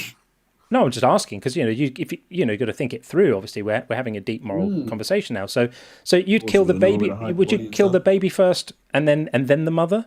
Would that be the right thing to do? Ooh, you see, I'd have hard, to isn't choose. it? Yeah. Which one do you think you? Which one do you think you would do the baby and then the mother? The baby. Yeah. Yeah. Right. And how well do you think this? And how well do you imagine this discussion's going for you at this point? Oh, I wouldn't talk for it. Yeah. Okay. Off you go. There we are. This is what religion does to you, folks. Don't do religion, kids. It makes you like Charlie. Is that Christian love, the way he was chuckling, like that's all a big joke, and the baby first. Yeah. Yeah. That's it. The love of these are the pro-life people, friends. Pro-life. That's what you get with that. Okay. So, as promised, I think we need to go over onto the YouTube side and get our good friend Rebel Apostate in, because she has been waiting a while and we weren't able to speak to her last time. And so I promised that I'd skip her up the queue, and I've actually broken that promise today. So that makes me technically a bad person. But we're going to bring her in right now. Hey, how are you? Oh no, we can't hear you again. This is what happened last time, is the audio on the YouTube side wasn't working, and you tried to join from TikTok. That's why we were unsuccessful last time. So you might need to go and join the TikTok queue, and then I'll jump you up the queue. So so go and do that. All right. It all comes back to me now. See you soon. Okay. It's funny, we've been trying to talk for a while. She's tried to come in a couple of times. It just hasn't happened. But today is going to be the day when it happens. Hopefully she makes it through the TikTok queue. And then I would recommend trying your microphone on some other app to see if it's like maybe her hardware. Yeah, well, we'll find out in a moment. Hopefully, she's just gonna come in right now on TikTok, and we'll bring her straight in. And failing that, we've got Glow in the TikTok queue, who we will bring in just a moment, and we have PVG in the YouTube queue as well. So a few people to talk to. Rebel hasn't made an appearance yet on the TikTok side, so we're going to take Glow for now, and then Glow has just disappeared. Okay, Glow is no longer with us. I was literally about to bring you in, Glow. If you're still there, just request up again, and we'll bring you right in. And if not, then not. So it seems not. Okay, I'm going to read a couple of messages until someone comes back. PVG, I see you there. We'll get to you shortly as well. Okay, just some random dude on YouTube. Always lovely to hear from you, my friend. Lovely to see you. Sorry, everyone. My free will gives you cancer. Yeah, that's exactly it. That's what it is. You want to have that free will, you're going to have all of that other stuff as well, because rules is rules. God's got to do what he's got to do. And Laura, lovely to see you. Did Eve even know God? Far as I can see, the serpent was the only one who bothered to talk to her. Right? She was just supporting caste. And Adam was just this guy, you know. Brilliant. I am absolutely with you on this. Yeah, I mean, Eve was, you know, God provided a whole load of animals for companionship for Adam. And he just wasn't feeling them that way. So, you know, in the end, God thought, okay, and did the rib woman thing with Eve. She really was an afterthought, a minor character. And yet she still kind of got blamed for the fruit-related crime. And now billions of women have to suffer painful childbirths because, you know, God just had to do it that way. Rules is rules. Couldn't do anything else. That's what it says, apparently. Axehead, lovely to see you. Thanks for coming back. Well, look who's live again. Hi, guys. Well, hi back to you. Always nice to see you and always great to have you around in the lives. We really appreciate that. Barbara, nice to see an atheist on this side of the pond. This is the right side of the pond. I mean, you know, all my American friends, you know I love you. But I'm guessing Barbara's British. Quite possibly so. Well, nice to see you too, Barbara. Yeah, this side of the pond it's all right, isn't it? I like America too. I'm actually going in August. No, July. Going in July and then again at the end of the year. So a couple of trips to the other side of the pond coming up later in the year. But yeah, thanks for that, Barbara. Appreciate it. And Geo Sam, thank you very much for the message and the donation, of course. I made this comment on one of your videos. If I ask someone to be my friend and they decline, I don't set them on fire for declining. Can you explain this to the people who don't seem to get it? Yeah, it's not complicated. Yeah. It's not complicated at all. Like, there's this idea that love should be something that's given freely. It's not demanded, and it's certainly not made on pain of death and torture and burning if you refuse. So we're always told by believers that, you know, God loves us. God wants to have a relationship with us. It all sounds so lovely, but there's not an enormous amount of consent involved in this situation, because if you don't love him back just right, he's going to set you on fire. And just, you know, think about what we would say of someone who was making overtures like that to someone we care about. If you've got a sister or a daughter or something like that, you wouldn't be happy if some guy was like, I really, really love you, but if you don't love me back, I'm going to hurt you. What would we think about that? So yeah, thanks, Sam. I don't understand why anyone has a hard time understanding this. To me, it's a fairly obvious sign of a moral problem. And finally, we have a legendary one. Thank you very much for the $20 donation and the message.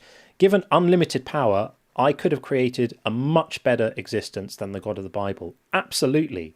And I honestly think most children could. Is that dude is completely inept. Why did he have to create a universe that has Ebola in it? What's the point of that?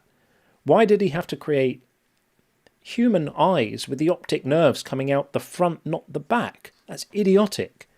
Why did he have to create mosquitoes that carry malaria that kill 300,000 people a year, or children, I think, even a year?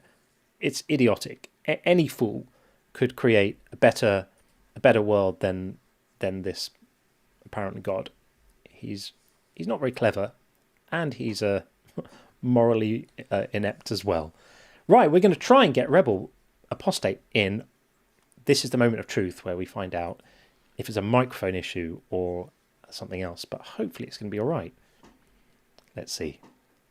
Are you there? Rebel? Can you hear me now? We can. Yes, we can. Yay! Hallelujah. Praise the Finally, Lord. we get you in. Nice to see you. How are Hi, you? John. Hi, Sean. Hey. How are you doing? It's funny. I could see you, Sean, here because on YouTube we can't see your pictures, so it's special. I didn't imagine you looking like that. You're better looking than I thought. Thank you. John, too. You're so beautiful. Oh.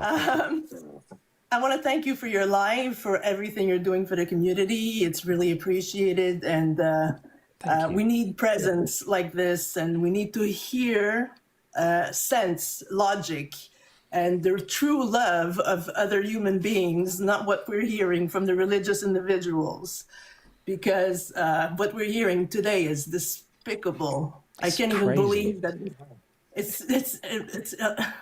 it's beyond words. It is beyond words. And it's so like there's something so dark and twisty about the fact that this system is described as love. You know, God Correct. loves you. This is love. There's nothing loving about any of this stuff. It's He loves you horrific. so much that he wants to send you to hell. Makes Yeah. no sense at all. None. I wanted to say also, I'm Canadian, so I live in Canada. And in Canada, where the Parliament is working on passing a new bill, which is called the Bill C9. I don't know if you guys have heard of it. I haven't. You haven't? Okay, so the Bill C9 is a bill against hate speech. So Okay. everything that has to do against talking about against race, religions, sexual orientation, and in a hatred way, obviously not just discussing like that, is going to be somewhat criminalized. So who do you think are against that bill? The religious organizations. So they're proning for hate speech, That's while the interesting. Parliament is proning against hate speech. And Yeah. where we're at now. Yeah, so I'm not going to get into the weeds on that too much because this isn't really a political talk show. But just for my own learning, is it criminalizing or just allowing for like civil litigation based on hate speech or what have you? Well, all depending on the depthness of the hate speech. Obviously, it's not Right. just if we disagree with some organization, obviously. But if you're promoting hatred and you're promoting violence against a certain group, then it's going to be criminalized. Okay, well, certainly promoting violence should be criminalized. On the other side of it, I can see both sides of the issue, and it depends on the details of the law, because there's free speech ramifications. Correct. Like I don't think people who say just saying ugly things should get somebody fined or arrested or anything like that. It's really But vile speech, yeah. promoting hatred, violence, maybe impeaching people to go into their own buildings. Either even if it's a religious building, if you want to block people from entering their buildings or getting to an abortion clinic, all these things are supposedly that's what they're discussing right now. And in the government. I want to read up on that. It's C9, you said? Yeah, Bill C9. Okay, I'll look that up, and I'll give in DM John. Maybe we'll talk about it offline and stuff like that. But we try not to unless it's obvious things like promoting, gay rights or human rights issues. We try not to get too political on this live. I agree. It shouldn't get political, but again, I didn't want to spend too much time on the on the live. I want you to be able to speak to opposition, but I wanted to thank you for everything and thank you. Have a nice evening. So nice to see you, and we finally got to speak, which is great. We got around the tech issue, Yes. so that's wonderful. Very Thanks for your support and your kind words, of course. Yeah. Have All a right. nice evening. Take it easy. Bye-bye. Thanks. Bye. All right, Rebel. Great meeting you. Come back. Good stuff. Okay, so funnily enough, we actually the queues are actually empty right now. So if you are watching on YouTube and you want to get involved, I'm putting the link in the chat. It's right there. And you just copy that into a browser or put it on your phone or a computer, and you'll come up and talk to us, and it will be fun. And if you're on TikTok and you think we're full of nonsense and you don't think God is evil and you want to come and tell us why, then just bottom left-hand corner, there's a little request button. Hit that and come and tell us why you don't think God is evil. We have had a couple of submissions in for the bingo that I haven't quite agreed to. There was a Boogie, the cat, said crash out. I don't think he was quite crashing out. I'm saving crash out for a real crash out, because we know a proper crash out is sometimes people when people go nuclear, that's when we got to save that one as a special one. And I think there was a That's the Old Testament submitted by Upshot, and I think I'm trying to remember why I didn't agree to it. We already covered that one, didn't we? Did we? No. That's the Old Testament is still there. I think it might have been because, why was it? I'm not sure. We could allow it. You know what? I'm going to allow it. Why not? So that means that Upshot gets a that's the Old Testament on the Believer Bingo. We're doing really well, guys. We've got 5 squares filled in. This is a triumph. I think That's the Old Testament is a bona fide good one, because we got in that whole conversation about whether with Dalton as to whether or not the old laws still apply. Fair. We're now in a new government. Fair. Yeah, so I think that's an absolute correct one. Yeah, that's a good call. Fair enough. Well, I'm over the moon at how well we're doing with this. That's excellent. Okay, we are going to bring in on the YouTube side Puff's Messiah. I'm loving that. PVG, who we have spoken to before. Hey, PVG. Hello. I've converted, John. If you haven't noticed, I'm a believer now. You're a believer in Puff. Well, may you be reflected in his scales. That's absolutely excellent. I'm waiting for the merchandise to come out. It is so coming. I can order. It is definitely coming. I'm a little delayed on it, but it is definitely 100% coming. That is definitely coming, and there's some really funny stuff in there. I've been working quite hard on it, so I hope to get the merch store open in the next week to 2 weeks. So that'll be fun. How are you? What's going on?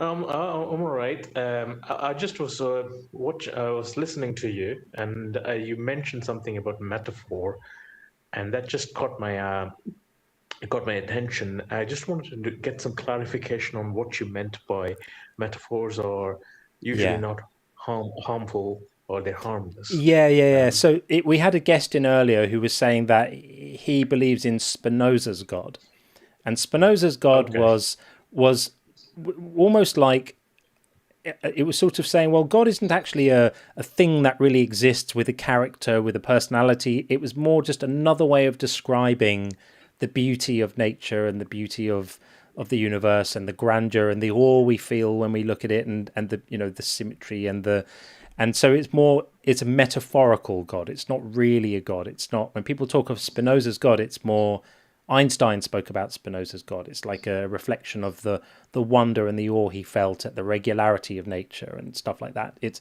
rather than it being an actual personal character with attributes and wants and desires and getting involved in stuff. So that's why I say it's a metaphor.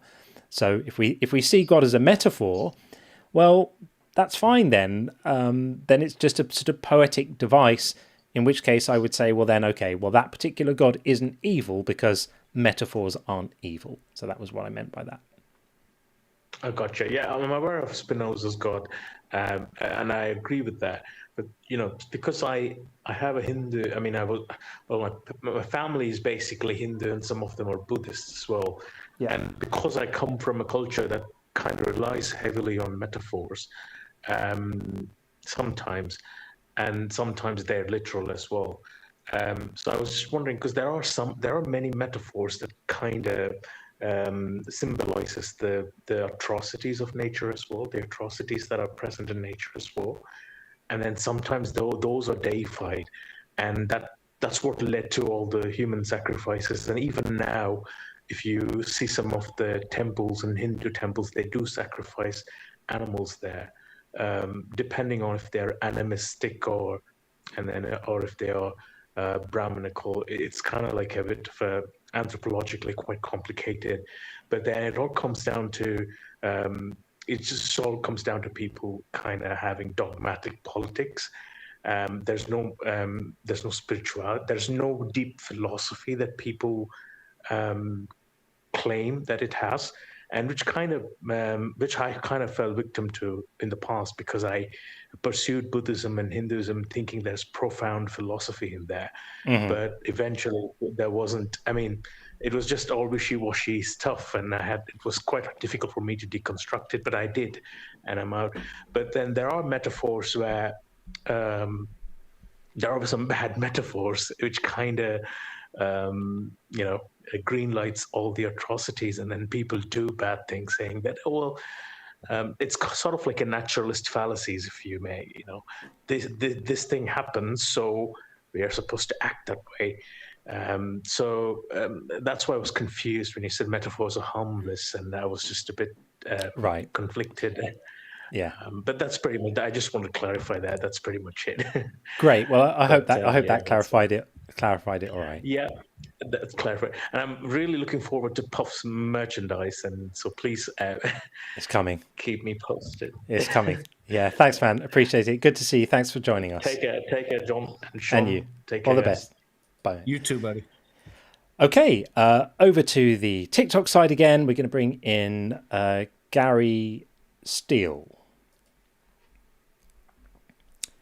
Hey, Gary. Are we there? There we go. Hear me okay? Yeah, we got you now. Hey, Gary. Hi. I'm a converted atheist, I guess.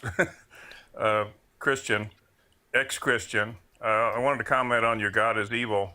Yeah. But I thought I'd tell you a little joke first. Sure. So God was talking to Adam one day in the Garden of Eden, and he says, I want to give you a companion. This companion will be beautiful, will do anything you ask, always be helpful. All I want is one of your arms. And Adam says, okay, what can I get for a rib? Yeah, there you go. But anyway. There we are. So yes. Related to God is evil, I guess I certainly agree, but I also agree that kind of the church and most pastors are evil unintentionally, I would say. Yeah. I grew up in the 50s and 60s, and there was much more emphasis on you need to be saved or you're going to go to hell. Mm-hmm. I guess they still do that, but much more so back then. So it was really a fear tactic, and I feel like it was almost child abuse for children to be raised in a church where you're constantly in fear of hell. Yeah. And you really don't get any other opinions, other than your community and your pastors. And I was considering for a time, when I was a teenager, to become a pastor. I had a cousin of mine, and we grew up together on the farm in Indiana. My dad was a farmer, and his brother, my uncle, was a farmer, and I had a cousin. We were exactly the same age, and we went through high school, and we were both pretty smart. We were going to go on to college, and his senior year, after he graduated from high school, he had a motorcycle accident, and he broke his hip pretty bad, so he was bedridden for several months. And him and I both were enrolled to go to the same college, but he had to delay his entrance into college because of the motorcycle accident. Mm-hmm. Well, he, because of the accident, he felt that was a sign from God that he shouldn't be going to this secular college. So he ended up changing his, and he was actually valedictorian of our class, so he was very smart. So he ended up going to Bible school and then on to seminary.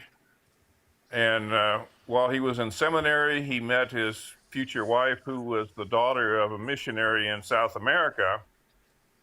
And of course, another sign from God, right?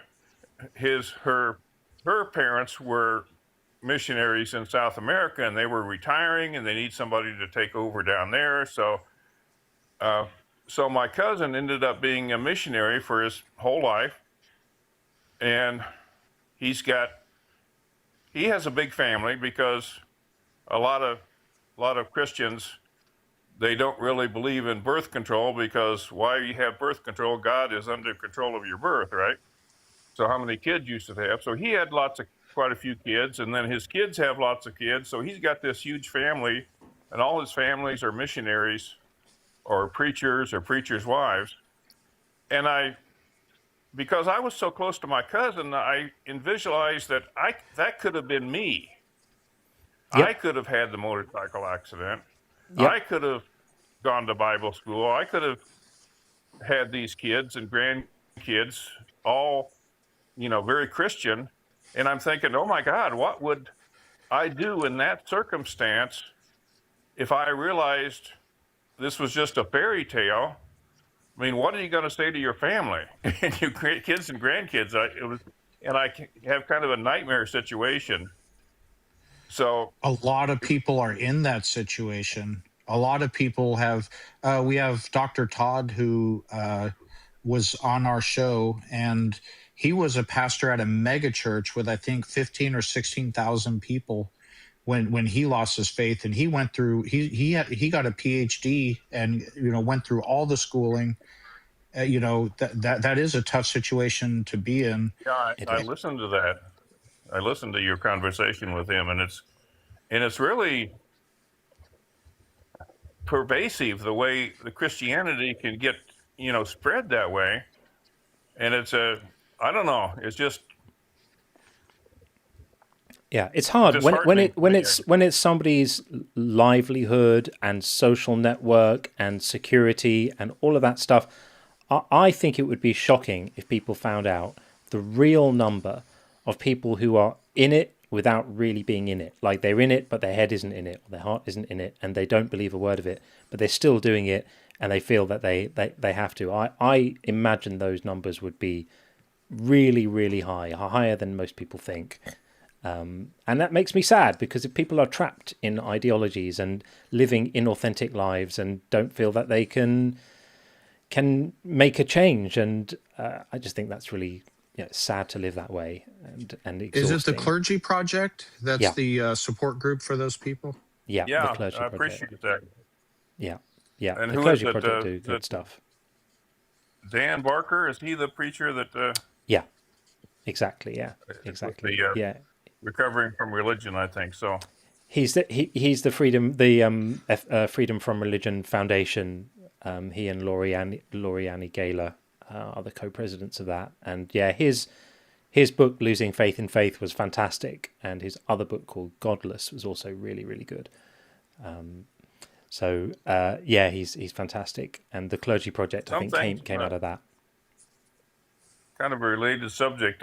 I'm a big fan of country music, but country music is that form of music where you also have a lot of religious aspects to the country music, and that kind of carries the perception of making religion more acceptable, I guess.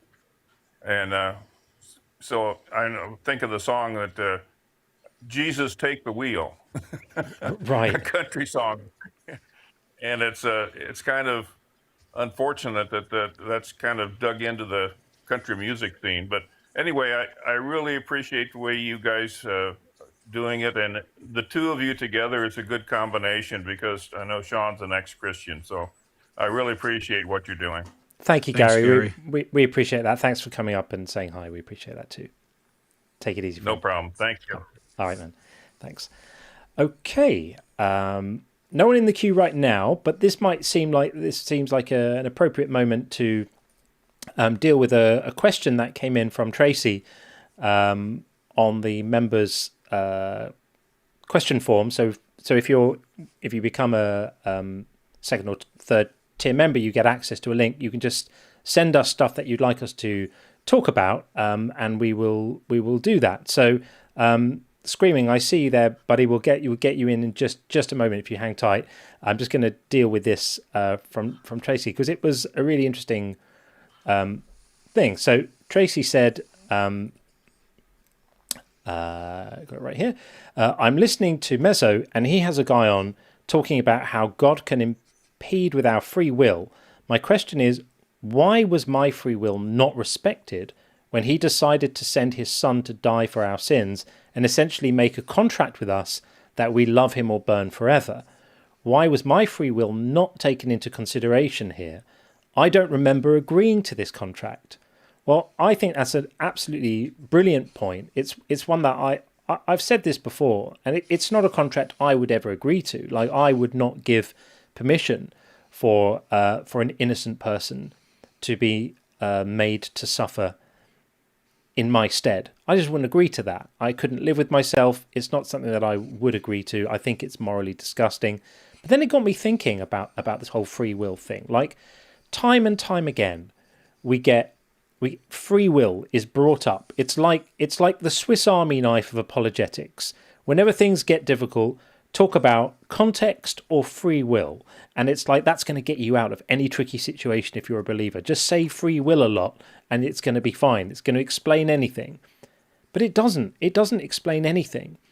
And then I started thinking about all the times in Scripture where God actually disregards people's free will. So this idea that God is like being really, really careful all the time not to contravene our free will is complete nonsense. He tramples all over the free will of human beings all the time. Look at God hardening Pharaoh's heart in the book of Exodus repeatedly, not just once, a number of times, like telling Moses ahead of time he was going to do it, and then doing it, hardening Pharaoh's heart, and the result is, Pharaoh has a hardened heart, doesn't let the Israelites go, and then we know what happens after that. And then there's other instances, right? So God sends a lying spirit in 1 Kings to King one of the kings, Ahab, I think. Again, another instance where God's happy to just go and mess with people and mess with their free will. He does a similar thing to Samuel. An evil spirit from the Lord torments. In Samuel, he torments Saul. In Judges, I've made a list of a few here. God sends an evil spirit between Avimelech and Shechem in Judges. God prevents repentance in Isaiah 6:9-10. He says, "Make the heart of the people dull, lest they turn and be healed." He's doing it all the time. In John 12:39-40, God blocks people from understanding, so they won't repent. And then in Romans, we've got God hardens Israel generally. In Romans 11, God gave them a spirit of stupor, eyes that could not see. So he's doing it all the time. So this whole notion of free will, I think, is a complete misnomer. And so, no, we were not consulted. Our consent was not sought on this hideous arrangement to have an innocent person hurt instead of us having to take the punishment that we weren't really due anyway, because it was related to something that someone else did thousands of years ago. The whole system is morally ridiculous, all of it. If you're listening to this right now and you're a deconstructing person, you've been thinking some of this stuff doesn't add up, some of this stuff just doesn't make sense, and this is the kind of stuff that should get you thinking the whole thing doesn't make sense. The whole thing is just a crazy cult that only anyone even knows about this because Constantine decided to convert to it at a particular point and make it the official religion of the empire. Had that not happened, this thing would have just faded away like all the other little crazy cults at that time faded away. It doesn't make any sense, and it's really, really silly. But Tracy, thank you for sending in the question. I appreciate it. It does. It gives us stuff to work with when you send your thoughts in. It's a pleasure to address these points. So thank you very, very much for doing that. I really appreciate it.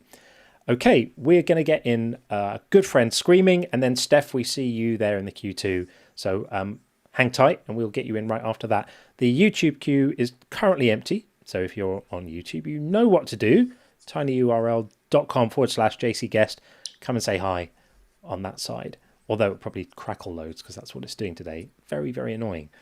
Going to bring in Richie right now. Screaming silence. Hey, Screaming. How are we doing? How are you? Very well. How are you? Good. Very well good. indeed.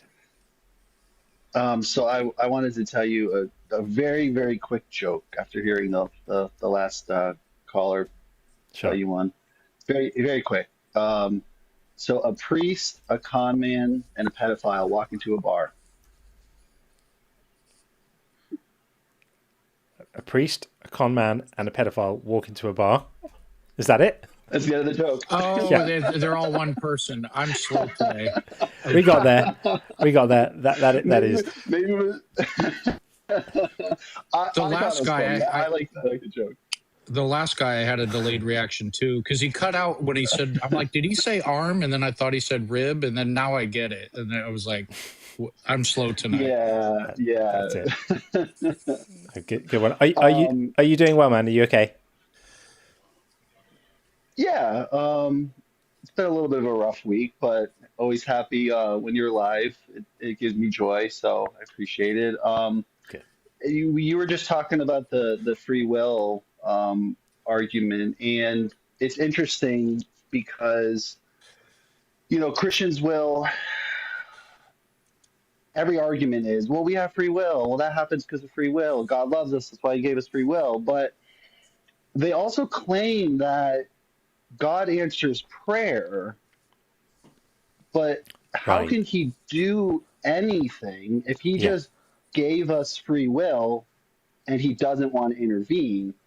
And that's something I've been asking Christians when they bring up prayer is, whose will did he interfere with? Are you there? Yeah. Yeah, you froze for a minute, but we got you. You got you got red bars. And those moments of those moments of messing with free will are sometimes easy to miss. So imagine someone goes for a job interview, right? And then their family are praying that they're going to get the job. Yeah, we can hear you. We can hear you. Maybe it might be an issue your end, because I can certainly hear you and see you, and I think it's okay. Sean, are you good? Yeah. Yeah. Yeah. Okay. I was able to. He froze for a minute, but the sound was still coming through. Okay. So I'll just keep on going. So I was saying that the instances of like messing with free will are sometimes easy to miss. So if someone goes for a job interview and their friends or their family or their congregation are praying for them, we're hoping, God, please let them get this job. Well, who's deciding who to hire? Like, it's the person who's interviewing them, right? It's the hiring manager at the place or wherever it is.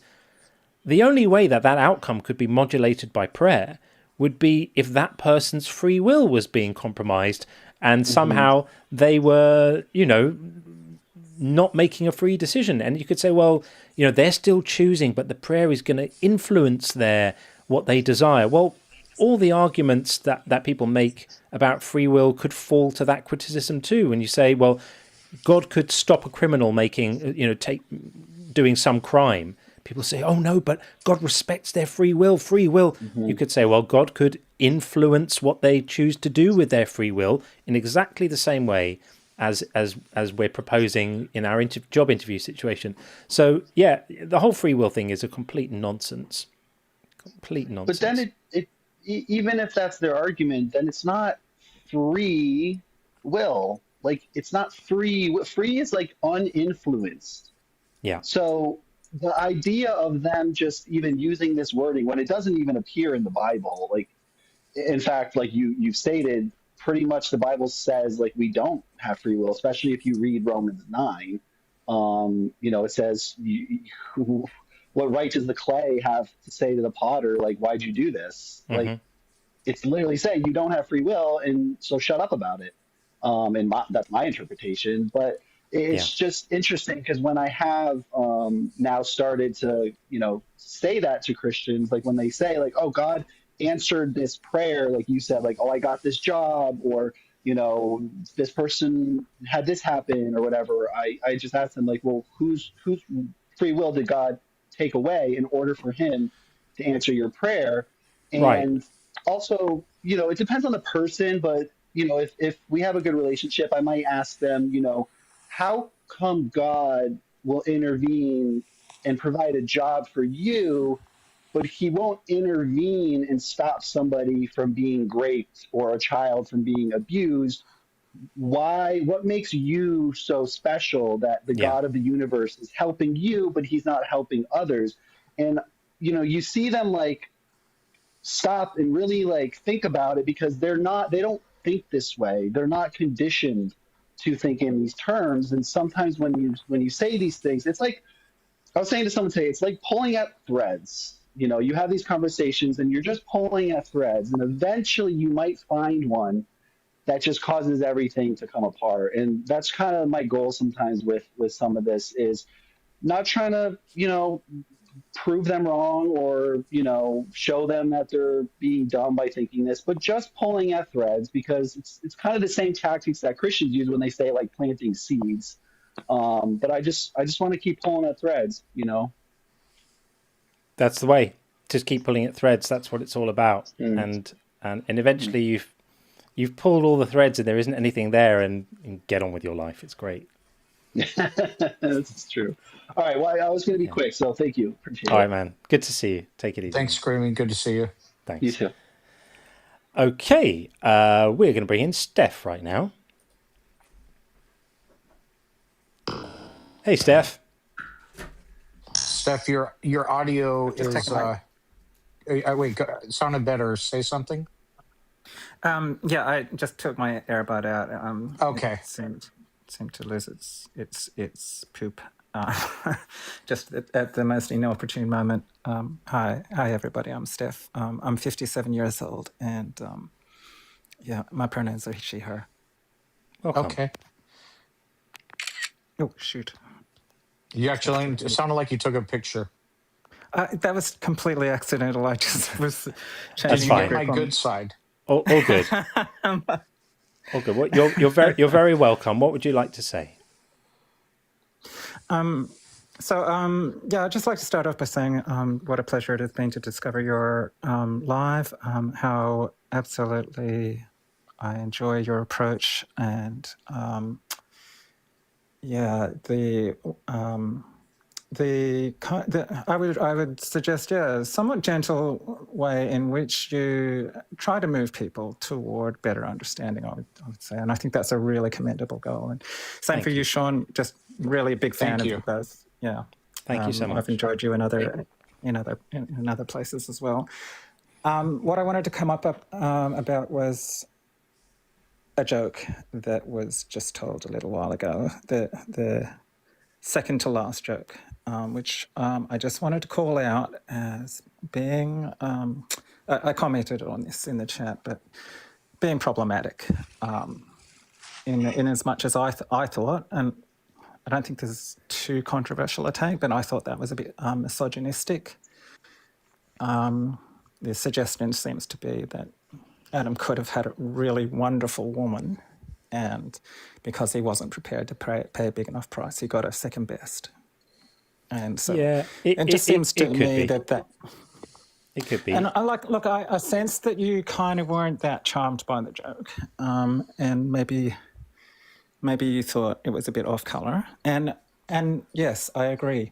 Could be is a gentle take on it, and that's kind of fair. But it's also I would suggest it's fair that to say that people are going to find that offensive, and I suspect a few people probably did, and I can completely understand that. Yeah, and you know, I laughed about it in the chat. I'll take ownership of that. And in retrospect, what you're saying does make sense. So I'll try to have better awareness and self-awareness in the future about those sorts of things. Thank you so much. Yeah, I appreciate that. Yeah, I mean, I'll just mention, certainly in Australia, there's been a really positive campaign to move men in like an or an education and ad campaign to move men towards protecting women and respecting women. And a big part of that is not staying quiet when there's sexism going on around us, and speaking up and calling it out and saying, hey, that's not okay. Because so much, it is really such a problem that there are men. I mean, I saw a terrible story just the other night about a couple in a bar.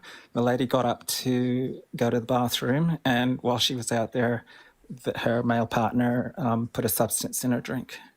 And a couple of the men nearby just laughed together about that. So that's a couple of guys just having a laugh about someone who's planning a date rape. Yeah, that's completely unacceptable, of course.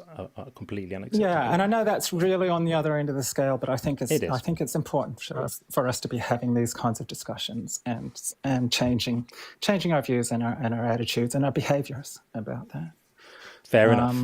Yeah, so thank you so much for your receptivity to that. No problem. I was reticent to come up, but I feel it's important for us to say, yeah, like I said, to say something. See something, say something is what they say.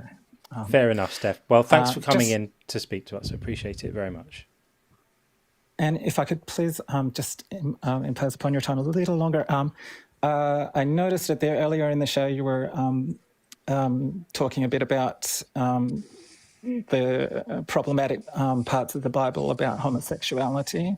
Yeah. And I saw that you backed away from that, or it seemed to me you backed away from that. And I think that was a really good choice, because I think what was really unfortunate about that was that it was just basically platforming bigots to just say they're awful bigotry. And I think there's a balance to be had, right, Steph? Because partly you don't want to platform people, but also I want to shine a light on what people are like, and I want to shine a light on where certain doctrines get you. So I knew he was going to defend that verse, and I knew he was going to try and come up with some justification for all of it. And I wanted to just, basically we handed him the rope, and he hung himself with it. And I was like, okay, the job is done now. We don't need to have any more of it. But I feel like it would have been wrong to back away so much that we didn't even get the opportunity to say, look at this guy, he's just a complete homophobe and a bigot, and we all would have we would have suspected it but not known it. Now we get to know it forever, and I get to clip it and put it on the internet forever, and now everyone in the world who sees it will know that's where it gets you to follow this kind of doctrine. So there's always a balancing act to be done between sort of creating a platform for odious, disgusting, horrible things that people say, and at the same time shying away from them and not being willing to shine a light on them and saying, this is it, like, don't do this stuff, guys, or what this makes you. Oh, I agree with that. I agree with shining the light on the ugliness. I think that is such an important task. But with this issue of homosexuality in particular, I think with the first, I heard two instances of this, but with the first one, we just left off with him saying, yeah, he's fine with with hating homosexuals. He's fine with the narrative in the Bible about homosexuality. I think part of what's problem about that is there's going to be plenty of people in the audience that are going to just sit right alongside him and say, yeah, that's true, homosexuality is disgusting. They should all be stoned to death. What I think is important, though, is to bring it up and then argue against it and highlight the fact that they don't actually have a good reason to be homophobic, that any secular reasons against it, they all fall like a house of cards, and force them to defend it because they don't have a leg to stand on using logic and reason. All they have is God told me to hate gay people, so I got to hate gay people. And it's important to bring that up and not just let them have a platform, but then actively argue against that position. And I feel like that's what we did in that first call. I think we did. Yeah, I understand where you're coming from. My problem with it is, or what I think is better about the second instance, where you went into talking about homosexuality and then moved on to even more horrifying things, is that there are so many things in there that are just barring a few psychopathic individuals that we're encountering too often, there are things that anybody should be able to agree is horrifying and wrong. And so, like, you can move from them saying, "Yeah, I'm fine with disparaging homosexuality and so forth," to them saying, "Yeah, I'm fine with genocide. I'm fine with infanticide." And so you like that. That was what I thought was much more powerful, because it's just showing how like the tie of barbarity of these beliefs. Yep. Well, Steph, thank you for coming to. Thank you so much. I'm sorry to take up your time. I no really problem. appreciate. All right. Really appreciate your receptivity. Thank you. Take care. Okie dokie. All right. Well, we did have someone in the TikTok queue who's just vanished again. This happens quite a lot. They're like in the queue, and I'm just about to bring them in, and they drop out. So if you're on the TikTok side and you were just in the queue a moment ago, and you were thinking you might want to come and chat with us, and then you had a change of mind, come back again. We're still here, and we want to talk to you. And we'll be nice most of the time. Well, at least Sean will. That would be good. Queues are currently empty. At least someone. You're known as the nice guy of TikTok, John. Well, I'm not sure.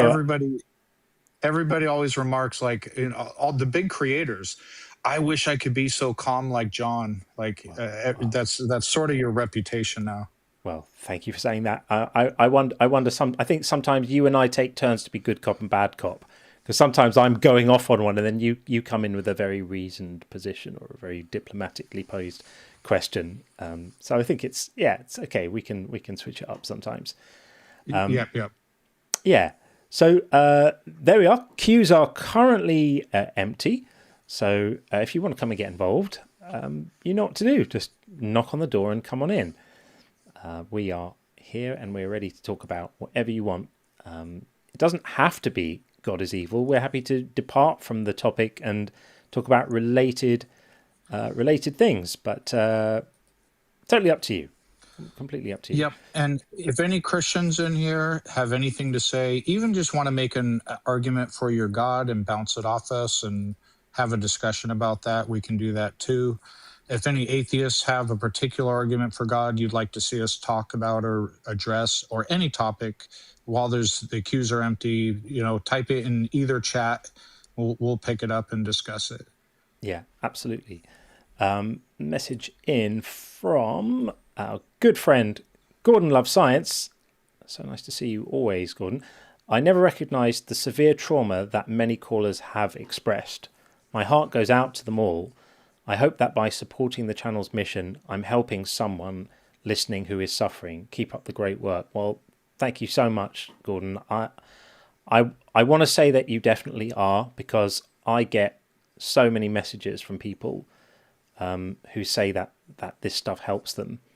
And that's certainly what motivates me to keep on going. Is it really does. It lights a fire under me every time I get a message.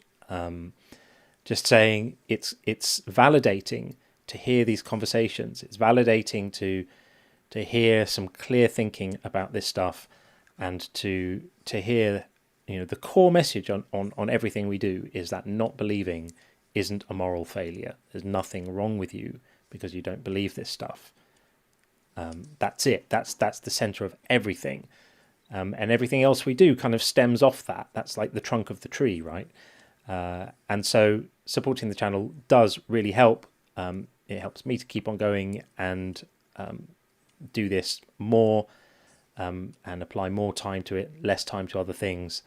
This is my mission now in life, is to do this stuff. I'm starting to turn away other like non-mission related work, because I don't want to be distracted from doing this stuff. So so the support really does help. I appreciate it, and you will be helping other people, because I know this stuff does help them. So thank you very much indeed for that. Right, queues are still empty. So anyone know any jokes? No, just kidding. Just kidding. We got to be careful. Some of these jokes are like off color, a little dangerous, and like myself can get you in trouble. It can happen. It can happen. But yeah, there we are. Rebel is back, so we're going to bring Rebel Apostate back in. Hello again. You've come back again. Nice to see you again. Thank you so much. Since the queue is empty, there's just something else I wanted to discuss with you guys. Sure.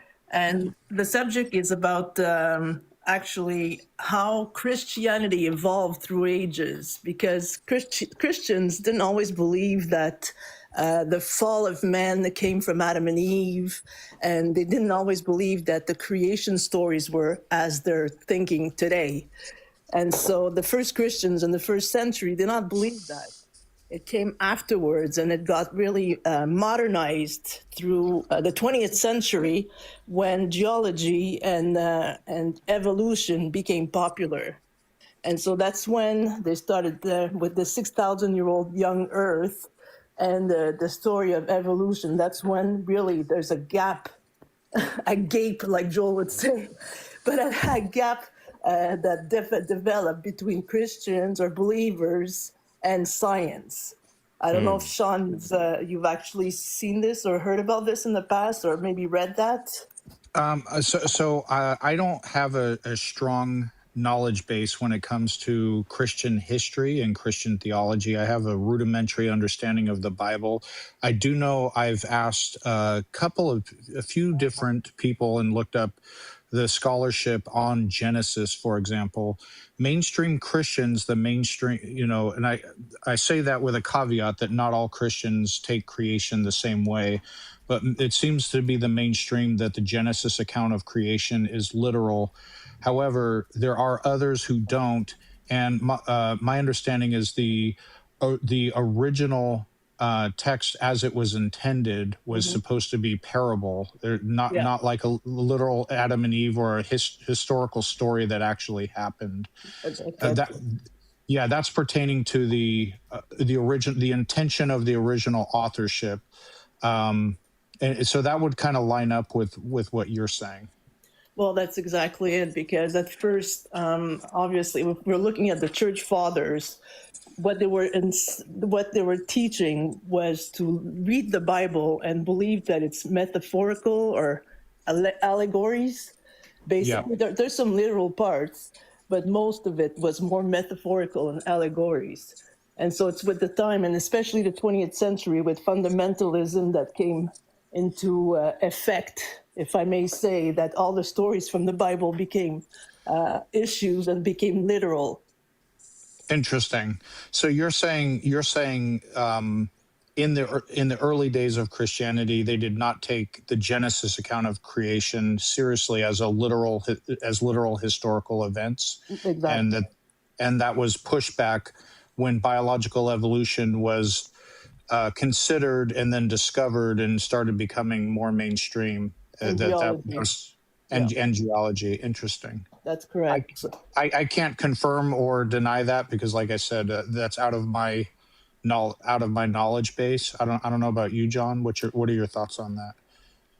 I mean, it doesn't surprise me that as we progressed in science and as we developed models for understanding our history, both on a large scale cosmologically and on a small scale biologically, that it would open up a chasm of understanding between the biblical narrative and the scientific narrative, because before that sort of tension wasn't really there.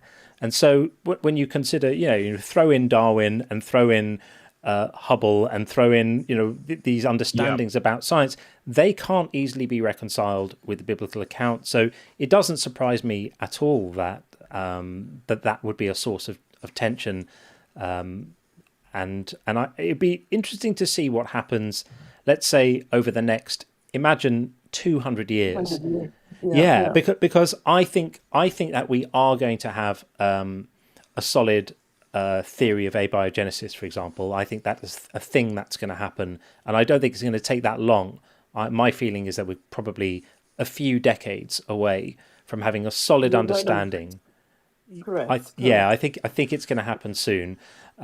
So then that gets rid of the whole life come from non-life, all of that nonsense, because that's just going to be explained in the way that we, that evolution explained by biodiversity, abiogenesis will explain origins. So then that won't be a place for gods to hide anymore, and they'll have to retool, and they'll have to come up with some other area of. They'll just deny it. Or we'll start seeing extraterrestrials, and then the attention is going to be given somewhere else now. Yeah, and Sean, you're right. They'll just deny it in the same way that they deny evolution now. But the age of the Earth, the shape of the Earth, all of the that. whole evolution. They'll just continue to deny it. And now it seems kind of innocuous. So like, okay, you want to believe the Earth is flat, whatever. That's pretty benign. You're think what you want about them. But there's a second order effect with that I've talked about before. In order to deny scientific consensus, they have to develop conspiratorial thinking about science and the scientific community. Oh, science is always changing, and greatly exaggerating how much it changes and, what the changes are, et cetera. A general distrust of science. So when we have things like pandemics come out, and then scientists make recommendation like, here are some vaccines, you should wear a mask, here are some instructions. They already have ingrained in them conspiratorial thinking. So instead of a pandemic, it's a plandemic.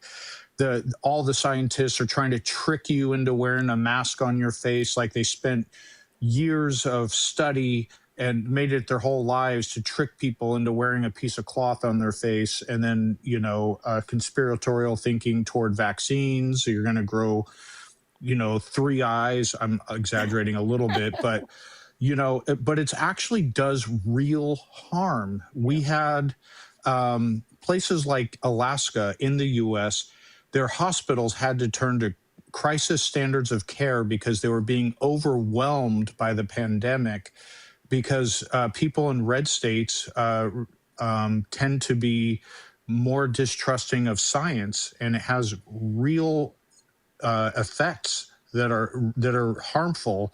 So it's not just flat earthism, science denial in general becomes more prevalent. That comes behind it. It's not just like you're saying flat earthism. It's the conspiration, the total lack of confidence in science. It's the world, new world order. It's all the whole shebang basically.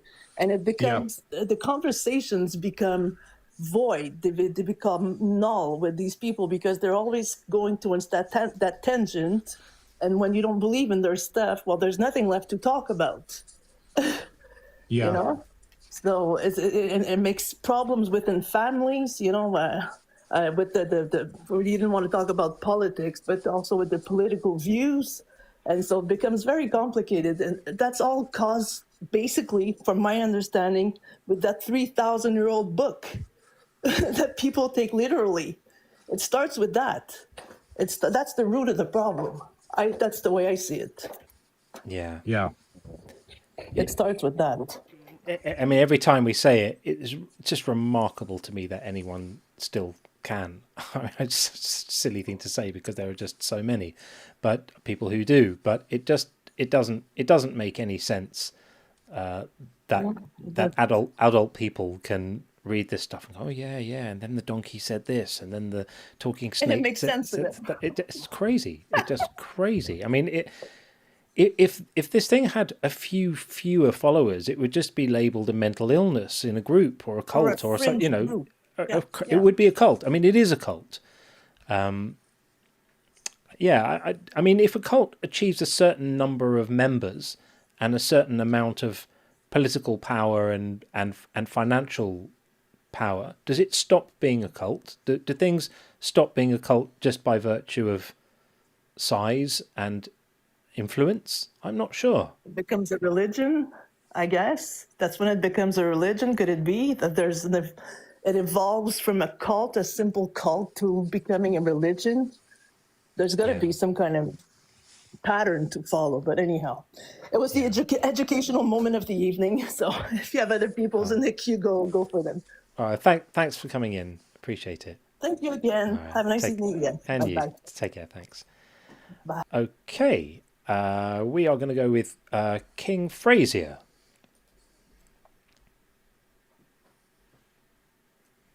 On the way in now, hopefully. Come on, TikTok. Transporter's still running. Still trying. You can do it, TikTok. Come on. Trying to get King Fraser in right now. We're trying.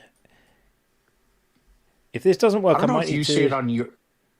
I don't know if you see it on your side. Here, I can see an outline of the. Yeah, it's sort of trying to connect and failing to.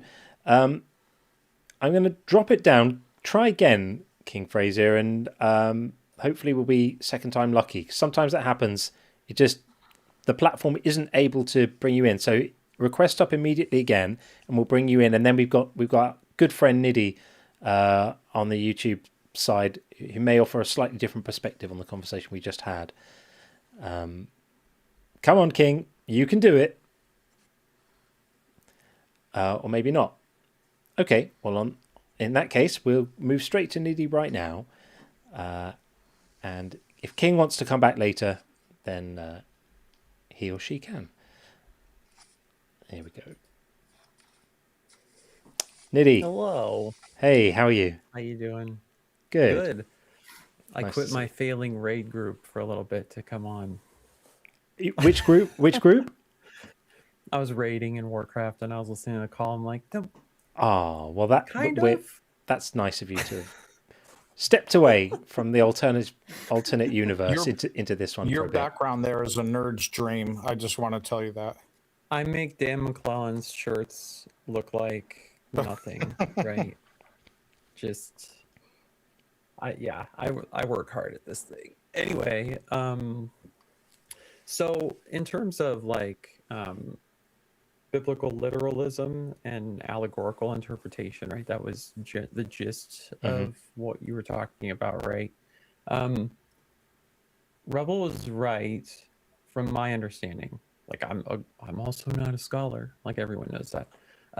But the allegorical readings of the Hebrew Bible and events in the Torah and things like that, the allegorical nature was not mutually exclusive from the historical nature of the story for them, right? So all of these things actually literally happened, but the interpretation of what they say about them later on by us, like this is an allegory or this has more to say about our lives today when we go back and read it, like which is what ancient authors and theologians were doing. They'd say like, look at this thing that happened. It has all these spiritual meanings to it.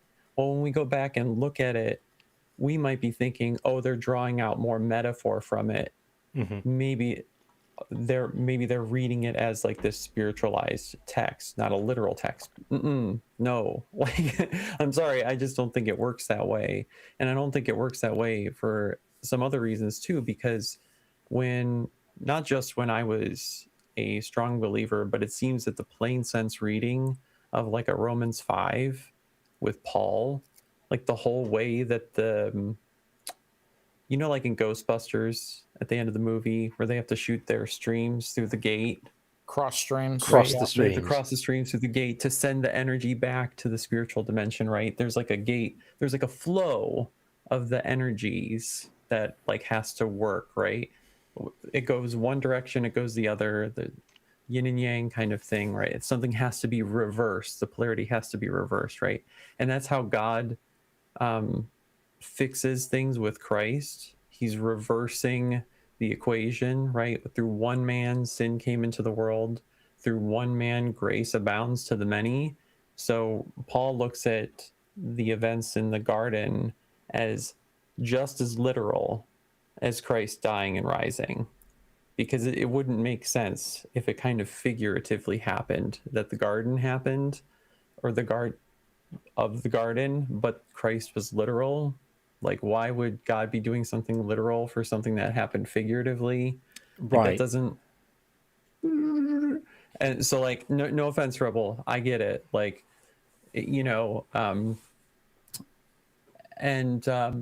Jesus himself in the Gospels, right, seems to say like, what God has joined together, let no man separate, right? He's quoting and assuming that Adam and Eve were real people, the things that God breathed them, brought them into existence, and ta-da, that is where it is. So I'm the steel manner. I'm really annoying and pedantic about this stuff, and I'm sorry. That's all No, good. that's okay. That's okay. So it is sort of independent because the New Testament was written quite a bit of time after Genesis was written, right? So it's still right. And I'm not saying you're right or wrong. What I'm referring to is my understanding from talking to a couple of different biblical scholars, and that's just a conversation. I would need to do a deep dive, so I'm not making a hard claim. But my understanding from them was the original authors of Genesis intended it to be allegory.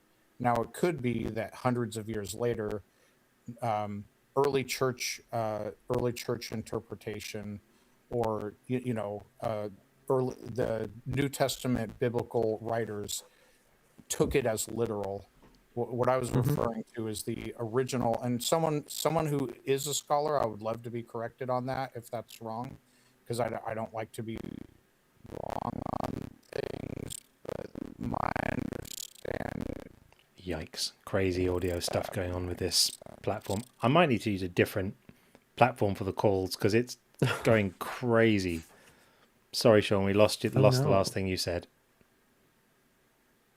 Oh no, that's okay. Yeah, so what I was addressing was the original authors of Genesis. I see. As opposed, and it could be that they intended it as allegory, and then early church fathers and New Testament writers interpreted it literally. And yes, and that's a discussion maybe, John, you could have with Justin, and I will correct myself publicly ask Kip. if I'm wrong on that. I'll ask Kip. Yeah. Because I know that he has actually, I could look it up in his book on my Kindle right now. If in his book, Dr. Kip Davis has written at least one book, God's Propaganda. You should go pick it up. It's a good book. But I'll check and see if he talks more about how that text was received. But he goes over a lot of this kind of stuff. Yeah, and especially when you then start factoring in that the God of the Old Testament was from a pantheon, right? He was a particular god of a particular group of people in a particular place, and he started off very anthropomorphic. He was more like a sort of man figure, a bit more like a Greek god, getting in wrestling matches and walking around places and coming from a world where multiple gods was just assumed to be the way, right? There's this whole monotheistic framework only emerged much later, which might also shine a different light on how we think about all the storytelling, whether it was just myth making or considered to be myth making or intended to be myth making or symbolic or allegorical, not just statements of history. It's tricky. Yeah, and thou shalt have no other gods before me. Exactly. Seems to imply there are other gods. Yeah. Now, there's at least a slight implication there, if it's not outright suggested. You could make an argument that the implied is thou shalt have no false gods before me, or what have you, but it doesn't say that. It says thou shalt have no other gods before me. Right. Well, and even in one of the funniest passages in the Torah is where God is giving commands about the cleanliness of the camp while they travel through the desert, and about what to do with their waste. And he says, please take your waste outside of the camp, so when I pass through it, it's clean. Oh yeah. Exactly. Yeah, exactly. The creator of the universe. This is in Ezekiel, isn't it? The creator of the universe is extremely upset about making sure that people bury their toilet waste in the right place, because he has to walk among them, and he can't possibly be subjected to things like that. Is it in Ezekiel? I think that's That's funny. interesting. Yeah, and I might have it in the wrong place, but it's one of those. It's and it's Deuteronomy. Sorry, it's not Ezekiel. I'm getting confused with the Ezekiel was the making people cook over wanting to make them cook over human dung, and Ezekiel pleading with him, and God relenting in eventually negotiating that it be animal dung instead of human dung. It's Deuteronomy that you're talking about. That's just bizarre. That he mustn't see anything indecent while he walks among you, because he's that prudish and the author of the human digestive system, who could have configured it any way he likes. We must assume that if God is perfection, that the machinery he designed for disposing of human waste must have been entirely to his liking and his choosing. Otherwise, he could have done it differently, right? And yet he's appalled to have to see it. It's so silly. The whole thing is so silly. We're going to have to run God is silly again. Whenever I start thinking about this stuff, it's so ludicrous. But anyway, we digress. But yeah, thanks for coming in to give us a different perspective on it. Yeah, it's absolutely great. Yeah. And everyone always loves to see your geeky background as well. We all applaud that. Oh, thank you, John. I appreciate it so much. We love that so much. And thanks for stepping away from your game. So good luck getting back in there and do stuff. I'm gonna do something else. I'm gonna go pick plants or something. Good stuff. Good to see you. Thanks for having me on. Thanks, buddy. Later. Bye. Okie dokie. All right. Well, the queues are still empty. My clocks have gone forward. They went forward to tonight. They went forward tonight. So in the UK, it is now 10 to 4 a.m. I'm still good to keep on going for a bit, particularly if anyone wants to come up and interact with us. I've still got wind in my sails, so I'm happy to keep going. Just a little bit of an announcement. I've been asked to do a guest slot on a channel called Skeptic Haven on YouTube. If you look it up, Skeptic Haven, they asked me to do a slot tomorrow night, so I'm doing that. I think it's 8 o'clock Eastern time. I think it was about 1 a.m. my time. So 8, 9, 10, 11, 12, 1. Yeah, I think that works out at 8 o'clock p.m. Eastern time on Skeptic Haven. I'm going to be doing a call-in show with Jim Barrows. Funnily enough, Sean, some people say you sound like Jim Barrows. Do you know who Jim is, Sean? Is he the... I think, actually, I'm pretty sure I know who he is. I'll Google him. But I'm like 90% sure I got him. Yeah, he used to present on the Atheist Experience a lot. Not sure if he still does or not. But anyway, I'll be doing a thing with him tomorrow. Yeah. That's great. So I have no idea what it would be like. I don't really know what to expect, but they asked me if I was up for doing it. Perfect. And I said, yeah. I look forward to it. Doing that. So yeah, Skeptic Haven, check it out. I'm not sure how big or small, but Jim is great, so it'll be fun to do a thing with him. What's the date and time again? It's tomorrow. Tomorrow, I think it's at 8 p.m. Eastern. Okay. And Jim is great. I mean, I used to really enjoy listening to him on AXP, so it'd be fun to do a show with him. So that's good. And if anybody doesn't know, I'll be doing a joint stream with Justin on the 9th of April. I think 6 p.m. Eastern time, I think is the time that he suggested. So format and details, I guess, TBC. I don't know if I'll just be jumping in his... I guess I'll probably just be jumping on his as a guest, something like that. But we'll be doing a thing together then. So that'll be fun as well. Okay, we have Aaron on the YouTube side. I'm going to bring in right now. Hopefully video will behave. I suspect it probably won't. I think I can hear it not behaving already, but let's see what happens. Hey, Aaron. Hey, what's up? Can you hear me? Yeah, it's pretty terrible signal though. Are you near a good signal? Is it? I'm not sure if it's our end or yours. Yeah, I can hear you good. I'm just in the car right now, so I don't know if there's I a way think, to switch it to my speaker, or I don't know. yeah, I'm not sure why it's so bad. If it's because you're in a car, or if we have been having audio issues tonight. Let's see if we can make it work. It sounds pretty bad.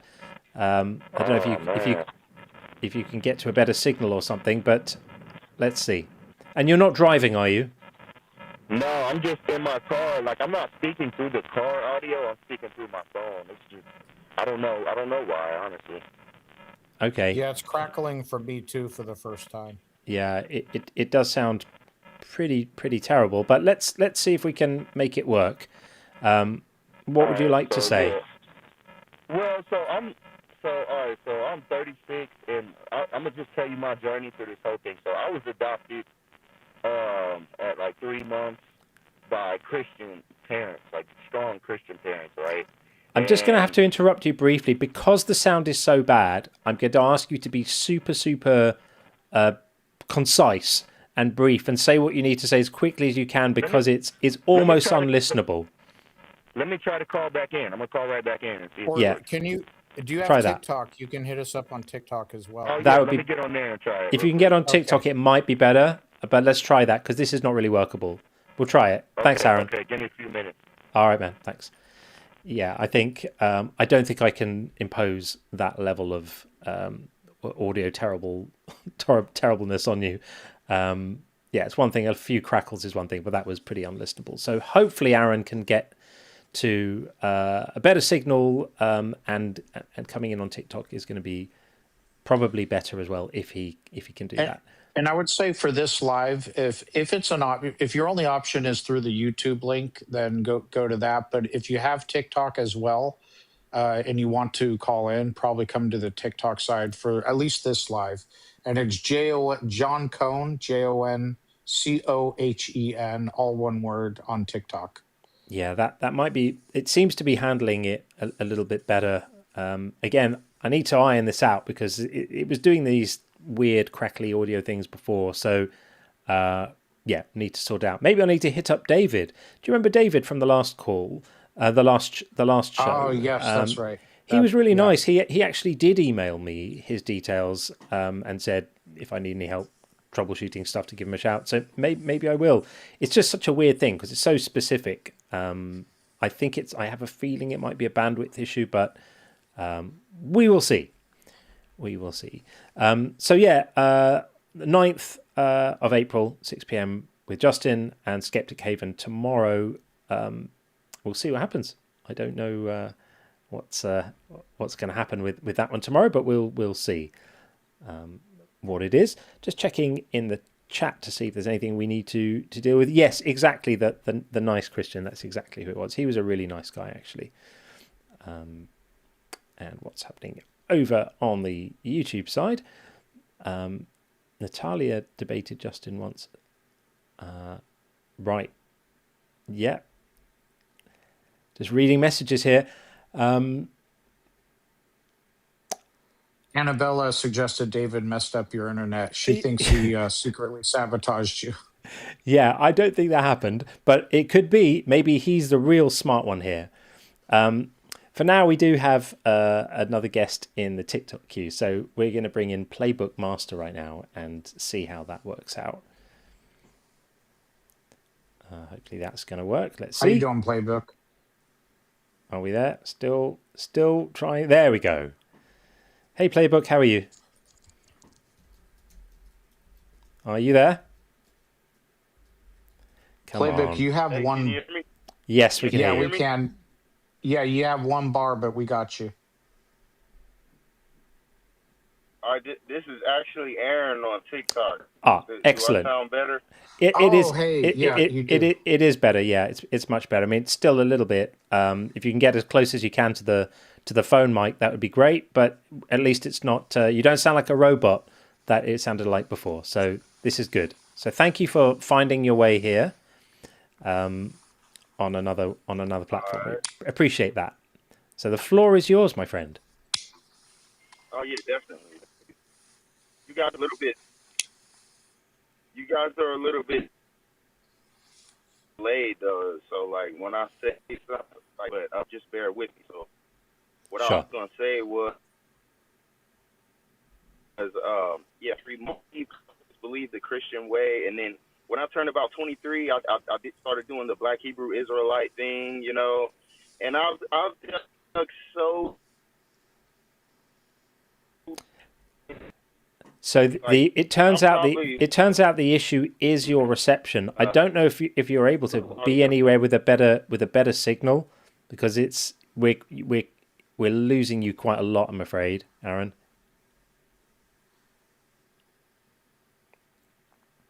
Yeah, it says you have one bar. Yeah. Do you have better signal, or can you get to better signal? If there's any way you can like get to Wi-Fi or something, and then it will be much better, because we're losing you, I'm afraid.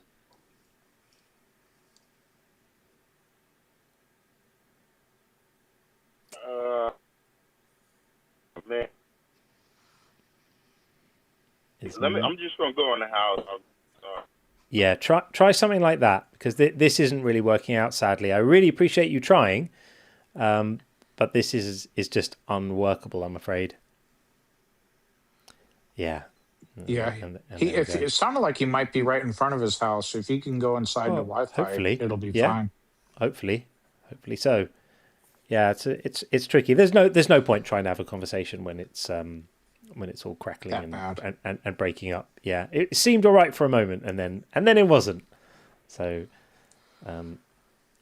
yes, I can't remember where we were at. Hey, Brando, nice to see you on the YouTube side. We've had some good numbers in tonight. Really good. We had something approaching 600 across the two platforms earlier. So it's good. The audience is growing. It's going in the right direction. I really appreciate that, and it's good to see it happening. As much as I'm impatient and I want it to grow quicker, it is growing. Things are going in the right direction, and it's really nice to watch it happening. So yeah, again, shout out to Dalton, the Bible guy, because he really did us a solid coming in and joining us and giving us a nice raid when he ended his live. That was a big help. It was brilliant, and he's fantastic. So there was lots of mutual respect all around there. I've really enjoyed watching him for a while, actually, and not just as a foil to Justin, but as a brilliant creator in his own right. He's great. Absolutely. So that is good. Yeah, that's fantastic. Pastor Fairy saying we had over 600 on both platforms for quite a while. That's really encouraging. I think that's things are going in the right direction. So that's definitely good to know. Yeah, well, I wonder if Aaron's going to join us from inside, but if not, it's a little bit quiet for a Saturday night. I'm trying to think how Saturdays normally are. So we've had some really, really good Saturdays. That's TikTok checking in on us. Like that. TikTok. Brandon, or not oh, Brandon, wait. sorry. He's back again. Yeah. Yes, Let's try this again. Third time lucky. Let's see if this works. Okay, how's that? Yo, can you hear me? Yes. Way this better. Is infinitely better. Okay, good. All right. All right. Yeah. So back to where I was at. Yeah. So I was adopted. Blah blah blah. And so when I was like 21, I kind of stopped going to the church. I was raised going to like an all white church, right? Like okay. So they didn't really certain parts of the Bible you couldn't really question. So, but I stopped going to church. I started doing my own studies. Then I started thinking I was the Black Hebrew Israelites, and then for all the way up until like 30. So the past like 6 years, I pretty much haven't been believing, but I've been thinking I was the Black Hebrew Israelites, and then I found out that you know how their whole basis is that the Edomites are white people, right? And I found out that was a lie. As a matter of fact, I went and did my studies. Found out that there's a tribe in West Africa called the Edoma tribe, and their ruler is called the Aboda, and Aboda sounds like Obadiah, and I literally can't make any connections to the Bible with these people, but it's so weird how they have a similar name, and I find these weird these weird Bible names of tribes of people all over the earth, but they have no correlation to the Bible or even believe it. Like I find Hindu tribes who are directly connected to Old Testament tribes, but you got to dig so deep to find them. And I kind of feel like the Bible is like just a mixed amalgamation of like allegorical stuff and like biblical like bloodlines and stuff like. But it's so weird. I've just given up on it, honestly. But I feel like it does have a weird element of truth to it that is kind of mystical. Like, you know what I'm saying? It is weird. Like, for instance, I don't know if I should say this right now, but they say, like, the name of the creator is Yahweh and Jehovah. But through my studies, I find that it's Haya, actually. Haya, Hayah or whatever. And I just don't see how that name has really benefited me at all. And Right. that's the deepest that I could get to as far as, you know, the mysticalness of the Bible, and is trying to get to the name of the creator. And I found the name, and then it just hasn't really got me anywhere. So I I haven't don't know. even heard about like so many different alternative names like Yeshua and all kinds of other that I hadn't heard before until I started going into TikTok lives to discuss theology. And that doesn't mean it isn't out there. I wasn't exposed to it till I got on TikTok. But where did you land on your general God belief now? Do you still believe there is some type of God or creator of the universe? Where are you with that? I'm so glad you asked me that. So now, oh my God. So now what I got to tell you is crazy, right? So I don't think that the Bible God per se, I think the Bible God is an interception to what the real God is, which you can't even call it a God, really. We can't like fathom it. And this is why I'm going to have proof. So if you go on Google Earth, this is crazy. No one's ever going to tell you this. If you go on Google Earth, right, there are images, and multiple people have found these images of giant like beings on the earth, like creatures of mountain proportion sizes. I know you guys have probably heard of this, and it's not pareidolia. Some of it is, but there's actual images that there's so many of them that makes me think that there were beings larger than this, like to the point where we couldn't even imagine. So I feel like at one point in time, the Bible's not, I'm not saying the Bible's real, but I think maybe millions and millions of years ago, things were so big and then things just get smaller and smaller. So what if we're just living inside of a giant being and the universe is really like the inside of his mind, like the infinite of the infinityness of the universe is like how the infinite of the mind, like how I can just imagine anything. You see what I'm saying? The vastness of the universe is like the vastness of the mind. I want to can't understand explain you. it.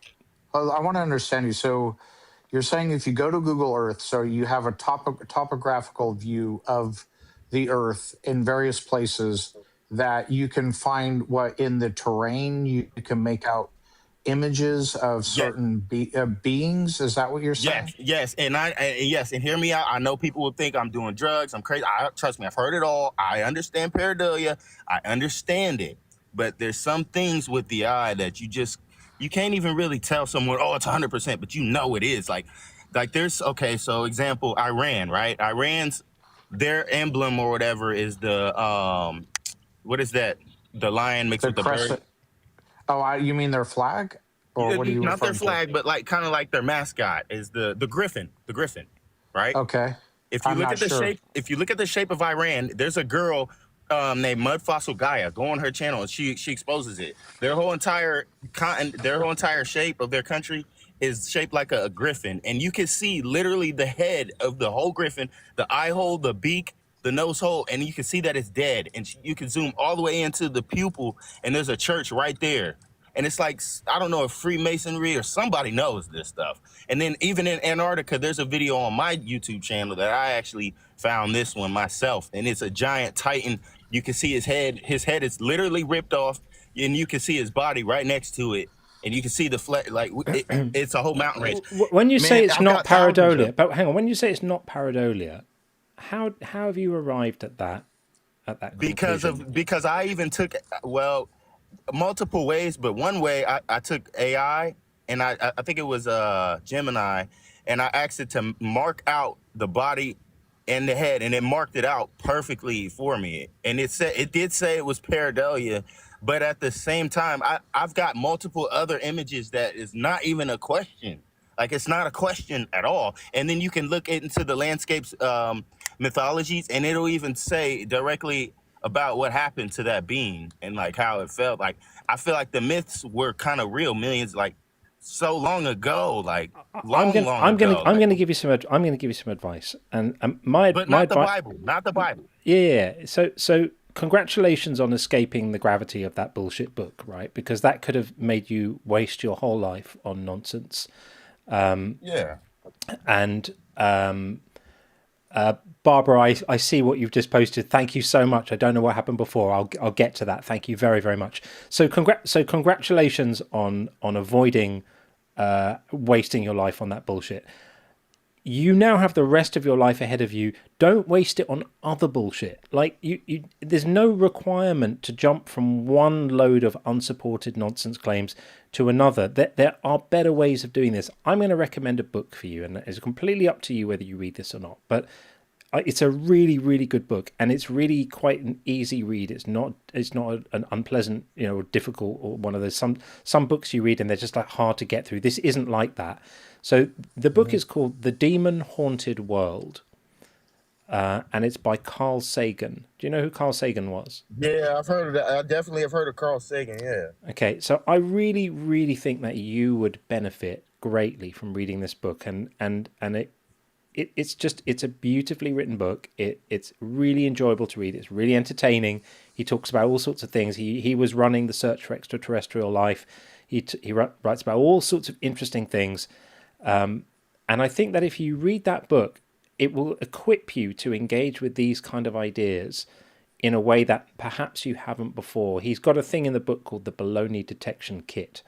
And it's like a set of like cognitive practices, but like best practices that you can use when you're assessing ideas, because you kind of reminding me a little bit of how I used to be when I was a bit younger. I was very fascinated with a load of stuff around like the parallels between Eastern mysticism and quantum mechanics, and I read books like the Dancing Woolley Masters and the Tao of Physics and stuff like that, and I was really, really into that stuff. And then I read Sagan, and I read a couple of other books in a similar vein, and I realized that I had just been believing stuff for bad reasons, and I just learned to be a little bit more critical in my thinking, and I feel like it freed me from wasting a load of time and effort on BS, and I really want that for you. I really want that for you, and so that would be my recommendation. I got a question though. So, do you believe that our body can do things that we don't know, like in terms of like projecting energy or manipulating other living forms with our energy? Do you believe in that? No. That's possible? I'm almost certain that it's not. Well, okay. So if you look up, there's a guy on your free time. His name is Kanzanawa Tandashi. Look him up. He's got multiple videos proven. He was on there was the one show, they don't air no more, but it was like a show for like special people and do all that special stuff. Penn and Teller's bullshit. No, it wasn't nothing like that. Just when you type his name in, you're gonna see him. He's on Google, YouTube, but he's got videos of him going in front of animals, right? And he does this kind of a Reiki. So I don't know what it is, but he's Japanese. What's his name again? Kanzanawa Tandashi. Kanzawa? Yes, Kanzawa. Type him in on YouTube, and you'll see him. You're gonna see me standing in front of a herd of buffalo. It's a whole bunch of videos. He puts mice to sleep, a herd of buffalo. He just stands there, puts them all to sleep with his hand, and the last one to drop is always the alpha male for some reason. And he says he does something with the ions or something. They translated it to English, but it still didn't make any sense. But this dude is like some kind of a master. And you want to know what's crazy? He did it to an alpaca farm, right? And I called the alpaca farm. I called them. They're no longer open no more. But I tried to get a hold of somebody that knew about this guy. Isn't that crazy? This stuff. No, it's not crazy because the world is full of people making these kind of claims. And funnily enough, the moment you ever apply any kind of controls to them, the moment you put them in a situation where either cheating or self-deception are precluded. No, he didn't cheat though. I'm saying the moment you ever put these people who have these claims to be able to do things in situations where either cheating or self-deception is precluded, the effects mysteriously vanish, and suddenly for some reason they can't do that. How do you know he's cheating though? Because I've seen multiple videos. I'm not saying he's cheating. I'm not saying he's cheating. I'm saying the moment you put them in a position where they can't cheat or achieve their results in some other way, which he was in. We say that. There is a reason why. Do you know about the James Randi Educational Foundation? No. Do you know who James Randi was? Never heard of him. Okay, James Randi was a very famous magician and escapologist who was gifted a lot of money, over $1 million, by a philanthropist, and set up the James Randi Educational Foundation. They had $1 million prize on offer for anyone who could demonstrate anything like this, and it was on offer for over 20 years. I actually worked with James Randi on a project a few years before he died, and he was a really inspiring, amazing man. He might have heard of this guy. Well, he's dead now, so he will only be able to ask him via a medium. But nobody ever came anywhere near to winning the JREF money. Not anywhere near. And lots of people tried. Don't you think if somebody could do something like that, they wouldn't be out looking for no money like that? Like they're not. Well, this guy, why not? Is real. He's got so many videos that are authentic. You gotta watch them for you to just. You can't discredit it without watching it at least. I can to a Have certain you ever extent. watched Magicians? Yes, I have, but they're magicians. Like this guy is not a magician. The difference is that they admit that they're doing something. They're doing some kind of trickery. If he's doing it live on a camera and you see the animals dropping right there in front of him, nothing in between, nothing. Like, how is this? There's newscasts, there's people, a whole bunch of people there. He does this. He has multiple videos. He doesn't speak English. He doesn't even smile. The dude, I'm telling you, this dude, you gotta just look. Like, there's a principle I speak about quite often, which was really beautifully expressed by one of my favorite philosophers, David Hume. And he said, it was actually about miracles. And I know you're not talking about miracles here, but it applies equally to sort of paranormal events, right? He said that it's only rational to believe a miracle if the falseness of the account would be a greater miracle. So what that really means is when you hear somebody telling you about some, magical thing or some paranormal thing, it would only make sense to accept it at face value if the falseness of the account was less likely. And in a situation like this, it's extremely unlikely that there is a human being who's able to use magic powers to make animals go to sleep. That if that were true, then so much of what we know about reality would be false. It would be world changing. It wouldn't be time to make videos on YouTube. It would be time to call the Nobel Committee. It would be time to but that's not that kind of information wouldn't get out there. Like the guy who created invented water cars. There's a whole bunch of people that have invented water cars. They get killed. Like you're not gonna get publicity. Like if you know how to do that. You are. If I was able to make living beings go to sleep by the power of my mind, I would be untold riches, and who's going to kill me? This is just mindless conspiracy. Why would I beg pardon? Whoa, the Jews are the ones who do that kind of stuff. The Jewish people. And off he goes. That was worth waiting for, wasn't it? Are you out of your mind? I'm at a loss for words. I didn't see that coming. I mean, I knew he was Mr. Tinfoil Hat Brigade, and I was like trying to calmly talk him through the beauty of critical thinking and applied skepticism. And then out of all of that, we get the Jews. What an absolute knob. That's what we all waited for. That's what we fought for Signal for. Dude, if you're still listening to this, fix up, man. That's shocking. I mean, that's the biggest self-own in public I've seen in years. What an absolute tit. Oh dear. We really do get them all here, don't we? Yeah. I was actually just looking up while you were talking to him, this dude, and it just seems unremarkable to me, but yeah, anyway. I mean, that guy is either going to win the Olympic Gullibility Award or he's having a laugh at all of us. But either one, it's not a wonderful look, is it? There we are. Anyway, we have a friend on the YouTube side. It looks like I'm not entirely sure how to pronounce this. I'm just going to bring you in anyway.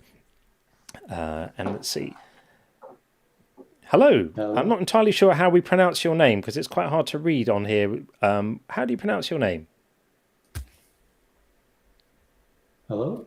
Yeah, Hello. you're on with Sean and John. Hello. What shall we call you, because your name's a little hard to make out here. Oh yeah, Jogs. Sorry, I didn't know you were talking with me. I see you're in the room, John Clive. Yeah, just say Jogs. Jogs. Will do. Okay, Jogs will do. Yeah. Hey Jogs, you're on with Sean and John. Hello, how are you? Hey, yeah, I just heard a chat with the guy before talking about Romans 5 and you know, some of the beliefs about, you know, if it was all literal or whatever. Before, and I guess I probably have maybe a slightly different perspective as well from most people. I'm a Christian universalist, so I think Jesus did rise from the dead. I do believe that's something that occurred in history, but I think the Bible puts forward it point like for all people. Like I don't like the idea of God burning people in hell for eternity. No, I don't think that's anywhere there. And I think if we look at Romans 5, like the guy was talking about before, he was talking about, you know, what is the view? Is it this literalistic view? Yeah, like I agree, yeah, it was just sort of this metaphorical view in the early church. Like I think it's Origen who said something like, yeah, if you look at it like in some literalistic way, you're crazy or something. He says something along those lines, sort of. And I don't think like what Paul thinks. I'm not sure. Like if you would say it's a historical view or not.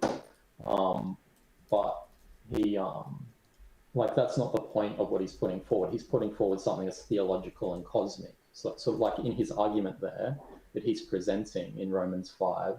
17 and 18, when it comes down to it, he's saying that, you know, like Adam's a representative of mankind, and sin enters the world through him, and then Christ reverses that for mankind.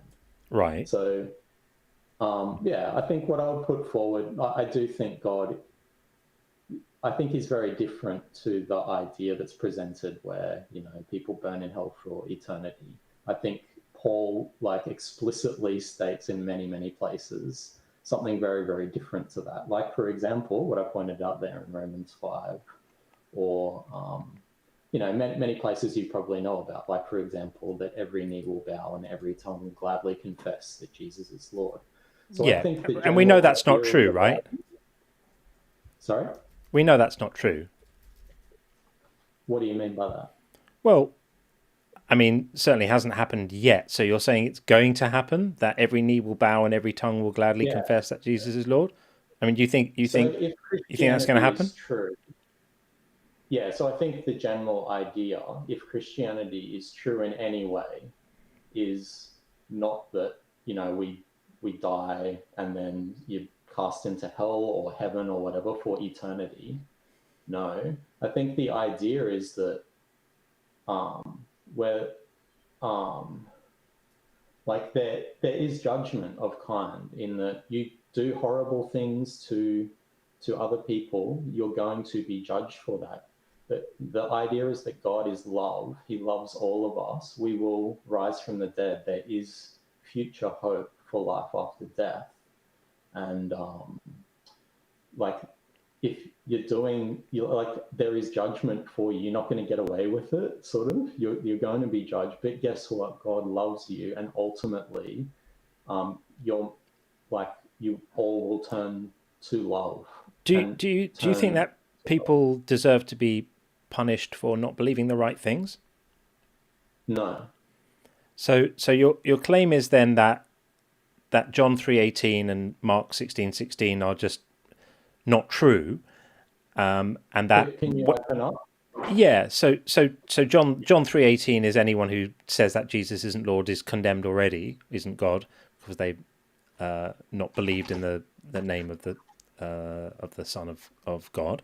And Mark 16:16 says the same thing, just adds the requirement to be baptized and says anyone who doesn't believe and isn't baptized is condemned as well. So what do they mean? What do they mean by condemned? Right. So if you look at, I'm just looking at John 3:16, I'm looking at the NIV translation, which I don't particularly like, but Not 16, 18. I'll put it on the screen. I'll put it on the screen.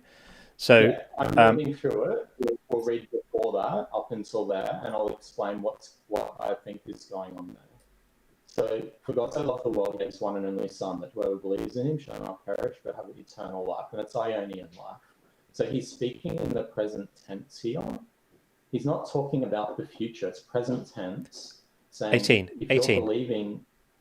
Yeah, I'll get there. Is it okay? Quickly. Oh, if you want me to just skip to it, it's talking about life here, life now.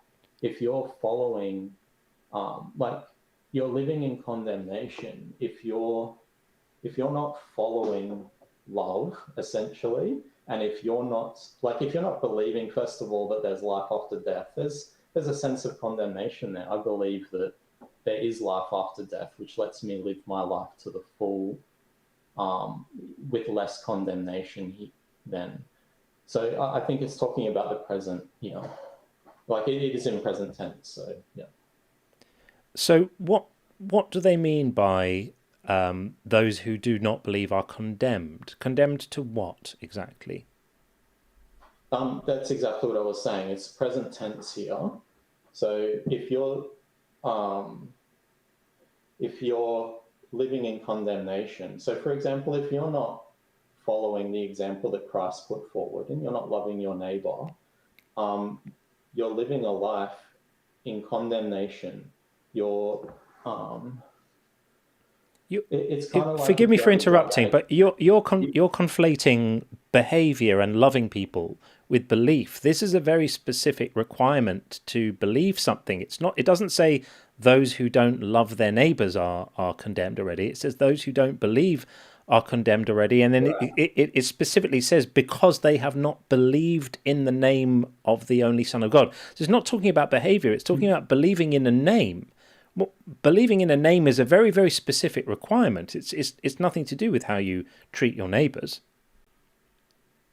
I think that is what Christ puts forward throughout his entire ministry, though. Well, that might be true, but that's a secondary issue. The requirement here is to believe in Christ. And what if you don't? Like, I don't believe in Christ, right? I think it's all made up nonsense. And that's just because I'm not able to believe in Christ. I'm literally not capable of doing it because I'm not convinced by it, right? I don't think there's a God, not because I'm rejecting God, not because I'm turning away from God, not because I don't want to know him. If there was a God, I'd really love to say hi and speak to him or her and find out some stuff. I'd have lots of questions. It would be fascinating. And if there is a conscious, aware, acting creator of the universe, that would be the most important thing we could ever know about reality. I would definitely want to know it was true. I'm just not convinced it is. And there's nothing I can do about that because I'm just not convinced. If you're not convinced, you're not convinced. So the issue that I have here is with criminalizing that. I'm not criminalizing you for that. No, you're not. But the text does, though. The text says that I'm condemned, and then Revelation 21:8 says I'm going to get chucked in a burning lake along with the murderers. It's not very nice. Yeah. So, I'm not saying that. My position is different to what you're understanding there. Let's go to Revelation then, because this is something else that people bring up. The picture that's put forward is that God is like a refining fire, right? We're told that God is like a refining fire. We're given a picture in the Bible of God refining gold.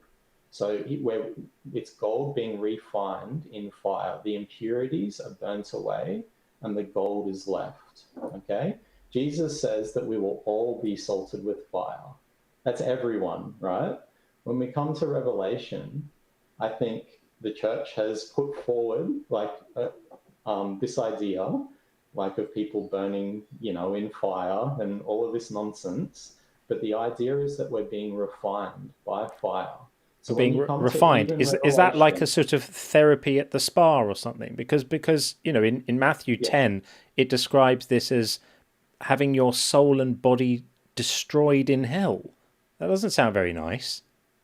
Doesn't sound like being refined. It sounds like being destroyed. I don't think that's right there. Okay, but I'm still talking about Revelation here because I don't want to skip these points here. When it's talking in Revelation, even when it's a highly symbolic book, first of all, when people are thrown into the lake of fire, after the very next, if you just keep reading into the next chapter, you see the New Jerusalem, which is heaven. We see sort of the good guys inside and we see the bad guys outside, basically, right? Yeah. And then what do we see?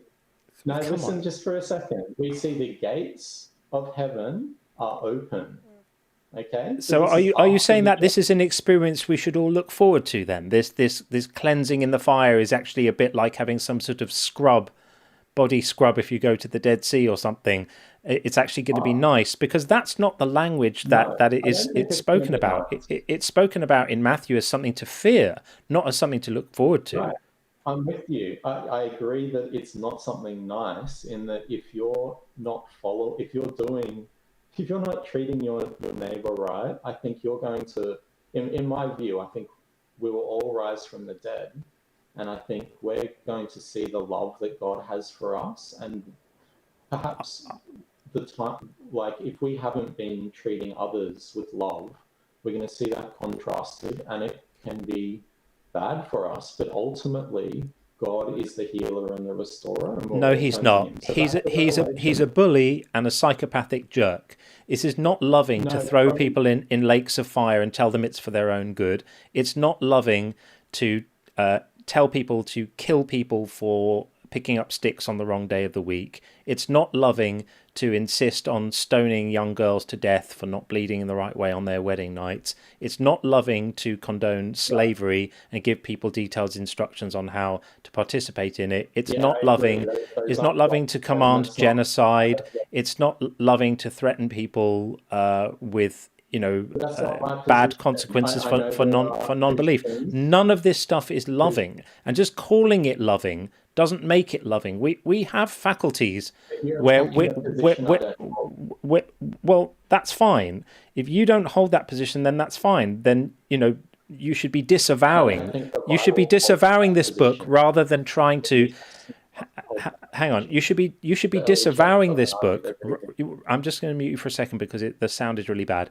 You should be disavowing this book rather than trying to negotiate with this text to the point of twisting it into something it was never intended to be, and interpreting it in such a loose way. You're kind of gaslighting the book itself by trying to say that all of this stuff is loving, and it's not loving. None of this stuff is loving. This is a brutal war god commanding his people to do genocide on other people. It's absolutely disgusting. I mean, I was, look at the language of the sort of the Canaanite genocide in Deuteronomy, where he's saying, he's brought the people out of Egypt and he's sending them into this, new land, into the land they're about to occupy, and he gives them really specific instructions on how to claim this land from the Hittites and the Amorites and the Canaanites and all the other ites. And the instructions are really clear. It's like, kill them all. Show them no mercy. It actually says, show them no mercy is actually in the text. Absolutely evil, isn't it? Sorry?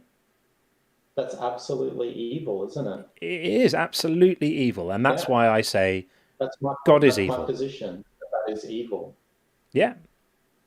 Yeah. So So I'm glad you agree. I'm glad you agree with me.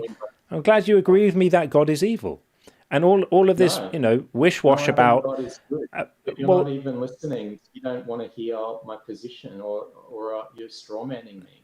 Well, okay. So explain to us how God is good, even though He commanded all of these evil things. Well, I would like to still go back to what I was explaining before with Revelation. There, the idea that's put forward. We don't need to talk about Revelation. I want to engage with these specific commandments from God to Israel, because the Revelation stuff, you could say it's symbolic, and there's enough latitude there to interpret things as being, not quite exactly what it says, and it's dreamlike, and it's all the rest of it. It's something in the future, not something that's happened. Let's engage with the text here, and I want you to explain to me how it was loving of God to tell the Israelites to slay all of these other groups of people, basically ethnically cleanse them all and leave zero survivors, completely commanding genocide. You agree it's evil. God commanded it. Make that make sense. Because I don't view the Bible in the way that you've probably been brought up and heard that the Bible is. Like, I view it as Christ-centered. So if it aligns with Christ, if it aligns with the person of Christ who is crucified and cries out, Father, forgive them, they know not what they do. That's the full revelation of who God is. I literally don't care. I want you to explain to me how telling people to kill other people and make sure you don't forget to kill the kids too is it's wrong. It's not acceptable. It's not how God is. Those are incorrect. That's incorrect. So the Bible's lying about God having said this to the Israelites, is it? The Bible is talked about as the inspired word of God. It's not like literal. It's not like sort of how Muslims would sort of look at their texts. Right. The Old Testament there is not an accurate portrayal of who God is. If it's condoning slavery or something like that, that's not like how God is. So I'll just give you one quick example. So in the book of Leviticus, it talks about an eye for an eye, for example, right?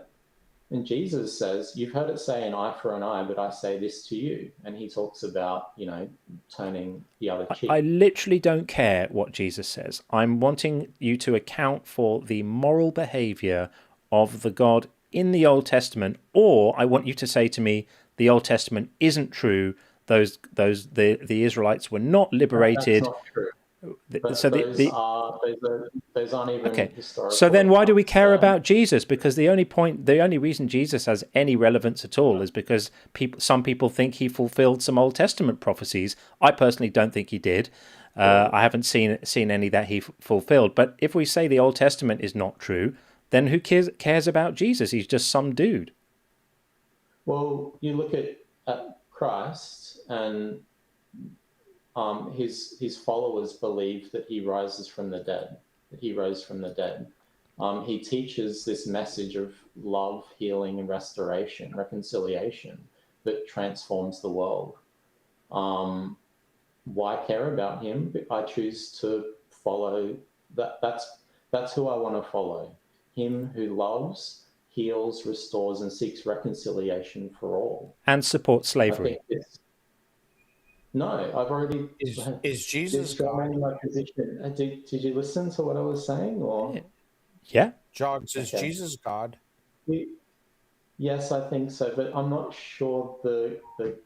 I think you might have to think about what I'm saying, because I've said multiple times my position, and you keep saying that. You keep. You're trying to distance yourself. You're trying to distance yourself from the Old Testament because it's uncomfortable, and I don't blame you for doing that. I would also want to do that. But if you distance yourself from the Old Testament, you lose the legitimacy for giving a shit about Jesus anyway. Who cares? He was just some dude. True. That's not true. Go read some of the early church fathers like Gregory of Nyssa. See their thoughts on these things. Origen and Gregory of Nyssa. Thank you. I hope you have a good day. And okay. I'm sorry that I couldn't get through what. Maybe if you listen to what I was saying, maybe you might see. Yeah, it wasn't a lack of listening or a lack of hearing you. It was a lack of being able to take what you're saying seriously, because you've twisted yourself into all sorts of pretzels to make the horrible bits sound not horrible, and then you've completely just disowned the Old Testament as if it was nothing to do with you, and that's not a legitimate hermeneutic. That's not something that I can take seriously. This is the view that many in the early church held. It's a view that many in the early church held, that the Old Testament was not legitimate, and that all the things attributed to Moses were not actually said and were not the view of God, and all of this stuff didn't happen, and all those laws didn't actually come from God. Is that what you're saying the early church said? That some of the laws, what was that? I missed the end part there. I'm asking you, is your case, are you suggesting to us that the early church, it was their view that the things Moses said actually weren't said by Moses, or if they were said by Moses, he was moonlighting and freelancing, and they was not reflecting God's will? I think the early church's view is that much of the Old Testament points forward towards Christ, but it doesn't necessarily have to be like some of the previous callers were putting forward. It's sort of these metaphorical ideas, sort of like Adam and Eve aren't these historical figures, for example. Noah's flood. No, it's not this historical account. Like if you sort of, I think the idea that the early church put forward is sort of like if you look at sort of Noah's Ark, it's not this worldwide flood, this literal story of sort of what's happening, what happened in history, but it points forward to Christ, to Jesus who saves us. The ark rests on the day. Saves us from what? Hang on then, let's talk about Jesus. What is Jesus saving us from? From our sin.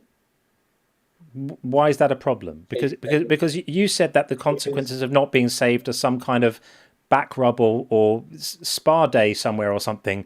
What are we being saved from? That's not my position. I'm not sure you're listening to what I'm saying, or am I not? Well, I offered you a vision of what the condemnation promised by the Bible entails, and you said no, it's not that. It's a cleansing process. The lake of fire is a cleansing process. It's not it's not that bad. No, I didn't say it wasn't that bad. Okay, so it is bad. Okay, so then let's re-engage with that then. So if you don't believe the right things, you are tortured in some way. Some unpleasant thing happens to you, which is really bad, and that brings us right back to the central moral problem that you've not been able to address, which is why should people have unpleasant experiences inflicted on them for not believing the correct things? I'll give you an example. I think Adolf Hitler will rise from the dead. He'll see God's love for him. I think he'll probably see the large amount of harm that he caused on so many people. At the same time, I think you'll see some Jews who were put into the gas chamber by him, who are very feeling bitter at what he did. You think? And it may take time, but in the end, and I think it will be hard for them, all of them pushing back on love and reconciliation, but ultimately over time,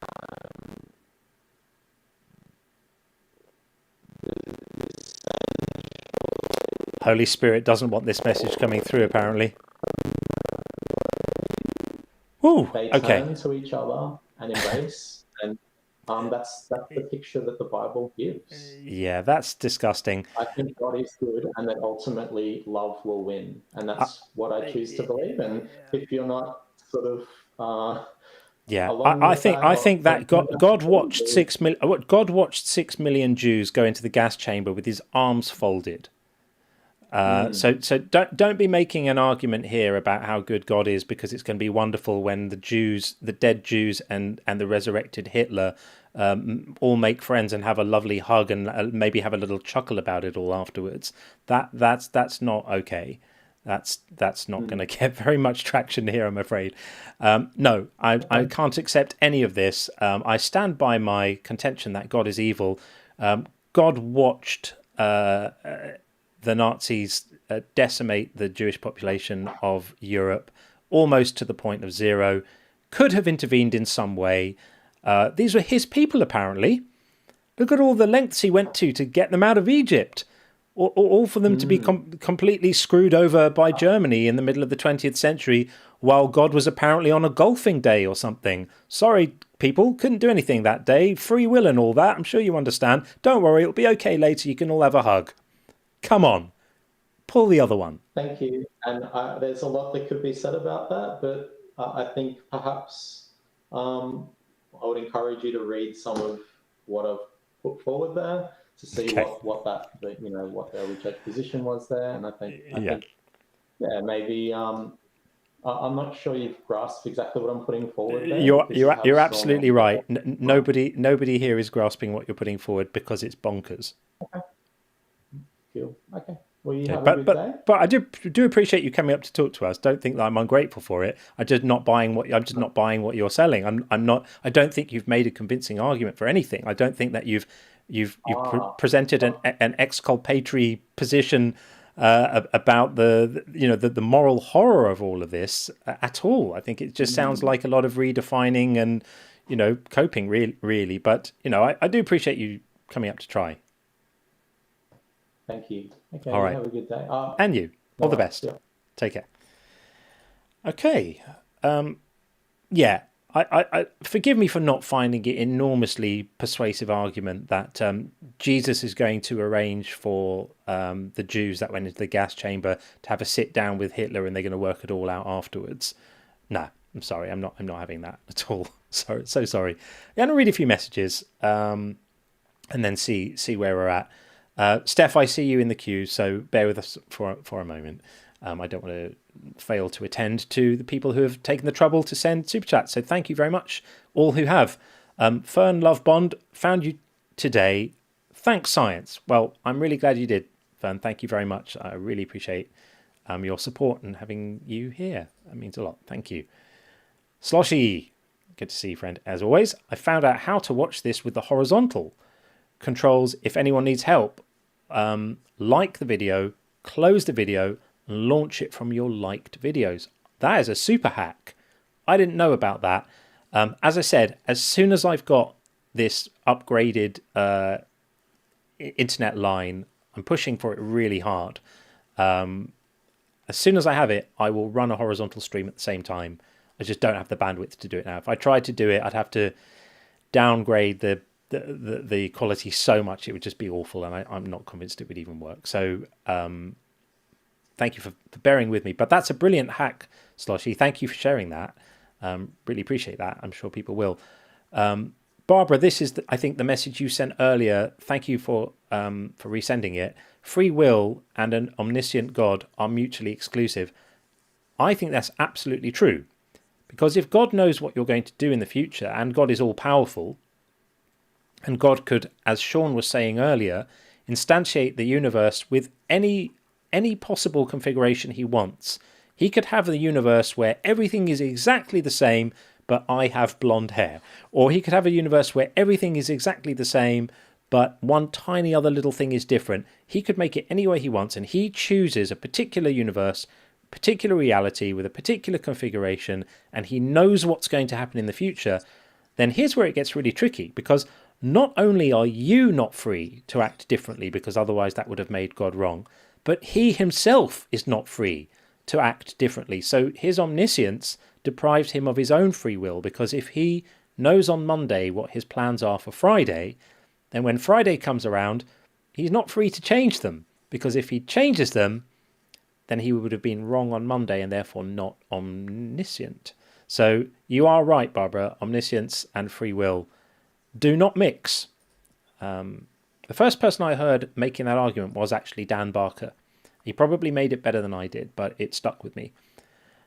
Tim, back again. Thanks, friend. Jeebus Crisco, do you even pee? You started 1 hour into my shift and I'm out in 45. I've peed 3 times. You only rent coffee. Well, I've got my little drink here, and I do try to stay hydrated, because we're talking a lot and not staying hydrated. It's not a great mix. So I do try to stay hydrated, but I have to hit the sweet spot, because if I have too much, then I do have to get up and go and do those things. But I try to just keep going. I know Justin sometimes takes toilet breaks, and I very occasionally do, but I try to kind of keep it going. So yeah, that's what we do. Upshot Not Whole, nice to see you again.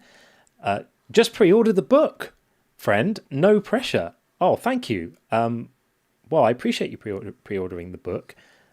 For anyone who doesn't know, I wrote a book, and it looks like that.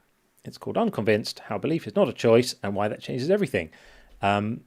And it is actually available for pre-order everywhere that sells books, Amazon and Barnes & Noble and bookshops and all of those places. But it's not out until November. So there's a little bit of a wait to come. I will be recording the audio version of the book myself during September. So it will come out on in hardback and ebook and audiobook when it comes out. So that's the plan for that. So forgive the shameless plug, but that's the thing. Lord oh God, I can't say this now. Lord Elemanispu, I'm sure I'm saying that wrong, but brilliant name. I normally do a big song and dance to deny it, but Lord Elemanispu is the Batman and Tim Davidson is the Bruce Wayne, so his bad jokes are mine. Okay, well, we like bad jokes around here. Absolutely no problem with bad jokes. I may even have some to share with you in return at some point. I don't have any right now because my brain's a little fried. And again, Lord Ellerum is poo. I don't think I want to experience, in the words of Dr. Evil, white hot magma. Yeah, I mean, I wonder if that's to do with our last call. When he was saying like being cleansed or bathed in fire or something like that. Exactly. Yeah, the lake of fire. It's not a punishment. It's a cleansing. It's like a. I just keep on thinking of like a health spa, some sort of like body rub. It's just a cleansing. It's just nice, just a little cleansing. That'll be fine. That'll be fun. Yeah, weird, really strange. Maybe it's my lack of understanding. Perhaps that's the problem. And back again with another one. See the name change, but the jokes are the same. I wonder. Name change. I wonder indeed. And Sloshy's back again with another Iron Chariots. If you've ever seen 300, you know Zeus is the most powerful war god. Yeah, and God was terrified of those Iron Chariots. Zeus probably wouldn't have been so scared of them, but Yahweh, like, he was petrified. When he heard that Iron Chariots, he was like, no, I can't do that. Iron Chariots are too frightening. So yeah, there we go. Thank you very much for those messages. Okay, Saint, I see you in the YouTube queue. We'll try and get you in a minute. We're just going to bring Steph back in, who has something else to say. And then we'll get to Steph. And we'll need to keep things moving along at a reasonable clip because it is getting pretty late now. Let's see how we go. Hey, Steph, welcome back. Yeah, hi. Thanks, John, for having me back. I'm really sorry about this. This isn't the role that I wanted to fulfill, but I just wanted to raise a bit of an issue in the comments. I actually brought it to the attention of one of the mods. If you want, I'll drop down and just let him handle it. Yeah, I don't really want to discuss kind of chat issues in the stream, if you don't mind. The mods are awesome. They'll sort you out. I get it. Yeah.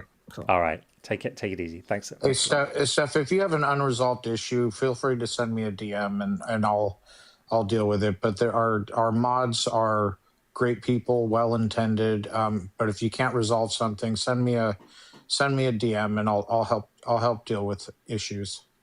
Thanks, Steph. Appreciate that. Okay, Saint Day, we have spoken before. Hopefully the sound won't be too bad. It has been shocking tonight, I know. We'll sort this out. We'll get it sorted out. Hey, Saint, how are you? I'm fine. How are you? Yeah, not too bad. The sound is not great, but we'll do the best we can with it. What would you like to say? You posed the question. Or it wasn't even a question. You just said like God is evil, straight up. Oh dear, this is not sounding very good, I'm afraid. Yeah, we'll try and. I'm able to hear him okay, but you can hear okay. Okay, maybe it's just me. I don't know if anyone else can. Okay, let's try that again, Saint. Sorry, try and say that last bit again because I lost you completely. Okay. Am I clear? No, you're broken. It might not be you. It could be the system. Yeah, I don't think it's your end. I think it's a problem with video. But try again, and we'll try and respond to you. All right, I'll refresh. Yeah, we're good. Oh, he's going out and coming back in. That might make a difference. Annoying, all of this stuff. But there we are. We're at the mercy of this technology, and YouTube doesn't have native guest features, so we have to do these third-party workarounds. Normally, it's not quite as bad as this, though. So I'm not entirely sure what's going on. It sounded like what he said was, you just said God is evil. There wasn't really a question. Right. Okay. I guess that's true. Which is fair, but you can express agreement or disagreement, and we'll talk about it. Absolutely, yeah. Let's see if he's going to come back in. Here he comes, hopefully. Yeah, okay, let's try. Let's see. Second time lucky. How's this? I don't know if it's better or not. Yep, it's pretty good. Okay, let's go for it. Floor is yours. All right, so you said that God is evil. Yep. All right, so my question for you is like in a hypothetical where you know for a fact that God exists, would you believe that he's all good, so there's nothing to worry about, or he's evil and we're all doomed? Well, his existence doesn't tell us anything about his moral character. So just knowing he exists tells you precisely zero about whether he's good or bad. You would have to judge his moral character based on his actions. So are you saying, if I knew for sure that the God of the Bible, as described by the Bible, exists and all the things attributed to him in the Bible are also true? Is that the question? I mean, that's a good second question to ask, but first I want to just say, if you have an experience where you know for a fact God exists, you just don't know which direction to choose, if it's the God of the Bible or it's just there's some force beyond my understanding that's responsible for this. Where would you lean towards? More that well, there is something that controls this world, so why is there still all this suffering? He must be evil. Or there is something that controls this world, and I know that for a fact now. So is it this all-loving God that they speak of, or is it something else? Which side would you lean towards? On balance, I would lean towards God being a bit of a dick, because there's so much. If God is all-powerful, there's so much easily avoidable suffering in the world. The only conclusion you could come to is that God wants the suffering. And if God doesn't want the suffering, you're left with the alternative position, which is he just can't help it. It has to be there. There's nothing he can do about it. In which case I would just say, I'd become a Karen and just go, I want to see the manager. This guy's incompetent. Get me someone who can do a proper job. So if it's the God of the Bible, does that change your answer? Yeah, if it's the God of the Bible, I'd tell him to go and take a leap because he's an arse. Now, having said that, what Sean often says is at that point, self-preservation kicks in, right? You don't want to get chucked in a burning lake. You don't want to be face the wrath of whatever. So, what you'd actually do is you'd humble yourself and you would act out of self-preservation, and you would do whatever you need to do. But I certainly wouldn't love that God. I wouldn't worship that God. I wouldn't adore that God or even respect or like that God. I would become a well-behaved little mental slave like all the other believers and do whatever I need to do to try and stop myself being incinerated by him on a whim like he does to everyone else.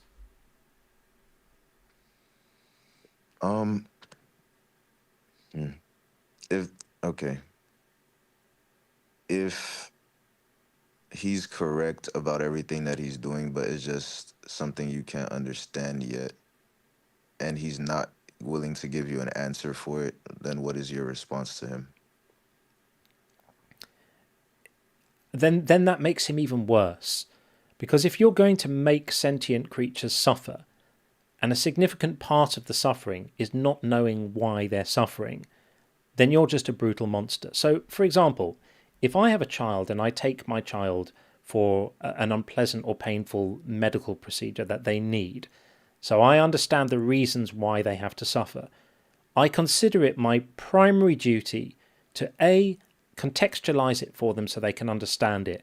This is going to be unpleasant, but this is why it has to happen, and explain it to them so they know. And B, let them know that it's time bound. So I'll say, I know this is really unpleasant, but it's nearly over. It'll be over soon. 10 more minutes. And so giving them the information is a way of showing compassion about their suffering and meaningfully reducing their suffering by giving them information that allows them to understand it better. This God is just silent. He just sits there with his arms folded, watching young girls be attacked by men, or watching babies die of illness, or watching tornadoes rip children out of mothers' arms, or whatever it is. And it never occurs to him to say, I know this is really sucky, but I've got a plan, and this is part of the plan, and this is why you had to get leukemia, but this is what's going to be better afterwards. So bear with me a moment. All the things that a loving father would do, he never does those. So I would not be impressed by his silence.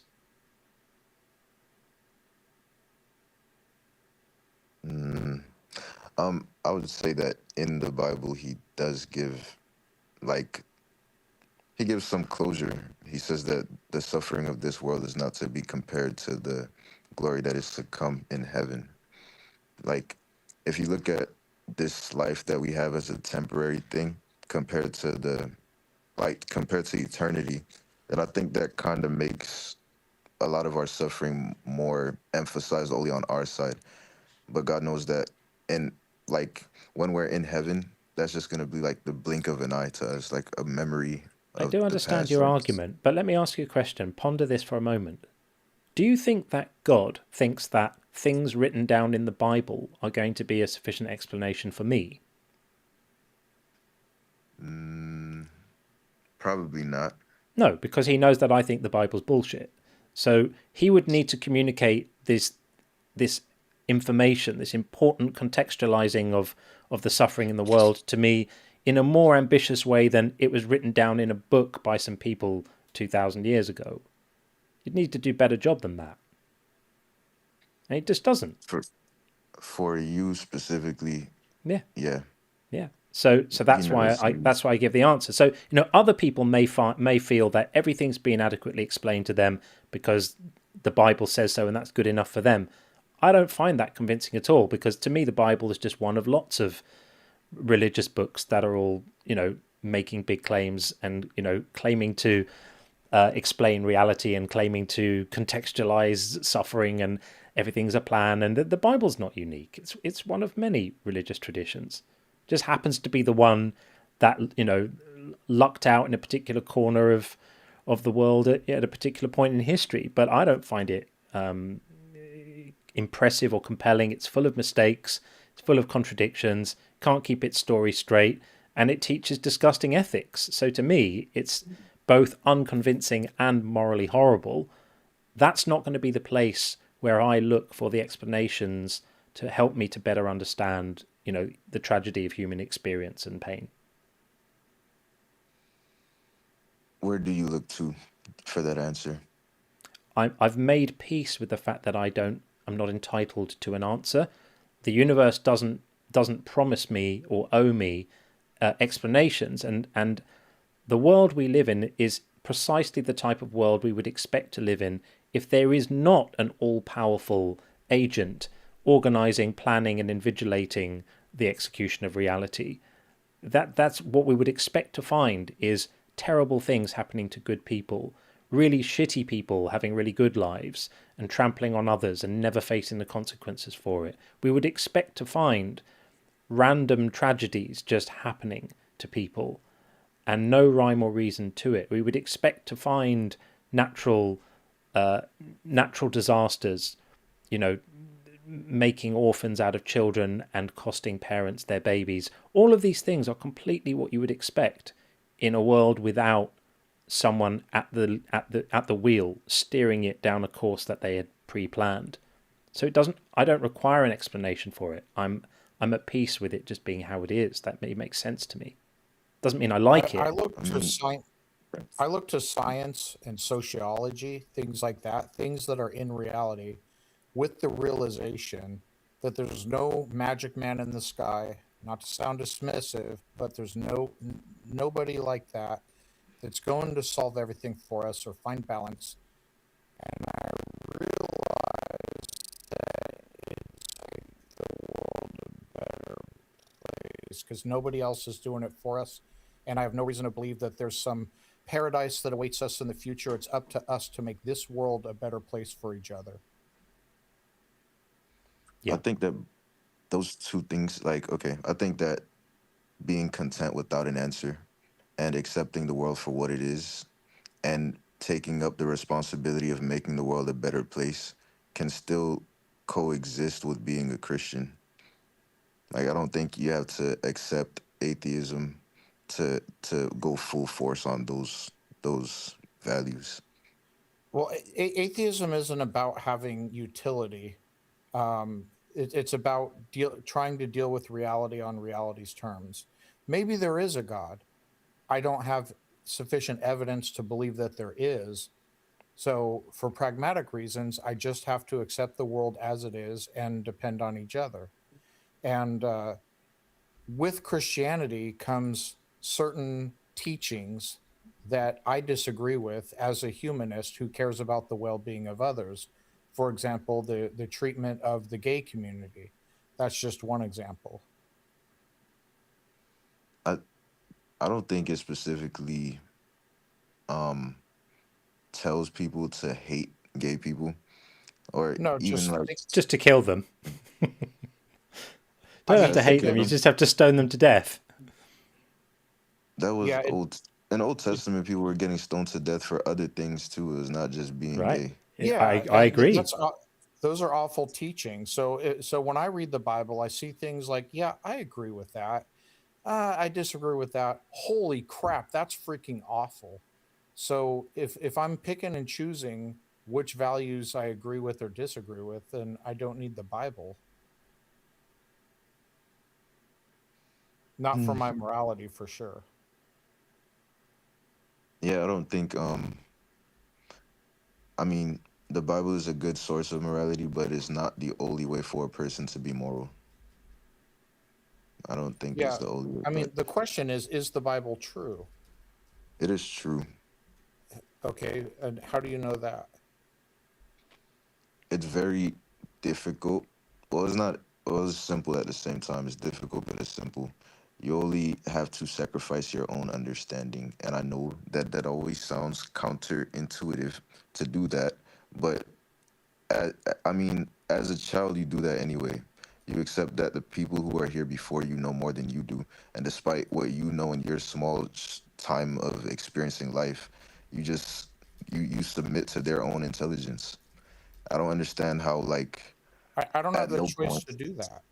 So I'm convinced that logic and reason is the best way to align my beliefs with reality as much as possible.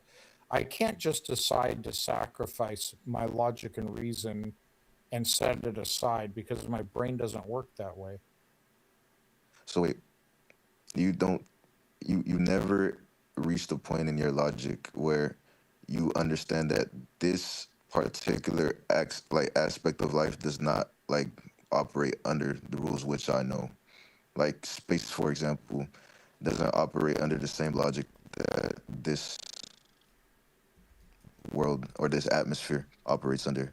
But we accept that there's different physics to that, but we won't accept that like there's different logic to the ways of God. No, I have logical reasons to accept the consensus when it comes to physics and how the world functions and how nature functions. Wait. If there's different like physics that apply to space than Earth, right? There's different physics. Yeah. Well, no, physics works the same no matter where you are. Okay, before we understood how space works, we wouldn't accept that like something can continue moving without ever stopping, right? No, I believe that who was it that came? I believe that's the laws of motion. It's just Newton. Newton. Yeah. Yeah. It's not knowing how knowing how space works. It's just understanding Newton's laws. Yeah. They're not specific to space. They apply here also. And they apply here also, but it's like you'll never see a situation in this world where you can actually see that happen, where an object is sent out and it's going to continue moving. Because we have air resistance and friction, but gravity. Yeah, but okay. My point is like you've never seen that, and if you only go based off your experiences, you wouldn't think it was possible. Yeah, and still. No doubt there are things. There are facts of the universe that I don't know or have access to at the moment, but the time that for me to believe them, and the only time I'm able to believe them is when I receive information that I find convincing that those things are true. Yeah, Saint, there's a problem with the argument. There's a problem with the argument you're making, Saint, which is you're essentially trying to justify Proverbs 3, aren't you? Where it says, lean not on your own understanding. Trust in the Lord with all your heart and lean not on your own understanding, which is literally an enjoinment to stop thinking for yourself. And you're saying that there are times where there might have been things which would be very counterintuitive to us or that we may not have understood at that point. Well, the path to understanding those things doesn't come from not thinking. It doesn't come from not leaning on your own understanding. It comes from improving your own understanding through the application of reason. That's how we now understand why these things happen. We don't have a better understanding of how objects travel through space because we decided to stop thinking and just trust someone. We have a better understanding precisely because we didn't do that. It's terrible advice. It's not just like giving up your own like thinking whatsoever. It's just like don't be so certain about what you know and approach it with an open mind. You still have to think at the same time, but you just have to not. There's a difference between having an open mind and ditching your own understanding, your own logic and reason. Those are two completely different things. I'm not able to do the latter. So my mind is open to a God existing. And if a God does exist and he's all powerful, he could easily let me know he actually exists.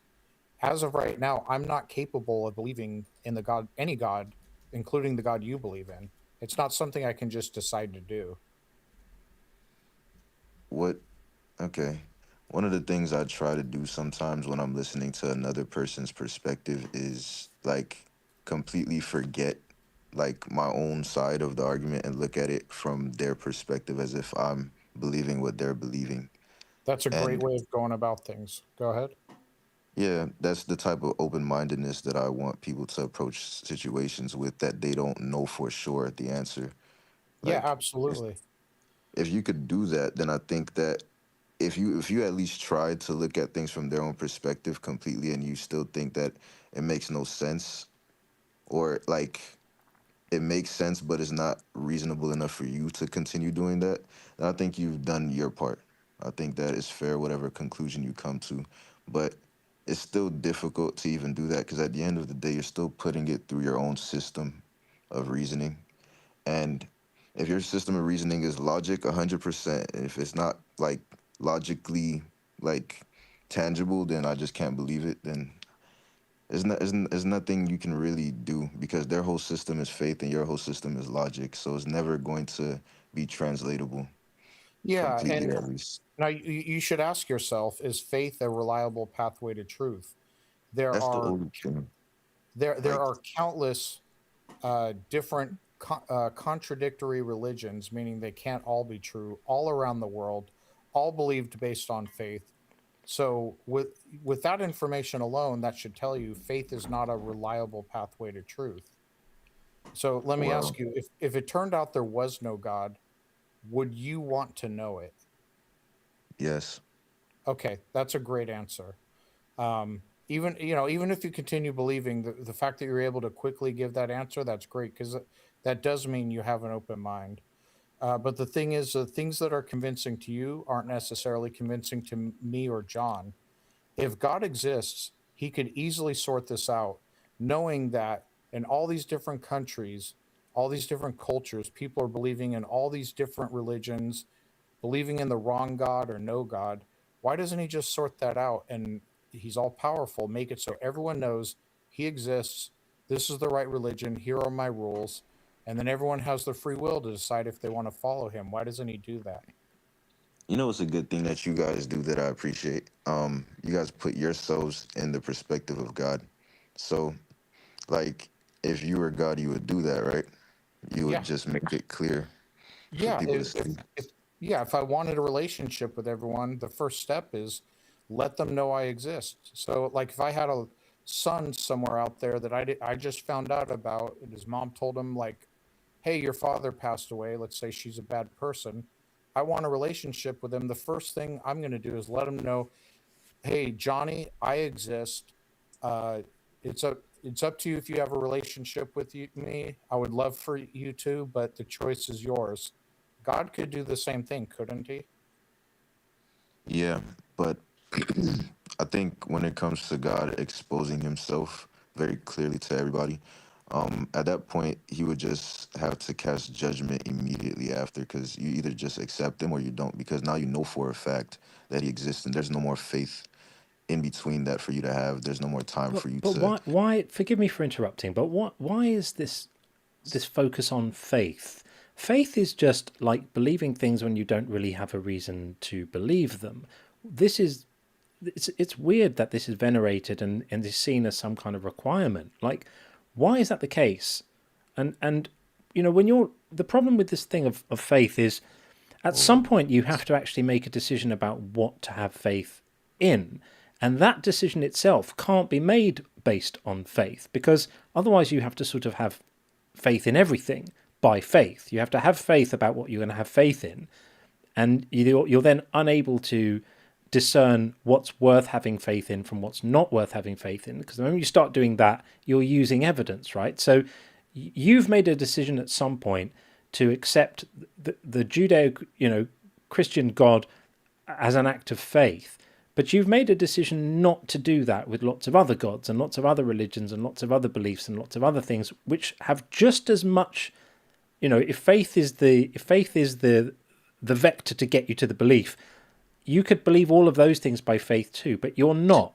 You're sorting the claims in some way using something other than faith and then using the word faith to decide to sort of label why you settled on one. Why is that important? And why would God care whether people are using faith? If he made himself just clear to everyone, like, faith is why is faith so important? Faith is the reason that human beings are even valuable to God. Like, he created us and gave us free will. Like, we can choose whatever. If we come back to him and choose him, even though he did not control us or create us innately to do that, and that shows that he genuinely is loved by us. If we know he exists, we still have. If we know he exists, we still have the choice to choose him or not choose him. You're conflating belief. you're conflating belief and devotion. You can believe in someone and then choose to follow them, or you can believe in someone and then choose not to follow them. Like I don't leave my son guessing about whether I exist or not. I make it unambiguously clear to him that I exist. He knows that I'm there, and then he's free to use his free will. Everyone loves a bit of free will. He's free to use his free will to decide whether he wants to love me or not. It would be such a dick move if I said, well, I don't want to let him know for sure I'm there because then he won't be loving me freely. I mean, what is wrong with God that he has this need to be loved in this weird, twisty, mind game, gaslighting way? It's just weird, man. It doesn't make any sense. And it doesn't make any sense that you would look at it and go, yeah, that's how I want to roll. Like, that's good. It doesn't make sense. No, Actually, if he lets us know he exists, that opens up free will, because if I don't believe he exists, it's literally impossible for me to choose to follow God. If I know he exists, now I have a choice as to whether or not I follow him. Okay. So would you guys rather have God just immediately judge you and you either go to heaven or hell? Like from the beginning, there was just this life does not exist. You just, as soon as you're conscious, you're either eternally in hell or eternally in heaven, because Why would he have to make that choice? He already knows what you're going to choose anyway. So why doesn't he just like fast forward and skip to it? Well, he already knows that anyway, right? We're in that position now. We're in that position now. He's just gonna kind of torture us for a little bit before he, dishes the punishment. No, this life is just so that you have evidence and know why you're there. It's for us to understand why we end up where we end up. Here's something for you to think about. Do you agree? Well, is it your position that the way I have to let my cat out. 2 seconds. No problem. Is it your position that in order to be saved and be with God in heaven, I'm not saying it's the only criteria, but you do need to believe he actually exists? Yeah, but I think that's okay. So here's the situation. In order to be saved, you have to follow Jesus and do the right things or what have you. In order to follow Jesus, you have to believe he exists. As it stands right now, most of the planet either believes in no God or the wrong gods plural. If God made it known to everyone in the world, all 8 billion people, you now have some people will follow him, some people won't, of the people that he let know. So now more people make it into heaven and avoid hell, right? Yes. Okay. Isn't that the better outcome? It's already kind of like that, but it's not like that at all. Do you agree that most of the planet either believe in the wrong God or no gods? Yeah, I agree with that, but the point is that like in Romans, it says that it's written on the consciousness of all people. Right. So basically, according to Romans, John and I aren't actually atheists, right? Not really. If you believe that there is a force that will reward you for the good that you do and also will punish you for the bad that you do, then, or if you like, maybe not a force, but there is. Romans 1 says that God has made it clear to all of us that he exists, right? Yes. Okay.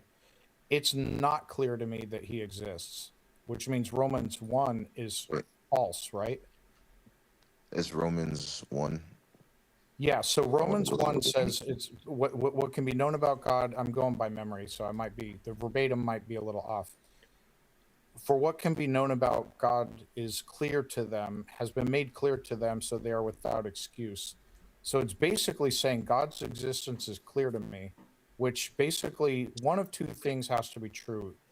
Either I'm lying and there's actually no such things as atheists, or Romans 1 is factually wrong. One of those two things has to be true. Yeah, I'm showing it on the screen just so everyone wants to see it. Oh, yeah. Okay.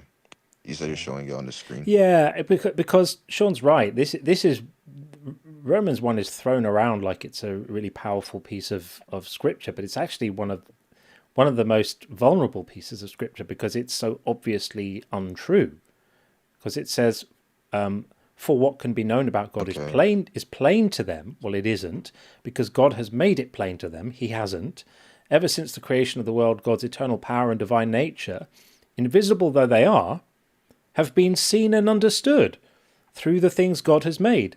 They haven't. There are millions of people who have seen all the things around and do not conclude that God has made anything at all. So they are without excuse, is where the cruel gaslighting starts. Millions of people believe that there is no God. Yeah. Yeah, many billions, most of the planet either believe in no God or the wrong God or the wrong gods. Well, just stick to the no gods part. I don't think it's a billion. Yeah. So whether it's billions or hundreds of millions, it doesn't matter. If there's even one, then Romans 1 is wrong. But we know there's quite a bit more than one. You're speaking to two right now. You're speaking to two right now. Just can't be our that rare if I'm speaking to them. Yeah, I mean our existence disproves this verse right now. Now, what some people say, and I'm going to credit you with not saying this because you don't sound like the kind of person who would do this. Some people say, well, you do know it really, or just lying. Nah. If you genuinely believe that there is no God, how can I say what you think? Yeah, well, thank you for that, because you'd be surprised how many people do. For that. Yeah. Thank you for not pretending to be a mind reader. You're a very reasonable person, and we appreciate you engaging honestly. Yeah, absolutely, and it's very frustrating. And if somebody says that to me, if they start informing me about the contents of my own mind, then my response is always the same. It's like, oh, okay, if that's the rule, if we're allowed to speak with authority about the belief states of the other person, then I can say with just as much authority, you don't actually believe. You don't actually have faith. You're pretending. You're wanting to avail yourself of all the benefits that come with religious affiliation, the community and the sense of belonging and the all of that, the social acceptance. But there's not really a God, really. And the things I wouldn't do that because it's really disrespectful and it's not clever. So yeah, this Roman stuff is a problem. It is a problem, and it takes us back to the core issue, which is that Christian doctrine tells us that we're going to be punished in some way. There's some disagreement about exactly what way, but we're going to be punished in some way for not being convinced of the right things, and that's really morally problematic. I think the reason why they defend it so hard is because they know that if one part of the Bible is false, then all of it is false because it claims to be completely true. And while I don't have an answer for how it's possible for you two to not believe based off of Romans 2 or Romans 1 it was, I think that there has to be some way that both things can be true at once. Some way. Really? And maybe it's a literal contradiction. There isn't a way that both things can be true once. I do want to be fair and charitable in my not charitable. I do want to be fair in my epistemology. So Romans 1, the fact that it's wrong just means the Bible is not inerrant. It still could be that other parts of the Bible are true. So one part being false doesn't mean the whole Bible, everything in it is false. Nah, I don't believe that. I think if one part of the Bible is false, then all of it has to be false. Really? The whole thing? Does that apply to the Old Testament too? I think the Old Testament, yeah, because God is the same forever, but people change. And his rules based off the people can change. Because that's what those people need at that time. So if I can show you something in the Old Testament that's demonstrably not true, would you say that means the entire Bible is not true? it's gonna be very hard to convince me of that. I'm not gonna lie to you or give you false hope Okay. because So have you yeah, read Genesis? not fully. Okay. So can you remember in Genesis who Abraham meets with in Genesis 21? No. So he meets with Avimelech, who's a king of the Philistines. I can show you the verse. I can show you the verse right now. So this is Genesis 21, and it's basically talking about Abraham meeting with, some people pronounce this Abimelech, but that's not correct. It's a Hebrew word. It's Avimelech. So Abraham meets with Avimelech. It says, at the time, Avimelech with Phicol, the commander of his army, said to Abraham, God is with you in all that you do. Now, therefore, swear to me here by God, blah, blah, blah. What he actually says doesn't really matter. They have conversation and they go on. And if you read down here, they've got lots more interactions. In the verses afterwards, there are further interactions between them. And this Avimelech guy is the king of the Philistines. And so we've got Abraham meeting with the king of the Philistines. Now, if your position is that you're committed to the Bible being completely true, then you have to say that you think that this is true, that Abraham met and spent time with the king of the Philistines. Is that your position? Yes. Okay, there's a problem here, which is that there's a problem of timing here, because this story is set 2,000 years before Jesus, right? You know, Abraham was around, it's about 2000 BC, that Abraham supposedly lived. But the Philistines didn't appear in this area until quite a long time after that.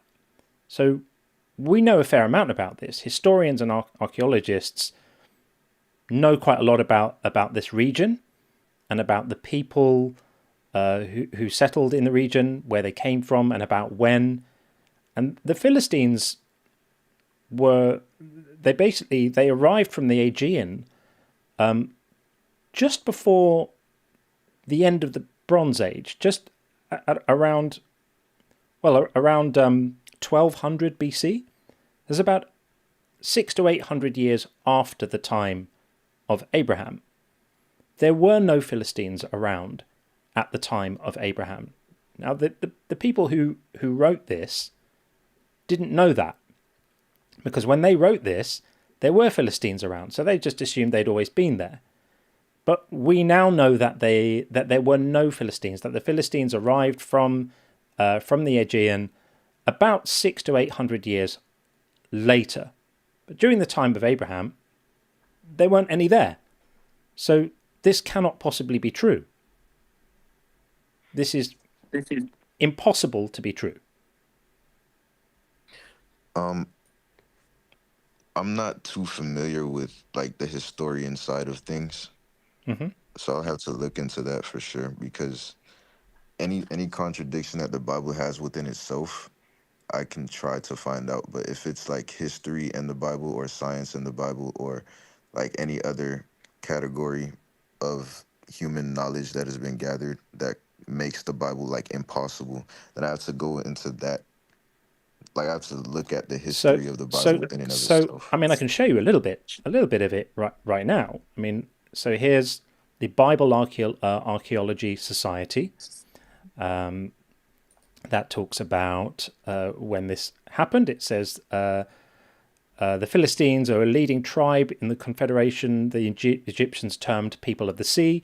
These sea people settled along the coasts of Canaan at the very end of the Bronze Age, around 1200 BC. So that would be, about 800 years after the time of Abraham, right? So before this 1200 BCE, there were no Philistines in this area. They came from the Aegean, and they didn't settle in this area at that time. They weren't there. I can show you another source. Wikipedia has a similar thing, talks about the Philistines. Similar kind of thing. These people are thought to have settled in Canaan around 1175 BC, amidst the late Bronze Age collapse and intermixed with the indigenous Canaanite societies.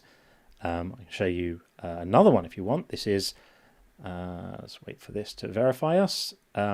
This is the Associates for Biblical Research. This is a Christian apologetics ministry dedicated to demonstrating the historical reliability of the Bible through archaeological and biblical research. And they also say exactly the same thing. The Philistines settled in the area. I'm trying to see, it says it here as well. The same date, the same kind of time. It says I found it on this page, which is why I added a bookmark to it. But basically, this is a Christian source that also gives exactly the same time frame. So that's three independent historical sources, all saying that during the time of Abraham there were no Philistines in that area. So that account in Genesis is not true. They weren't known by any other name or anything beforehand. Nope. So Philistines just did not exist at all. Not in that area, not in that region at that point. Yeah, not at all. So if you want an easy, if you want an easy one, just look up how many horse stalls Solomon had. Stalls. Yeah, in one verse it says they had 4,000. He had 4,000. And another verse it says he has 40,000. Yeah, that's a contradiction. They cannot both be true. So at minimum, one of them has to be false. One of the experiences I have that's keeping me from like being too critical on these contradictions is there was a time that someone pointed out there were two different accounts of how Judas died. Yeah. And then I was like dumbfounded by that for a while, but then I also found an answer for that it is just two parts of the same story. He split open after he was hanged or something from a tree. But I mean, okay, that you could find a cope there. But in the example that Sean just gave, First Kings gives you a number of 40,000, and then Second Chronicles gives you a number of 4,000, and they can't be reconciled. Those numbers, the number contradictions, there's probably an explanation for that too. I mean, you can say that. You can say there's probably an explanation, but it would be hard to see what it could be, because one of them has to be incorrect. So they can't both be correct. Even if so they weren't typing, so I won't call it a typo. I'll call it a righto. Even if one of them's a righto, it's still incorrect information in the Bible. And by the way, the Hebrew for these numbers wouldn't have been written down as numbers. It would have been written down as words. Right. So it's not like a scribe left a zero off or something. That doesn't work. These are words written out in the actual Hebrew. But this issue with the Philistines is in some ways even harder to reconcile, because it's a whole narrative of storytelling that we know from archaeology and history cannot possibly have been true. The Philistines were not established in that area with a king until several centuries later. But it makes sense, because the people who were writing this just thought they'd always been there. There's another similar one where they talk about camels, about domesticated camels, and it's exactly the same kind of thing. It's also in Genesis, and it's also talking about I can't remember exactly who it was, but there's a reference to having taken camels and departed somewhere, but we know that camels weren't domesticated in that area until about 900 years later. But the people writing this stuff didn't know that. They didn't have the technology to know that they didn't have archaeological methods. They didn't have dating methods to be able to get information like that. We have them now. We have those methods now, and so we can see that these stories just cannot be true. So if your position is that one error in the Bible makes the whole lot untrue, then you've got some thinking to do. Maybe you need to.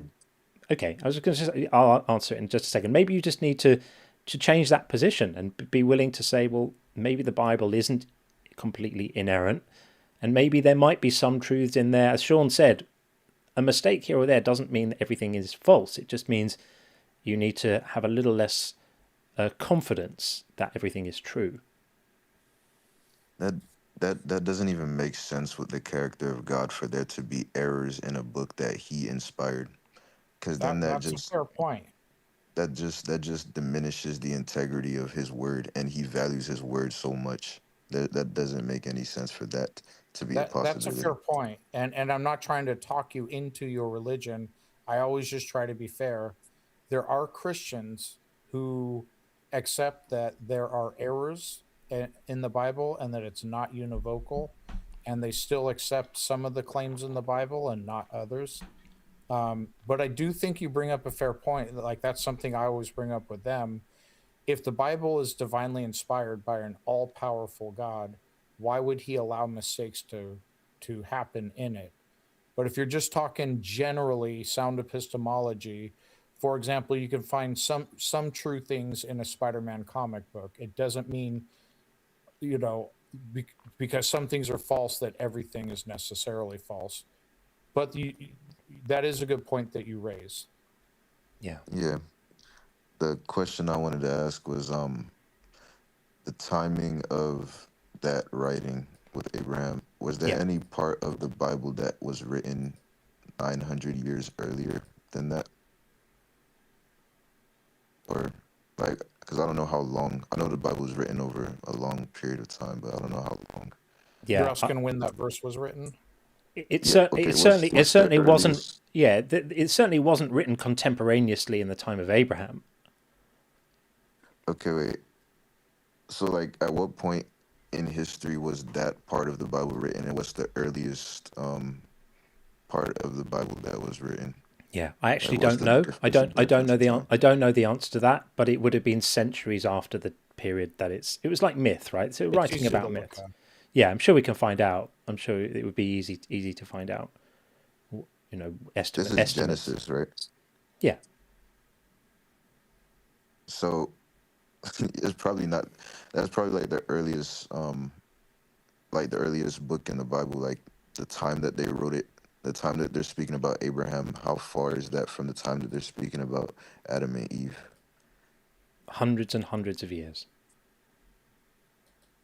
Okay. Do you think that the person who wrote about Adam and Eve, did they experience camels or not? Yeah, because the writers of the Old Testament were writing in an environment where they had domesticated camels, which is why they just assumed that they'd always been domesticated and wrote them into the story. They didn't realize that a couple of millennia later, we would have the technology and the methods of dating and techniques in archaeology to be able to know fairly accurately when camels were domesticated in that part of the world. Okay, like my point is, let's say there's writer 1, he wrote the first 10 pages, and then there's writer 2, he wrote the next 10 pages. Writer 2 wrote about the camels. Did writer 1 ever experience the camels is my question. All of the writers would have experienced camels, because these texts were being written in an era where camels had already been domesticated for some time. They didn't realize that there was a point where camels had not been domesticated. So from the beginning of the Bible, they're writing about things that happened in the past, like long before they were ever born. Yes, and they're making assumptions about the past that make sense for us to think of them as human writers. That human writers would make those assumptions, like the silly assumptions that, for example, they say that rabbits chew cud, right? Because rabbits look a little bit like they do, they right, but rabbits don't chew the cud. That was just a mistake, but they didn't realize it. And so when we interpret these books as having just been written by men from that particular time who were just doing the best they could to figure stuff out, it all makes sense. If you try to interpret it as being inspired by the creator of all reality, it doesn't make sense, because the creator of all reality wouldn't be lacking in knowledge about how rabbits' digestive systems work. He would know that rabbits don't chew cud and wouldn't describe them as doing that, which is what he does in Leviticus 11:6. Would you think that you had faith that this book was written by men, and that's how you came to find all of these things, or did you just like what do you call that intuition that you use to find these things? Well, it's unquestionable that the Bible was written by men. The question is, was it divinely inspired? You didn't know that the first time that you opened it and tried to look for these things, but you had a hunch that it was, and you went with that. There's never been there's no one who claims that it wasn't written by men. Yeah, so Christians, No, I mean, okay. What I mean is like that is just like is not anything divine whatsoever. It was just like made up. Like when you look at it from that lens, you can find all of these facts.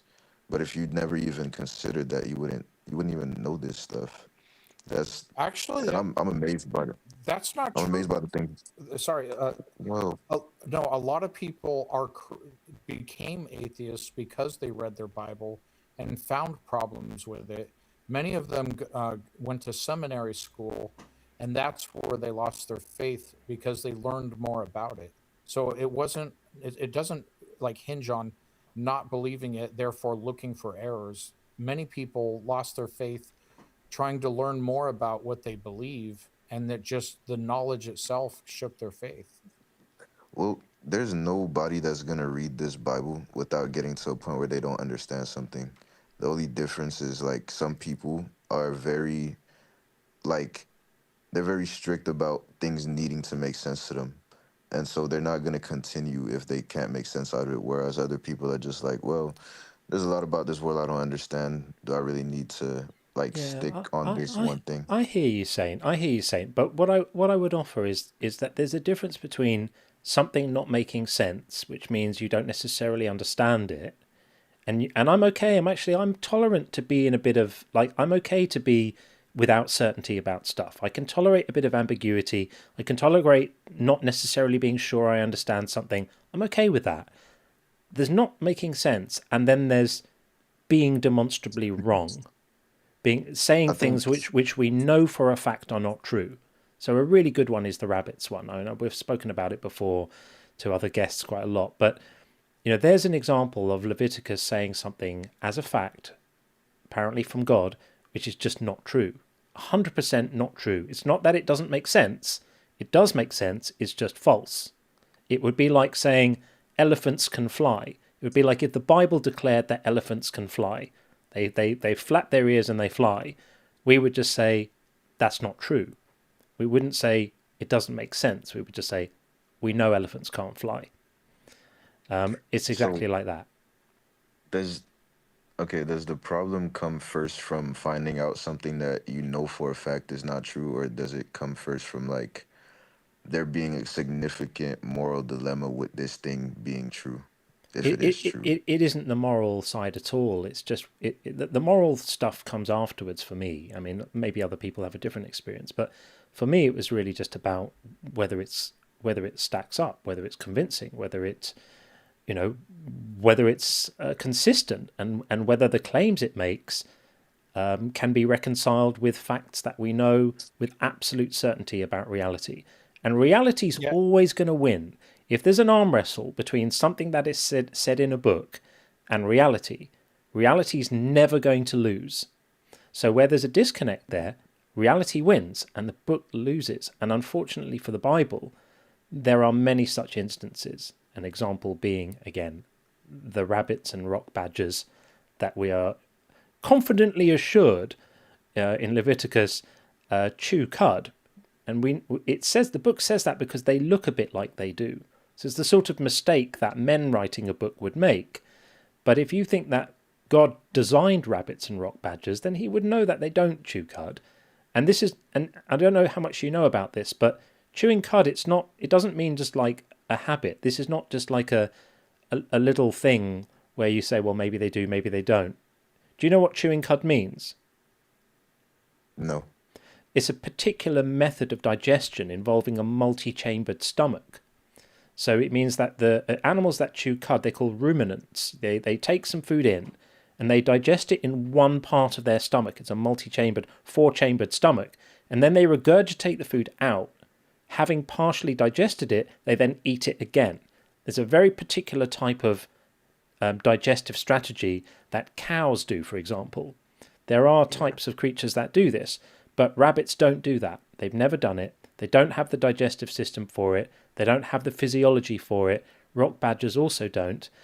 And so it's just false. There's never been a time that either of those animals have ever done that because they don't have the physiology for it. They're not capable of doing it. So it's just a mistake in the Bible. What was like one of the first mistakes that you recognized that strayed you away from believing it was true? Well, I think it was. John wasn't straight away. Yeah, John never believed. I've never believed. So Sean and I are an interesting double act because Sean was a believer and I never have been. But one of the stories that I first remember thinking that cannot be true was the flood, the whole flood thing with the animals. That also just cannot be true. Yeah, that was one for me. And here's the thing, Saint. Even if the Bible were univocal, no errors. No, when I say errors, I don't mean basically no obvious or apparent errors. I would still be left in a position, okay, that's a cool story. Please show me the evidence. And if it had no moral issues either, and I think it has a ton of them, I still would want evidence to back the claims that are made within it, particularly things that appear miraculous. It just so happens that it has these. So, yeah, so that's what we're left with. Yeah. I want to say to you, you've been a real pleasure to speak to, and I wish more of our conversations were like this. Okay. Wherever you go from this, whether you just move back to exactly the same position that you were in before, that's for you to figure out what works for you. But I do want to really express appreciation for how the good faith that you've brought to this discussion. It's really appreciated by both of us and by the audience too. Yeah. Thanks. I appreciate you letting me know that. Yeah. And when think about these, read up on them, and then come back to us again and let us know, hey, I looked into the 4,000 versus 40,000 stalls thing. I looked into the, and just tell us what you think. Yeah. All right. Yeah. We appreciate you, man. I'm gonna make a move because we've got a few more messages to read out, and then I got to shut things down. It's approaching 6 a.m. where I am right now, so it's been a good one. But what a lovely, lovely caller to end on. We really appreciate you, Saint. Consider yourself welcome here anytime. Okay, thanks. All right, my friend. Have a good one. Take it easy. You too. Really nice guy. Really nice guy. You can tell that guy's got great parents. Either had great parents or has great parents, because that's a really together. He's got his stuff together. Very impressive. I hope my son turns out like that. Absolutely. Okay, so a few messages to read before we shut up shop. Birds are going crazy outside here right now. So JC Hilton says, John, if you don't understand logic-defying pretzelgetics, then I'm sorry, you're poorer for it. Good night. So this was our friend earlier who was just trying to have the cake and eat it. Yeah, I just couldn't have it. Even though he was describing a slightly kinder theology, there was still something that sort of irritated me about it. Look, I've almost got a grudging respect for the people who tell me I'm going to burn in hell, because at least they're being true to what the text actually says. The sort of acrobatics of just reinterpreting everything to make it sound more palatable, ignore the bits you don't like, keep the bits you like, and explain everything else away. I don't know. That offends me intellectually, even though I find it a nicer message. Does that make sense? Yeah, it does. Yeah. We have Lord back again, Lord Ilum Anispu. There we go. I think he's given us the pronunciation. Yes. Illumanispu. Okay.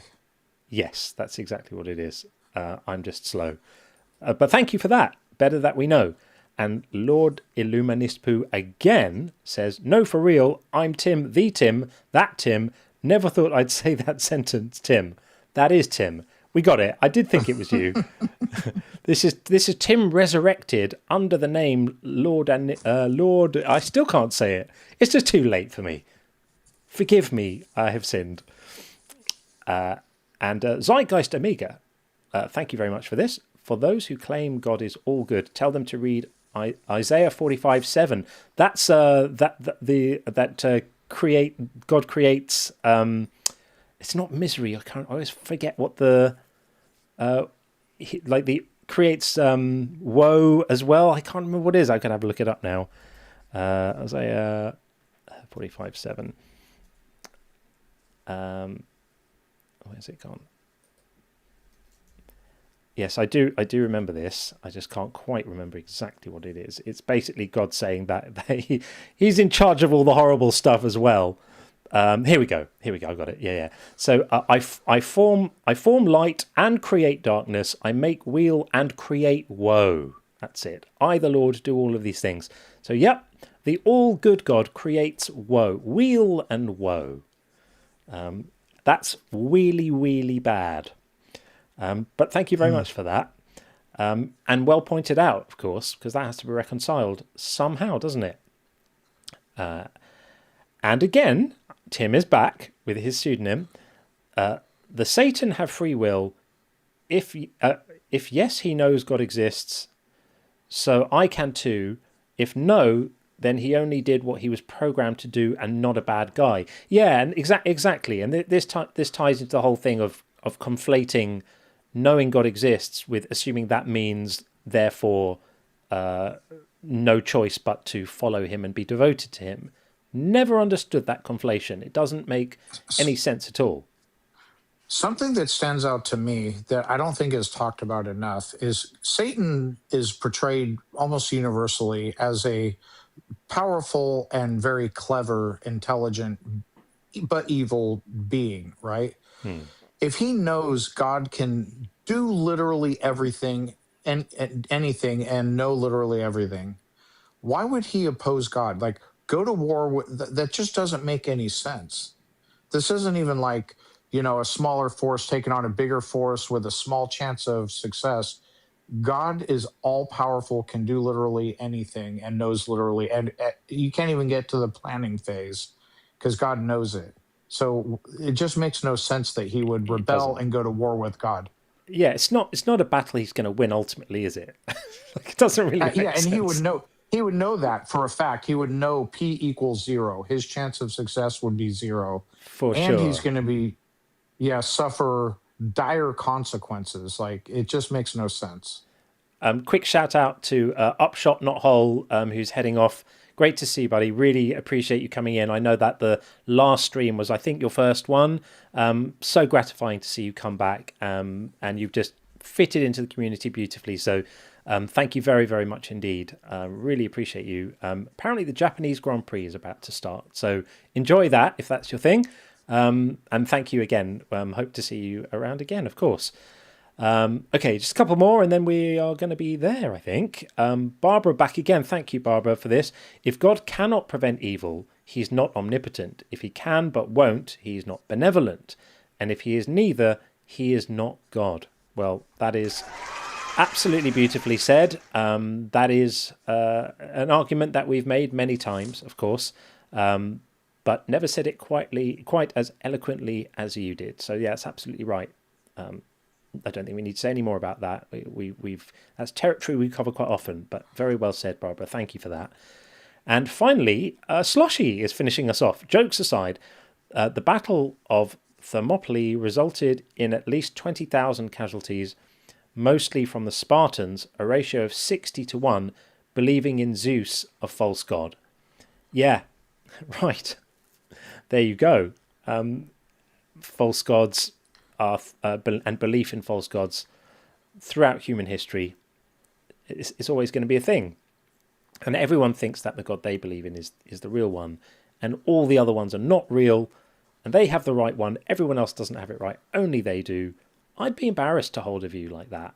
I honestly would. If I would be really embarrassed. The hubris of thinking everyone else in the world has got it wrong and only you have it right. You and your, ilk, particular denomination in whatever the faith it is. No, I wouldn't be able to do that. Anyway, there we are. I have to have a very quick flash of the members wall to thank our inner circle members, of which there are still 6. Very, very grateful to Amon Ra, to How to Push Back, who, by the way, absolutely smashed it on the bingo tonight. How to Push Back got almost everything. Almost everything apart from Upshot got That's the Old Testament.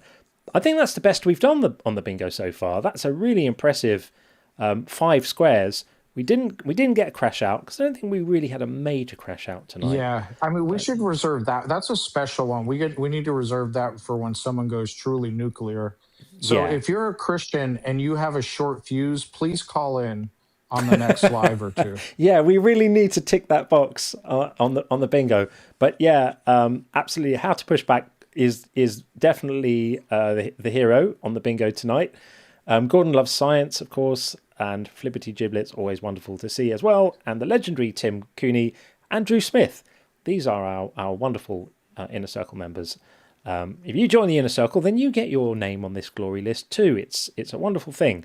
But thank you very much. And for the people who aren't in the members and stuff, I still love and appreciate you greatly too. Just the fact that you guys turn up for us time and time again means more than I can say. Incredible moderators in both chats. I can never sufficiently express my gratitude for the work you do and the stuff you do and how well you keep it together. Last minute offering from Tim has just come in right now. That's Oedipus and Midas.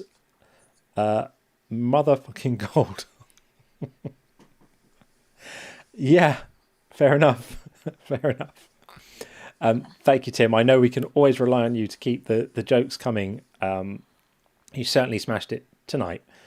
So with that, that's the thanks done to everyone. A really good one. Thank you as ever. The next stream should be Tuesday during the day. That's the plan. Tuesday during the day. And as I said before, if you fancy it, I honestly don't know what this will be like.